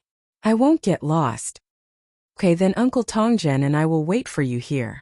Her courage and perseverance made Principal Chun feel that no matter how hard and tiring it was worth it. Here, Principal Chun not only trained Yi Qian to be a world-class sniper, but he also trained him to be a Special Forces soldier who could join the Special Forces directly after graduating from military school. Now, he was training Yi Qian to snipe on the ground. When it was over, he would bring Yi Qian to the jungle for training next spring. Night fell. The night view in the desert was even more pure than in Tibet. Yellow sand stretched under his feet, but the sky was filled with twinkling stars. Yi Qian used his binoculars to look at the Milky Way. The sky was so vast and magnificent that he felt like he was just a drop in the ocean. The sky was like a mirror. Among the twinkling stars he could even see shooting stars whizzing past, leaving behind the most beautiful scenery. With only a few minutes to admire the beautiful night sky, Yi Qian dove into the desert and began his endurance test. Stars twinkled in the sky. Yi Qian, who was admiring the night view, didn't know that Xia Jinyuan was sitting in the co-pilot seat, ready to go. Under the command of Xia Jinyuan, the jet rose into the night sky at an angle of 60 degrees, then flew parallel to the finish line. Under the command of the control tower, he and his 4 comrades from the Snowfield Brigade, as well as 5 pilots, flew the 5 newest fighter jets and began a series of maneuvers and drills, simulating the dropping of a bomb, rushing up at an angle of elevation, and rapidly descending at an angle of elevation. These were all things that they had to use their lives to practice and complete. When Yi Qian, who was lying prone in the desert, heard the rumbling of the fighter jets, he couldn't help but pick up his binoculars and look up at the sky. In her eyes she saw several airplanes flying over her head at an extremely fast speed. In Xia Jinyuan's eyes, he knew that he was in the desert, and he didn't know where he had met his little fox. The difference was that he was in the sky while she was on the ground. At the same time, at the same place, they would definitely meet. As for her, she would hear the sound of fighter jets. No matter which one it was, his figure would always fly past her, pass through the Hetian River and complete the defensive roller. His voice couldn't reach Yi Qian's ears, but it was clearly transmitted to the control tower. The test flight of a fighter jet was full of unpredictable dangers, but he still maintained a calm and unruffled composure. Yi Qian didn't come back that night, and Principal Chun and Uncle Jen didn't sleep the whole night. They sat there until the sun rose. In the ground line, Yi Qian appeared with the sun, with his back against the rising sun, walking over the sand from afar. She saw 2 black dots standing in the distance. They were her closest family, the elder she respected the most in her life.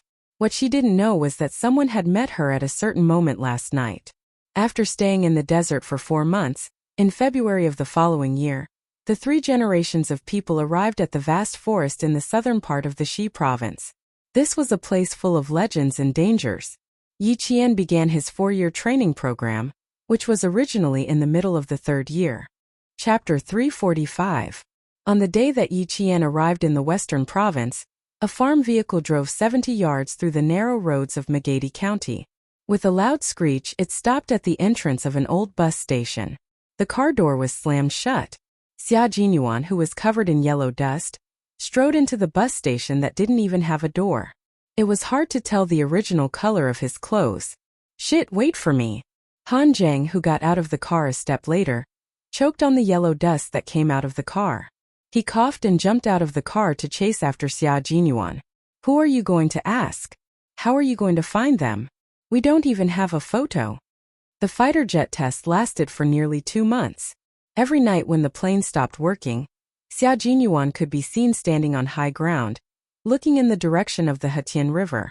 There, after a radar scan, 3 red dots appeared on the radar display, which meant that there were people in the desert. The military sent people to investigate in secret just in case. The results were shocking. But after that, the military didn't send anyone else. Obviously, they knew that the 3 people who stayed in the desert for a long time were not criminals who were spying on the military. Xia Jinyuan knew who the 3 people were. As for Han Zhang, he only found out 5 hours ago. Xia Jinyuan, who strode to the bus station staff to ask questions, didn't hear what Han Zhang said behind him. He looked tired and was asking about Yi Qian's whereabouts. According to the radar display, Yi Qian, Uncle Chan, and Uncle Zhen returned to Magadi County from the Hetian River 15 days ago. Based on the travel time, it would take about 10 days. According to his calculations, the 3 generations should rest for about a week after returning to the county. But he was wrong. The travelers who left the Hetian River would rest for a week in Magadi County to recover their energy before leaving. However, Yi Qian and the others only rested for a day before leaving. Xia Jinyuan had just finished a few months of fighter jet test missions. Last night, he began to inquire about the whereabouts of the 3 generations. Soon he found out that they were at the bus station. In fact, when he was driving over, Xia Jinyuan knew that there was a 99% chance that Yi Qian had left Magadi County. There was also a 1% chance that there was a problem with the maintenance of the bus that came in, and it needed to be parked for a few more days. As soon as Xia Jinyuan asked, the staff immediately knew who he was inquiring about. He smiled and said, "We've seen the young man and the 2 elders you mentioned. They left 4 days ago." The little girl was fair and clean. She stood out among the group of tan tourists. One of the ladies even asked the little girl what she used to smear it on her face. In fact, Xia Jinyuan already knew the answer, but he still wanted to ask again. Outside, Han Zhang found out from another staff member that Yi Qian had already left 4 days ago. He secretly clicked his tongue. Are these 2 fated or not? Our motherland is vast, but they actually bumped into each other in the desert. If they were fated, it didn't seem like it. It wasn't easy for them to have the chance to meet each other. But they missed it. The new year had just passed, and the small county still had a lingering New Year's atmosphere. Occasionally, the sound of firecrackers could be heard. Xia Jinyuan bought 2 bottles of mineral water that were 3 times the price outside. He stood alone at the place where Yi Qian had stood before, drinking the water and sighing helplessly. Little fox, you're really fast. You make me happy and sigh. Next time I see you, I have to ask for some interest." Chapter 346. What are you mumbling about? Let's hear it. Han Zhang, who was holding 2 bottles of mineral water in his hands, walked over. Seeing his tall and straight back, his childhood friend exuded the aura of a soldier no matter where he went. He teased, "Your little fox can become a celebrity wherever she goes. I can grab any staff member and they'll know her.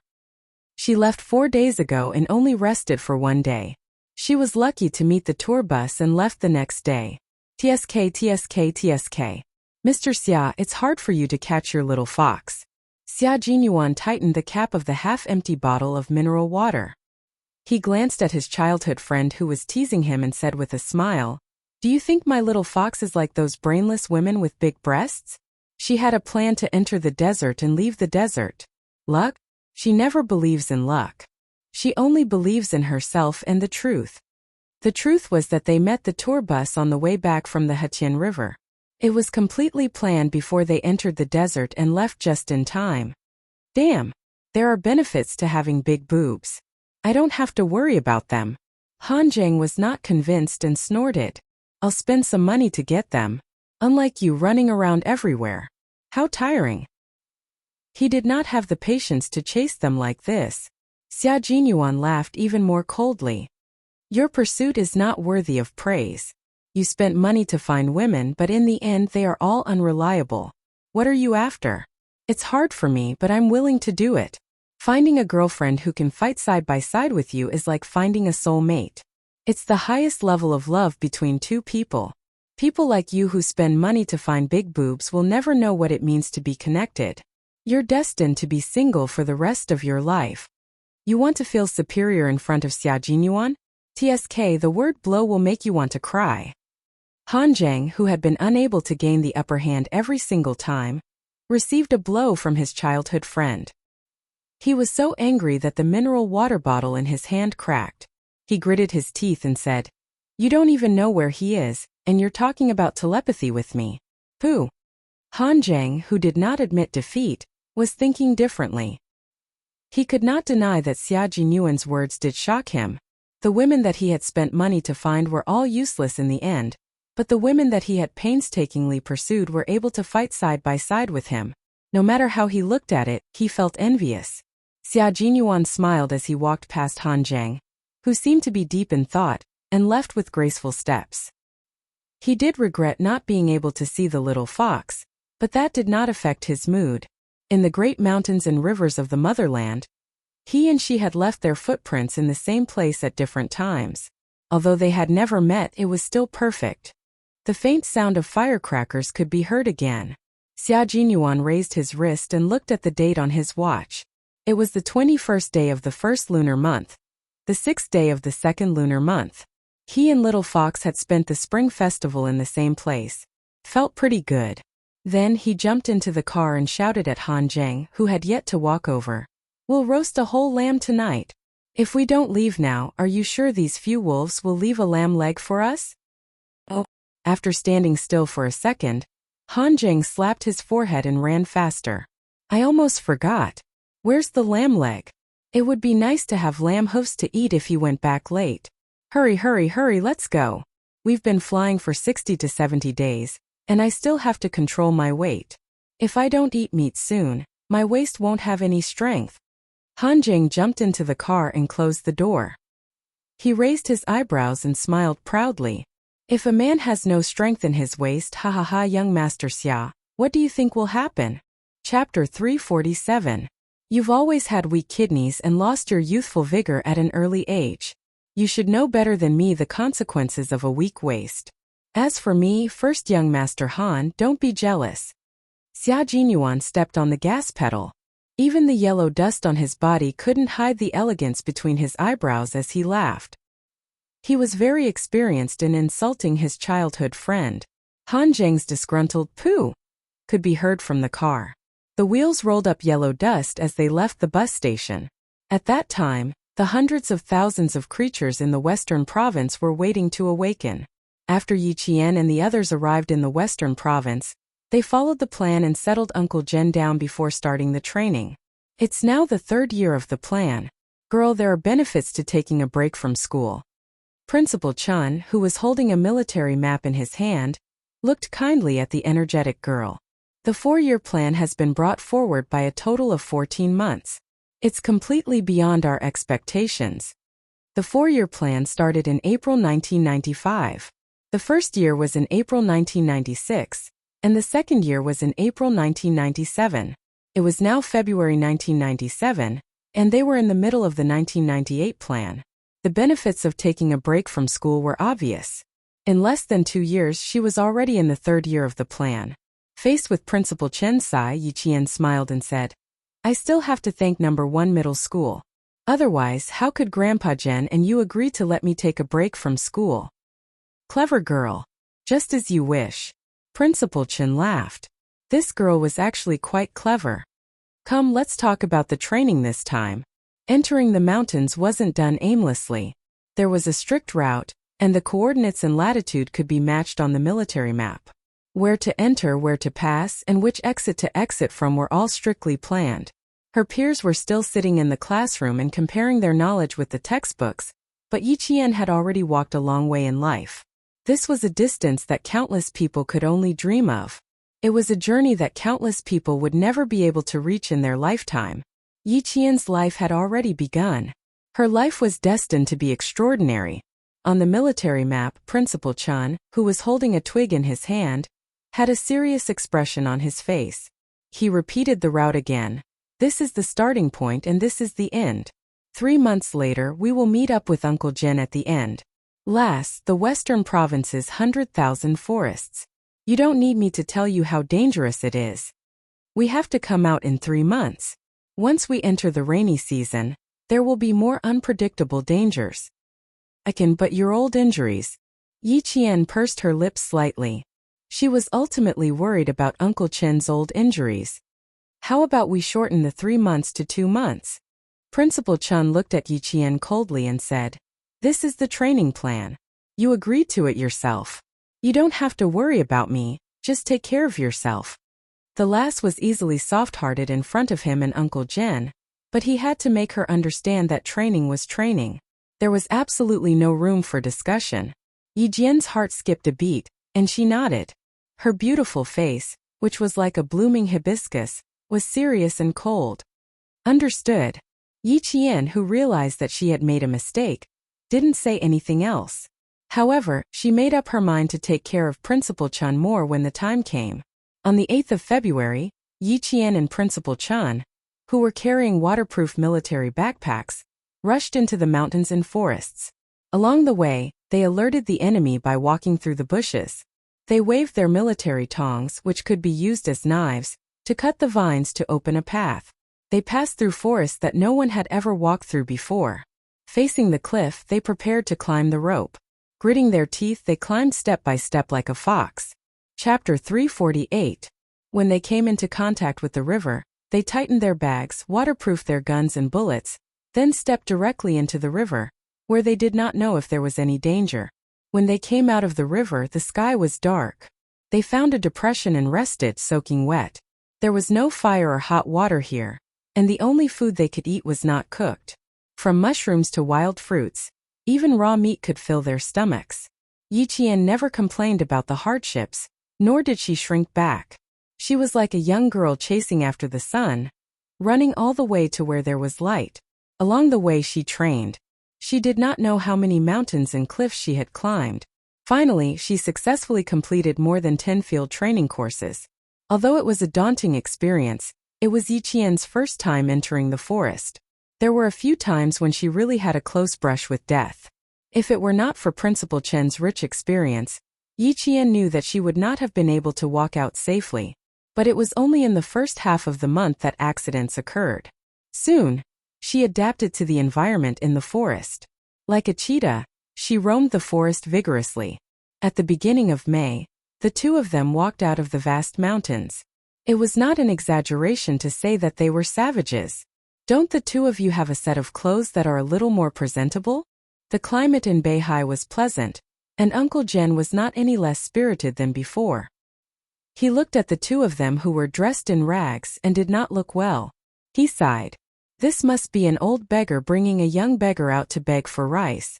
If it were not for the fact that the two of you are clean, I'm afraid that no bus would bring you back. Yi Qian put down her backpack. Her eyes became clearer and she giggled. You guessed right. When we first left the mountains, Uncle Chan and I were waiting for the village bus.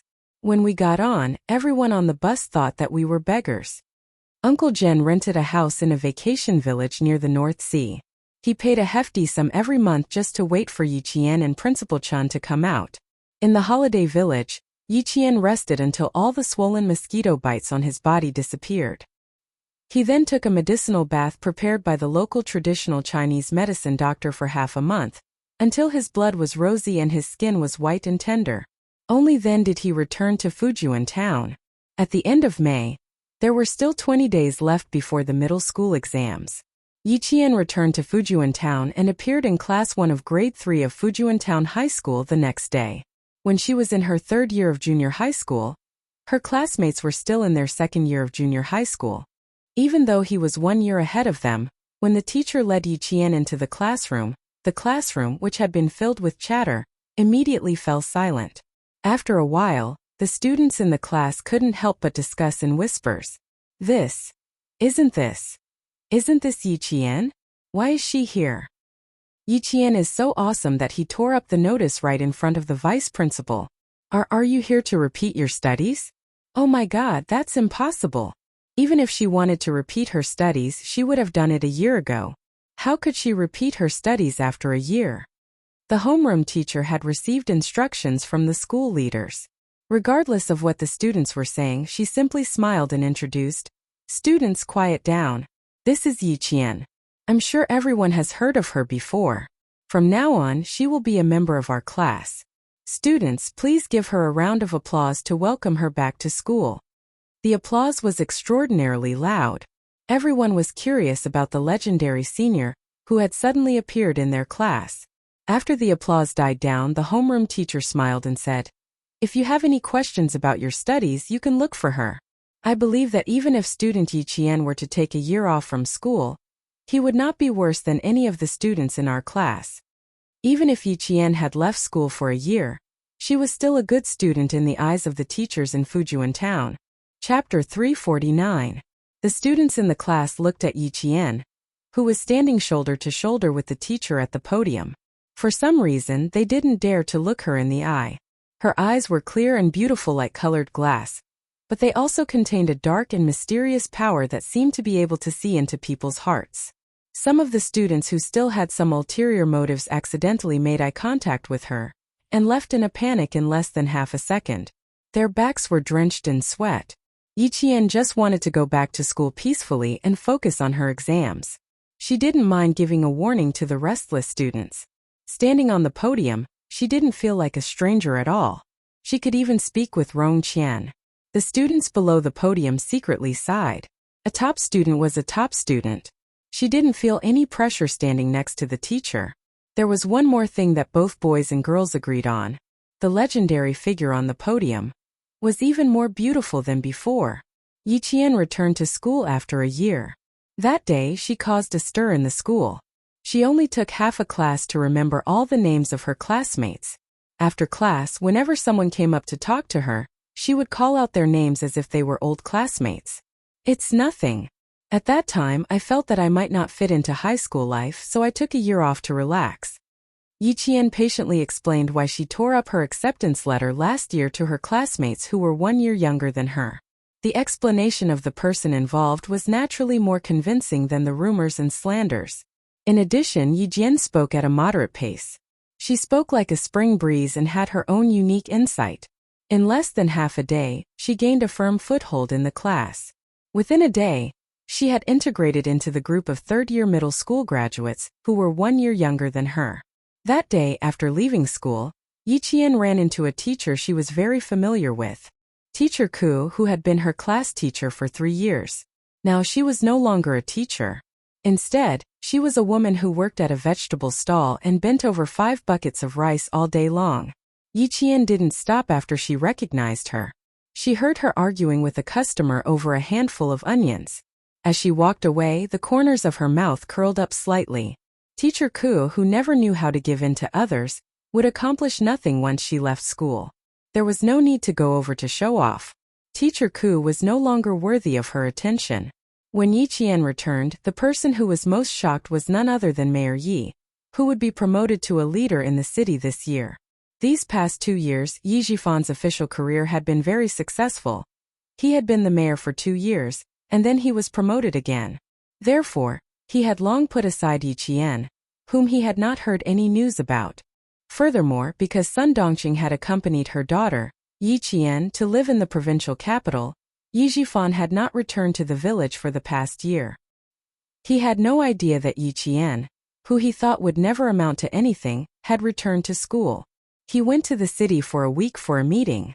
When he came back, Yi Qian had already been in class for a week. Yi Jifan, who was about to be transferred to the city at the beginning of June, pondered for a moment. His eyes revealed a hint of a sneer as he dialed a number. "Old Hu, you guys are in charge of marking the exam papers of the entire city's examinees, right? Look." His voice gradually trailed off and was drowned out by the chirping of the cicadas in the shade of the trees. His official smile could be seen on his face, but no one could hear what he said next. After the college entrance examination in June, it would be the middle school entrance examination. Yi Qian's name would also appear on the list of examinees. Her appearance caused the invigilators of every class to deliberately circle around Yi Qian to see what this legendary girl was like. Whether she can pass is still a problem. After all, she's a repeat student. Yes, but this student is smart. If she does well in all the subjects, it won't be a problem for her to get into a key high school. It'll be difficult. The repeaters don't have any grades in biology or geography. They can only rely on the results of the past 2 days to get into a high school, unless they get full marks in all the subjects. Chapter 350. While the invigilators were discussing regretfully, Yi Qian remained calm and began the middle school exams. Returning to the examination hall after nearly a year, the speed at which she wrote still surpassed all the other examinees. The invigilator standing beside her was dumbfounded. The speed at which she wrote was something that even the teachers could not catch up with. Politics, history, language, and English were still manageable. After all, they were rote memorization. But mathematics, chemistry, and physics were exams that required thinking. They needed to be calculated. They needed to be calculated on draft paper. But Yi Qian did not need to do that. When the mathematics exam began, the invigilator was shocked. You don't even need to calculate?" The stunned invigilator raised his hand to press down on Yi Qian's exam paper. He looked at the legendary girl in surprise. "You don't even need to calculate these? Only the last 2 application questions and 1 geometry question were left." When Yi Qian checked the exam paper to see if there were any problems, she had already memorized all the questions and calculated the answers accordingly in her mind. Even if the invigilator stopped her now, it would not delay her answering time. Hearing this, she smiled and said, "Of course I do. I've already calculated it in my mind." She pointed at the draft paper and said, "I can also save paper." The point was not to save paper. The point was, the invigilator took a deep breath and pointed at the exam paper. He forced himself to calm down and said, "Come, you should calculate these questions first. We will talk after the exam." The last 3 major questions were important and also multiple-point questions. No matter how shocked the invigilator was, he could not delay Yi Qian's exam. He knew that this girl did not score in biology or geography. He originally thought that Yi Qian would need to calculate the last 3 major questions or do some mental calculations. In the end, he saw the girl nod obediently after he removed his hand and she started writing. She really started writing. Just like that. She finished the 3 major questions in one go without a pause. She did not need to use draft paper or do any calculations. She just started writing as if she already had the answers in her mind. After he was done, Yi Qian immediately put the test paper away. He did not want to leave anything that could be used against him. The invigilator did not realize that Yi Qian was wary of him. When he picked out his pen, Yi Qian stood up. "Sir, can I hand in my paper first?" There was no way to confirm if Yi Jifan had done anything, but it was always better to be safe than sorry. "There's still 80 minutes to go. Do you want to check the papers again? I'll collect it later." Looking at his watch, the teacher swallowed his saliva. "This question is too fast." "No need, I'm done." "And teacher, can I hand in my paper and leave the exam hall now?" Yi Qian was already used to her teacher's shocked expression. This time, she deliberately increased her speed to let some people know that his tricks were nothing. Trying to trap her? It was simply daydreaming. Moreover, if they tried to frame her, then don't blame her for not giving them face. The invigilator was a teacher from Changtang Middle School. When he heard that she was done, he thought he heard wrong and repeated, "Do you want to check the entire test paper? You didn't score in geography and biology, so you can't be careless in these exams." At this point, Yi Qian vaguely remembered that her name had been passed around by the teachers of various middle schools. She looked up and smiled politely. Yes, I'm sure I'm done. Thank you, teacher. Chapter 351. All right then, put the test paper on the podium. Don't be in such a hurry to leave. The invigilator raised his hand and gestured for Yiqian to hand in the test paper first before returning to his seat. However, he heard Yiqian say, Teacher, if you have any questions, you can ask me outside. Leave the exam room immediately after handing in the test paper. This is the rule.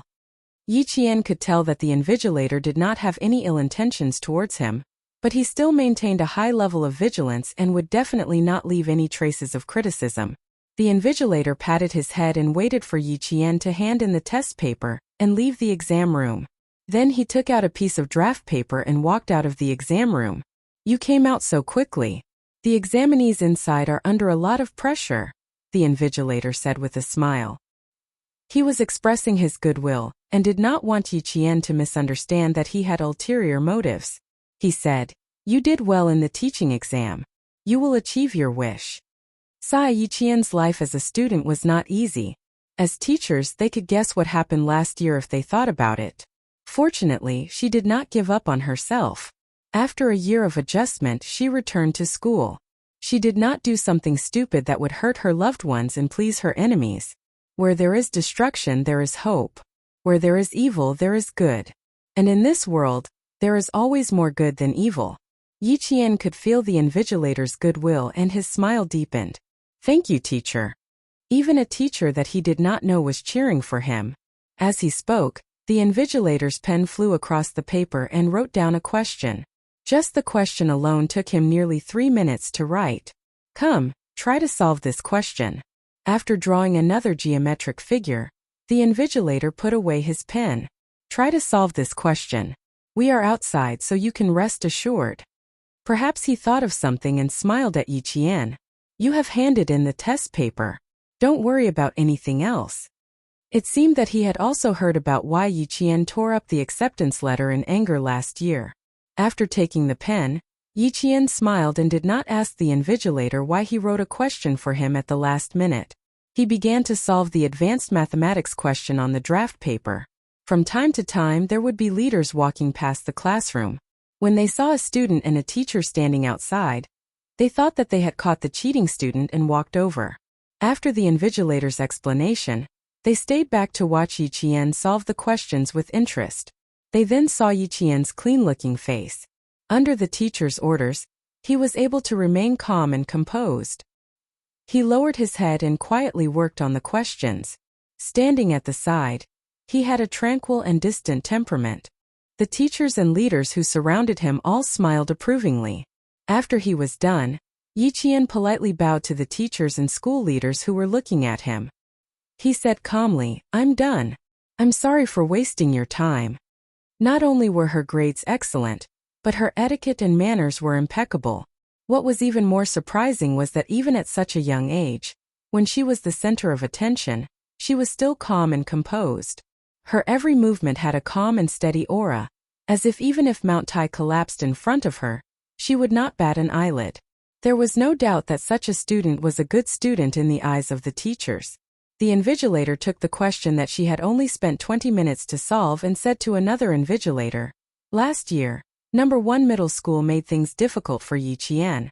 They even asked her to tear up the acceptance letter. Did the leaders of No. 1 middle school lose their minds? A student like this should be worshipped like a bodhisattva. How dare they make things difficult for others? What's the point of being an auditing student? A genius like her. Only she can choose which school she wants to go to. She only used 20 minutes to solve this advanced mathematics question. Chapter 352. Another invigilator took a look and smiled.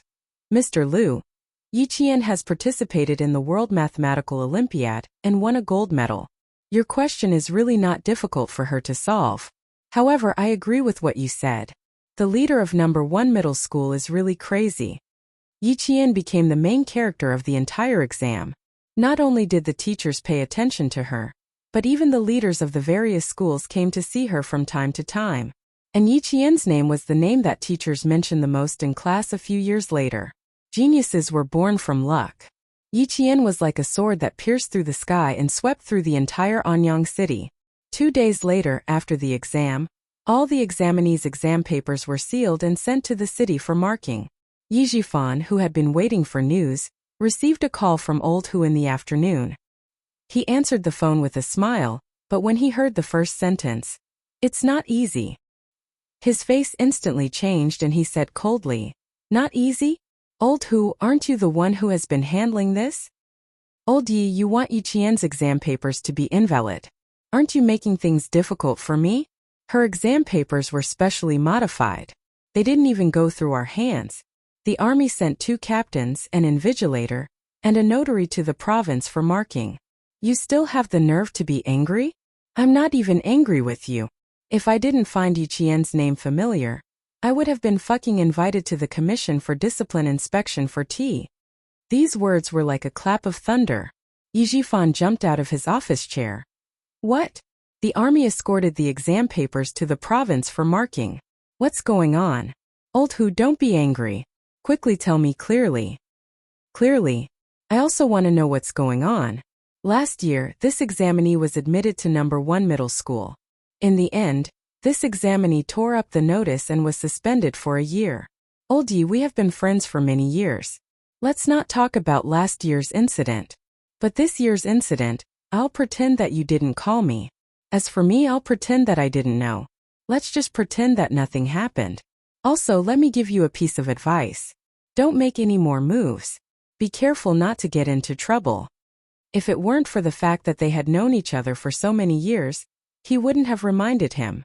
Yi Jifan did not know when the other party had hung up. He did not know how long he had been listening to the beeping sound.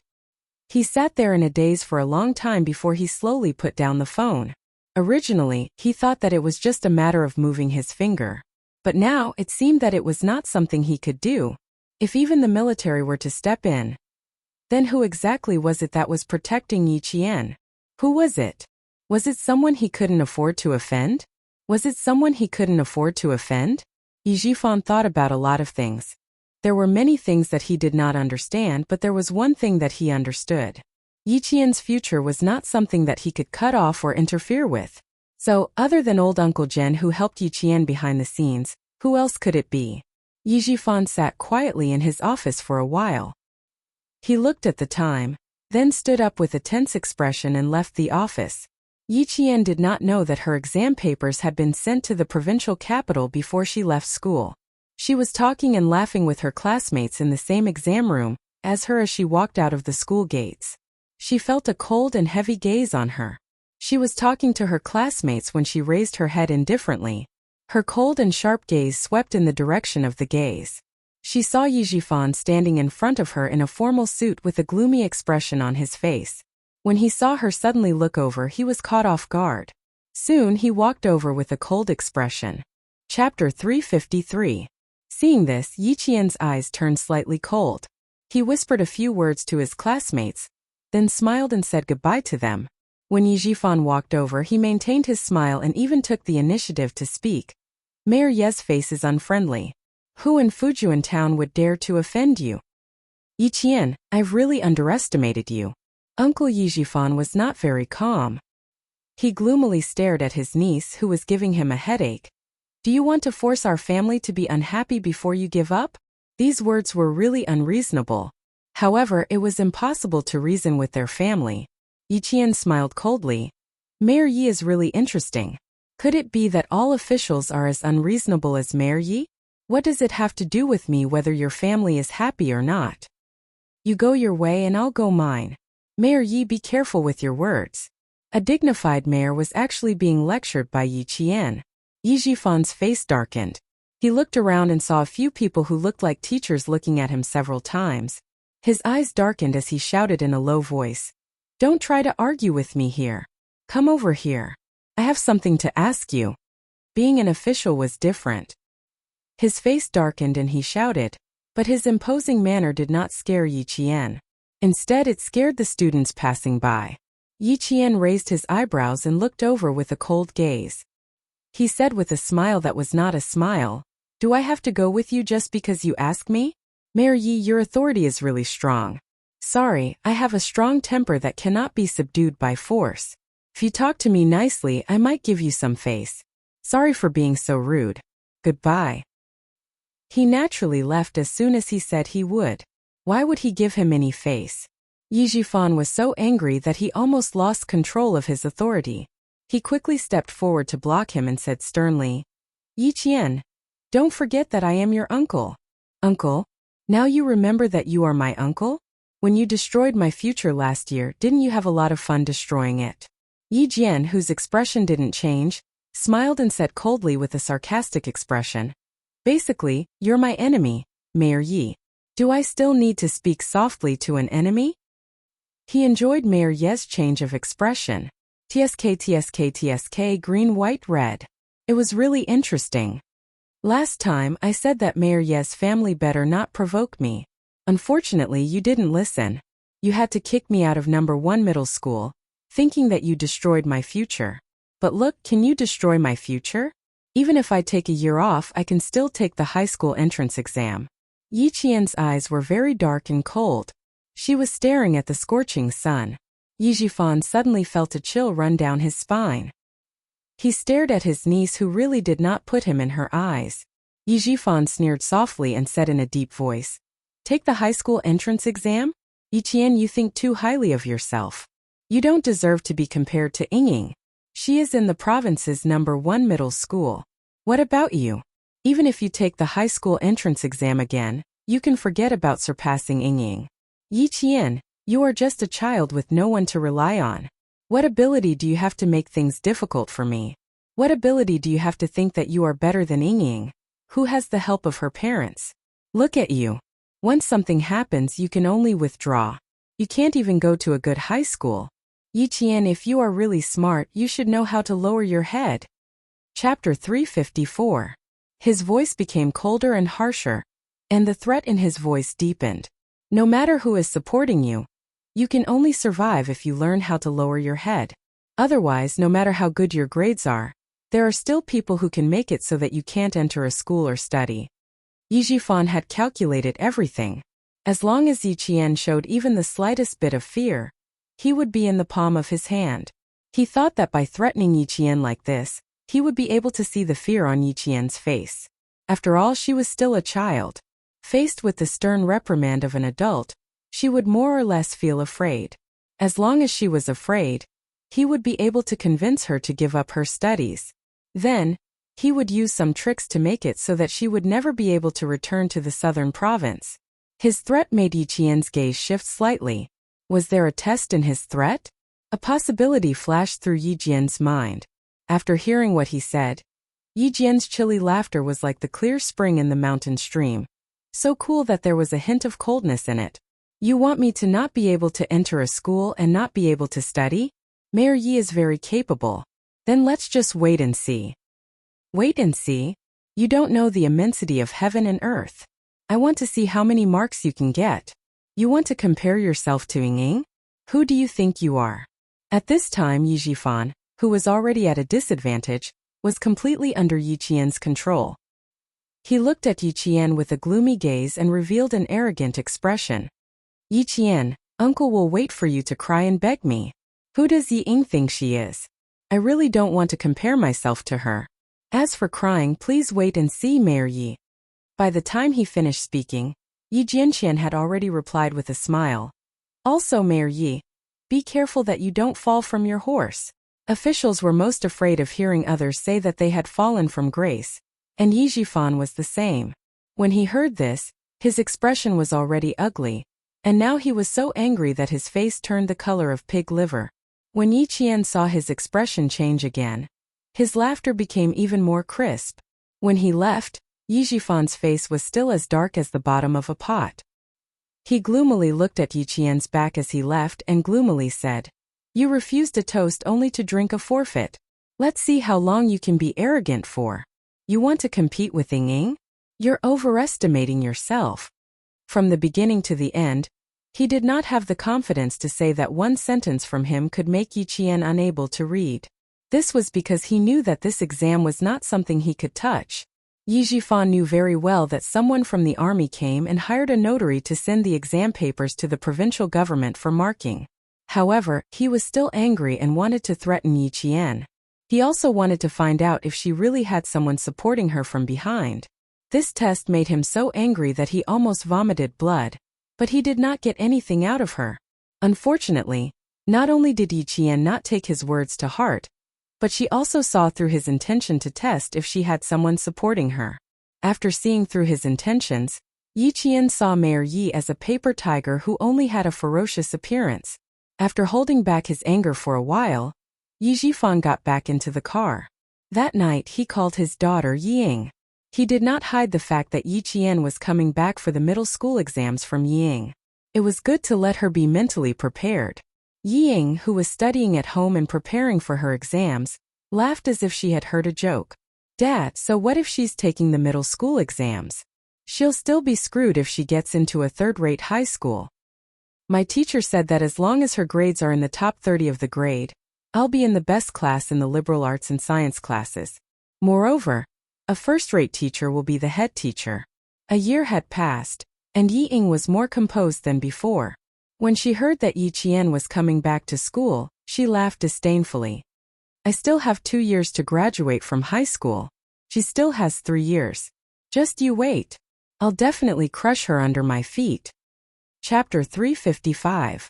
Her confidence made Yi Zhifan laugh out loud, and the haze in his eyes disappeared. "Ying is indeed my daughter, Yi Zhifan. You have ambition. Alright, I'm just letting you know. Since you don't take it to heart, I won't hold you back from your studies.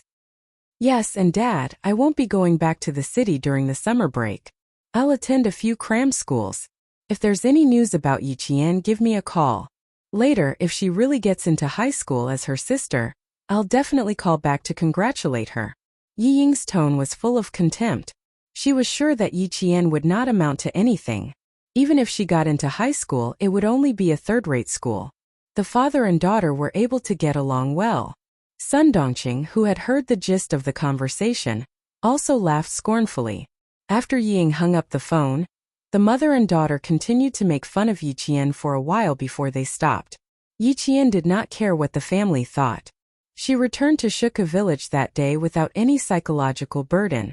She only stayed at home for one night. Before dawn, she went through the long tunnel behind her house and returned to the army that she had not been to for almost 11 months. The military camp was made of iron, and the soldiers were flowing like water. Yi Qian saw many unfamiliar faces as soon as she entered the army. They were the new recruits from last winter. There were also many familiar faces that she could not find anymore. They had retired and returned to their hometown. "Little Jian, you've been hiding for almost a year. That's not very kind of you." The political commissar greeted Yi Qian as if she was his child. He patted her on the shoulder. "Not bad, you've grown taller. You're no longer the little girl from before." In a year, Yi Qian's height had shot up to 165 centimeters. She was indeed considered a tall girl among the students. After returning to the familiar army, Yi Qian's smile relaxed. She smiled and said, "Of course I have to grow taller. If I don't grow taller, I'll really be short. If I can't reach the height requirement for female soldiers, then I won't even have a place to cry." You're still such a naughty girl." The political commissar was still the same as before.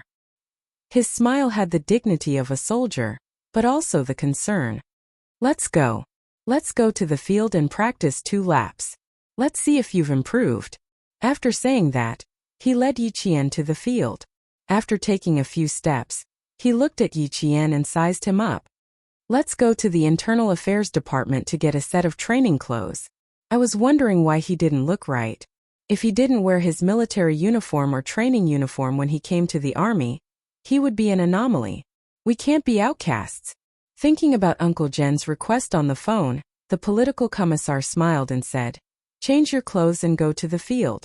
Recently there are a few troublemakers in the army. Come and teach them a lesson. Let's see if they still have the face to be troublemakers." Troublesome soldiers meant that they might be a little outstanding, but they didn't put the class leader in their eyes, and they would often speak ill of her. Before Yi Jian came, a few troublesome soldiers from the international metropolis crushed 2 green flies and threw them into the class leader's mung bean soup to relieve the heat. The poor class leader had diarrhea for an entire night and had even taken a few bottles of intravenous drips. These troublemakers needed to be taught a lesson. After putting on the summer training uniform, the 165 centimeters tall Yi Qian walked out. The political commissar couldn't help but clap his hands. This Yi Qian was no longer the little girl who just entered the army 2 years ago. She was valiant and formidable looking, as straight as a spear. Her military uniform gave off a proud and unyielding aura. When she stood there and gave a standard military salute, the political commissar saw her cold and inviolable military might. She was only 16 years old and she was still a high school student, but she already had this kind of military might. Chapter 356. Good. As expected of the soldiers taught by the 2 old revolutionaries. Good job, Yi Qian. She was a soldier when she put on her military uniform, not a little girl. The political commissar did not return the salute. After all, Yi Qian had not yet joined the army. He walked in front of her and personally straightened her clothes and smoothed out the wrinkles on her shoulders. Go, Yi Qian. Your hot-blooded youth should be showered in the military camp. Don't praise me. However, the military camp is indeed my favorite place. Yi Qian tugged at the corner of her clothes and looked at the political commissar with her dark eyes that reflected the sky blue of the military camp.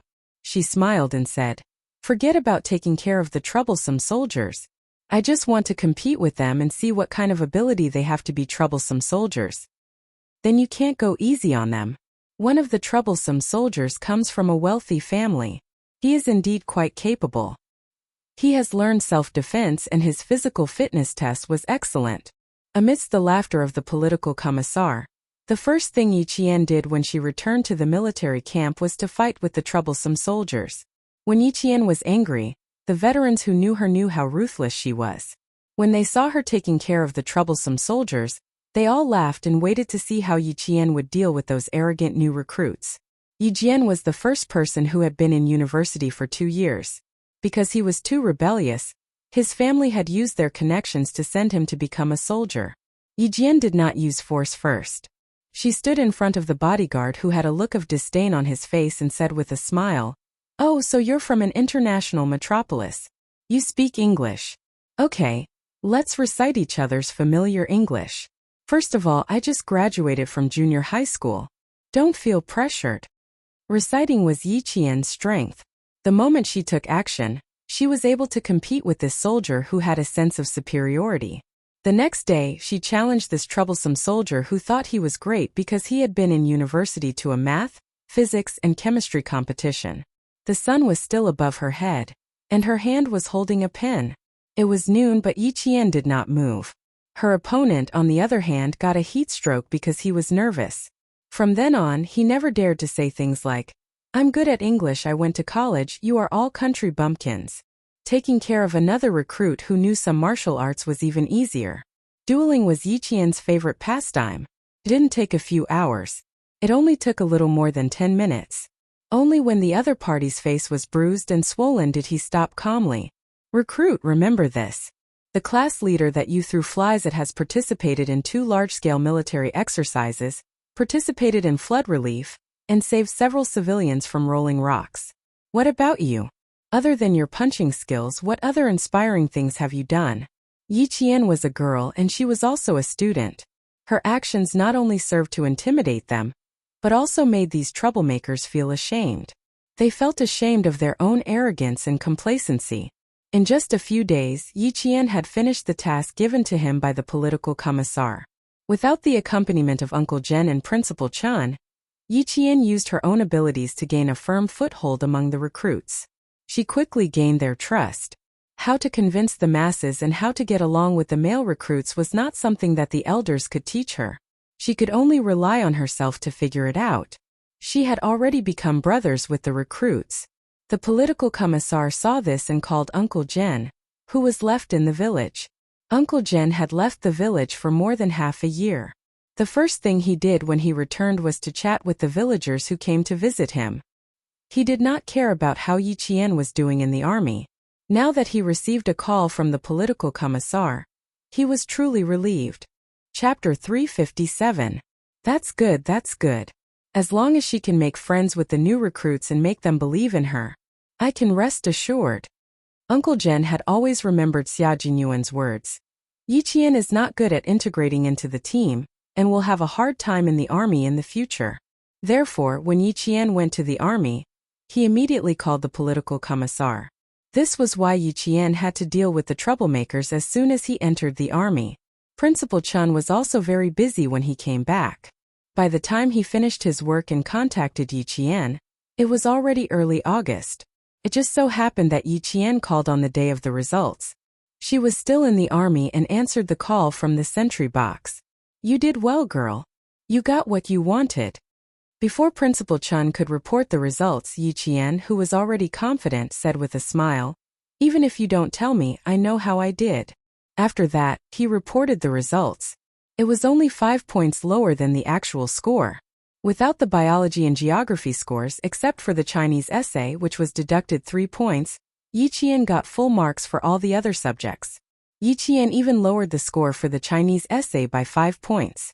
Yi Qian did not become the top scholar in the province, but he still got 4th place in the province. When the principal of No. 1 middle school found out about Yi Qian's results, he regretted it so much that his intestines turned green. They had forced such an excellent student to leave the school last year. However, when he thought about Yi Jifan's current status and the fact that the Provincial Education Bureau had warned him not to publicize Yi Qian's results, the principal could only sigh inwardly. He did not show it on his face at all.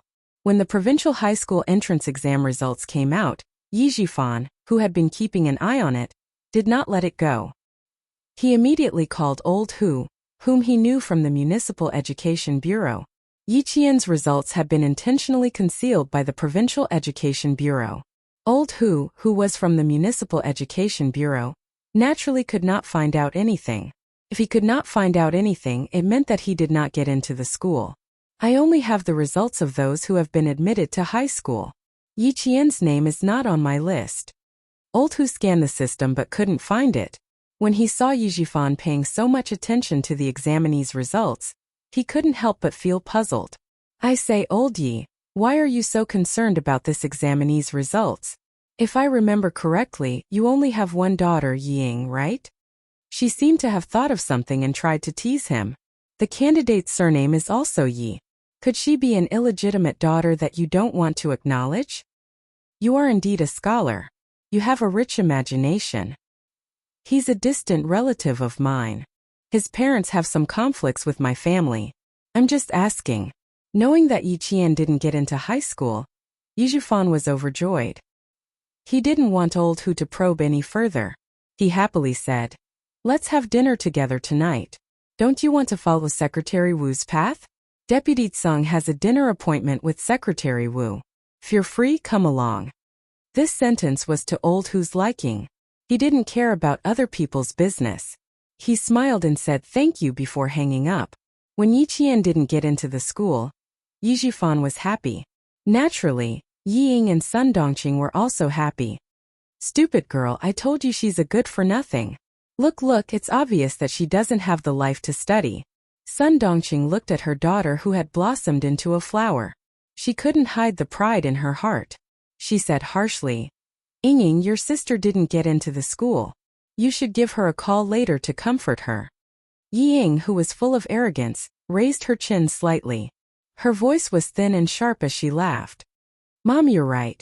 I'll call the village chief's house tonight and ask her to answer the phone." Chapter 358. The arrogant Ying lifted her chin slightly and laughed in a thin and sharp voice. "Mom, you're right. I'll call the village chief's house tonight and get her to answer the phone." She snorted with a look of disdain and said with a vicious look, "She thinks she can compete with me? She's just an orphan. I can bully her however I want." Yi Qian had to answer Yi Ying's call, so that she could show off her superiority. However, Yi Qian was not around, so she could only hold back her pride and ridicule. On the 3rd day after the results were released, Yi Qian did not even know her ranking in the province for the middle school exams. At this moment, An Jessen gave her a fierce bear hug and punched her in the back. Yi Qian felt a little uneasy when she was blocked by her classmates who had graduated from middle school and had not contacted her for almost a year. Especially when she saw the unfriendliness on their faces, she was prepared to apologize. And Jessen, your greeting gift is too warm. My back is going to bruise from your punches. Damn. It's already a good thing that I didn't cut ties with you. So what if you received a few punches from me? Do you have any objections? Do you know how long you've been missing? It's been almost a year. Damn. We've been asking around but no one has seen you. And Jessen's eyes reddened as she spoke. We were all worried about you. Where have you been for the past year? Zhang Na squeezed over from the side. I haven't hugged you yet. We'll start the scolding session after I hug you. As she spoke, she glared at Yiqian and opened her arms to hug her. Yiqian, just wait to be scolded by us old classmates. She hugged Yiqian tightly and heard her slightly choked voice. Zhang Bian, who had entered the province's #1 middle school because of his specialty, stood at the back like a pillar. He looked at the girls hugging each other and laughed. Yiqian, why don't we hug too? Damn. Get lost. Trying to take advantage of me. And Jessen kicked him in return. Learn from Zhou Liao. He's a gentleman. It's more polite to stand aside. Zhou Liao pushed up his glasses out of habit. After thinking for a while, he slowly smiled and said, I'm not a gentleman. I'm waiting for the girl to finish hugging me before I do it myself. 1 year of high school had changed the shy Zhou Liao of the past. Jane, let's ignore them. Now Zhang Bin is the boy who makes the girls in school scream. He plays basketball and is handsome. Just like before. And Jessen put her arm around Yiqian's shoulder and looked at Zhang Bin provocatively. So what if he's handsome? You still can't hug Yiqian. Just like when they were in junior high school, the two of them started arguing after a few words. Looking at them, Yiqian knew that his friendship with them hadn't changed because of time. He smiled as he watched the two of them quarrel again. After exchanging a glance with Zhang Na, they both smiled knowingly. As for why, it was probably the thoughts of those young men and women. After laughing and arguing, the few of them sat in the bamboo forest behind Yiqian's house. Each of them had a bamboo chair and held watermelons that had been soaked in well water in their hands. They talked about their high school lives and their academic results. After chatting for a while, Yijian found out that the 4 of them had taken part in the competition together, and all of them had chosen to enroll in the city's #1 middle school. Zhang Na and Zhou Liao had always been top scorers in their classes, so getting into the city's #1 middle school was a given. Zhang Bin was admitted to the province's #1 middle school as a student with a specialty. Chapter 359. And Jessen was good at her subjects and applied for #1 middle school. In the end, it was her geologist father who stepped in and spent money to get her into #1 middle school in the province. It was indeed a joyous occasion that 2 of her former classmates had entered #1 middle school in the province. How did you do this time? Don't tell me you got into #1 middle school. The few of them were concerned about where Yiqian would be going to school this year. Zhou Liao, who was more mature, asked, We didn't come here for any other reason. We just wanted to know where you will be studying so that we can keep in touch. As soon as he spoke, Yiqian could clearly feel the nervousness on their faces. They were worried that she would be upset. Ming Yan's eyes moved like water in the swaying bamboo shadows. Looking at their nervous faces, a bright smile bloomed on her face. Yijian raised her eyebrows and said leisurely, You should have done well in the exam. You have also received the notice. Damn. You scared me to death. After Jessen heard this, she let out a long sigh of relief and took a deep breath. She had been holding her breath, waiting for Yiqian to speak. Great. When school starts, I can tell that bitch Ying. Let's see if she can still be so smug. She screamed happily as she jumped up from the bamboo chair and pounced on Yiqian. She was so fierce and inaccurate that Zhang Bin cried out in shock. Tomboy, be gentle. He was afraid that she would fall. You're a human sandbag. You're really heavy. Yiqian was also worried that she would fall. He quickly stood up and hugged her. He joked. You're already a year older. Why are you still like a child? Zhang Na smiled and glanced at the nervous Zhang Bin. She pursed her lips and laughed alone. Tell me, where will you be studying? Hurry up and tell me. And Jessen, who had pounced on him, sneaked her hand under Yiqian's armpit and tickled him. She asked cheerfully, Hurry up and tell me, or Nana and I will do it together. Tickling was nothing. Yiqian opened his arms and smiled. Come, tickle me all you want. I won't laugh when you touch me. You're so stubborn. After scratching for a while and Jessin gave up. She curled her lips and said, If you're not afraid of this, what else are you afraid of? She wanted to ask more, but Zhangbin pulled her back and secretly gave her a look. Although he majored in sports, he had a father who was a policeman. Zhangbin's temperament was also extremely meticulous, and he knew when to stop. Don't ask anymore. Why don't you use your brain if you don't have results in geography and biology? After Yi Qian started chatting with Zhou Liao, Zhangbin secretly reminded in Jessin, Can't you see that we're not asking anymore? You stop talking so much. Zhou Liao noticed that Zhangbin was obviously warning the tomboy. He smiled and said to Yi Qian, I don't know how Ying found out that she spent money to buy a school. Whenever she sees her, she will definitely mock her. You also know that tomboys can't tolerate it. Ying said that she couldn't tolerate it. Once she said it, they started arguing. In the end, both sides suffered. After all, they weren't from the same school, so Zhou Liao's knowledge was limited. He only knew bits and pieces about Zhangbin and other students who entered the provincial first high school. Ying's name. He hadn't heard it for almost 2 months. When he heard it again, Yi Qian's eyes turned cold. He smiled and said, Don't worry, Ying won't dare to say such things again.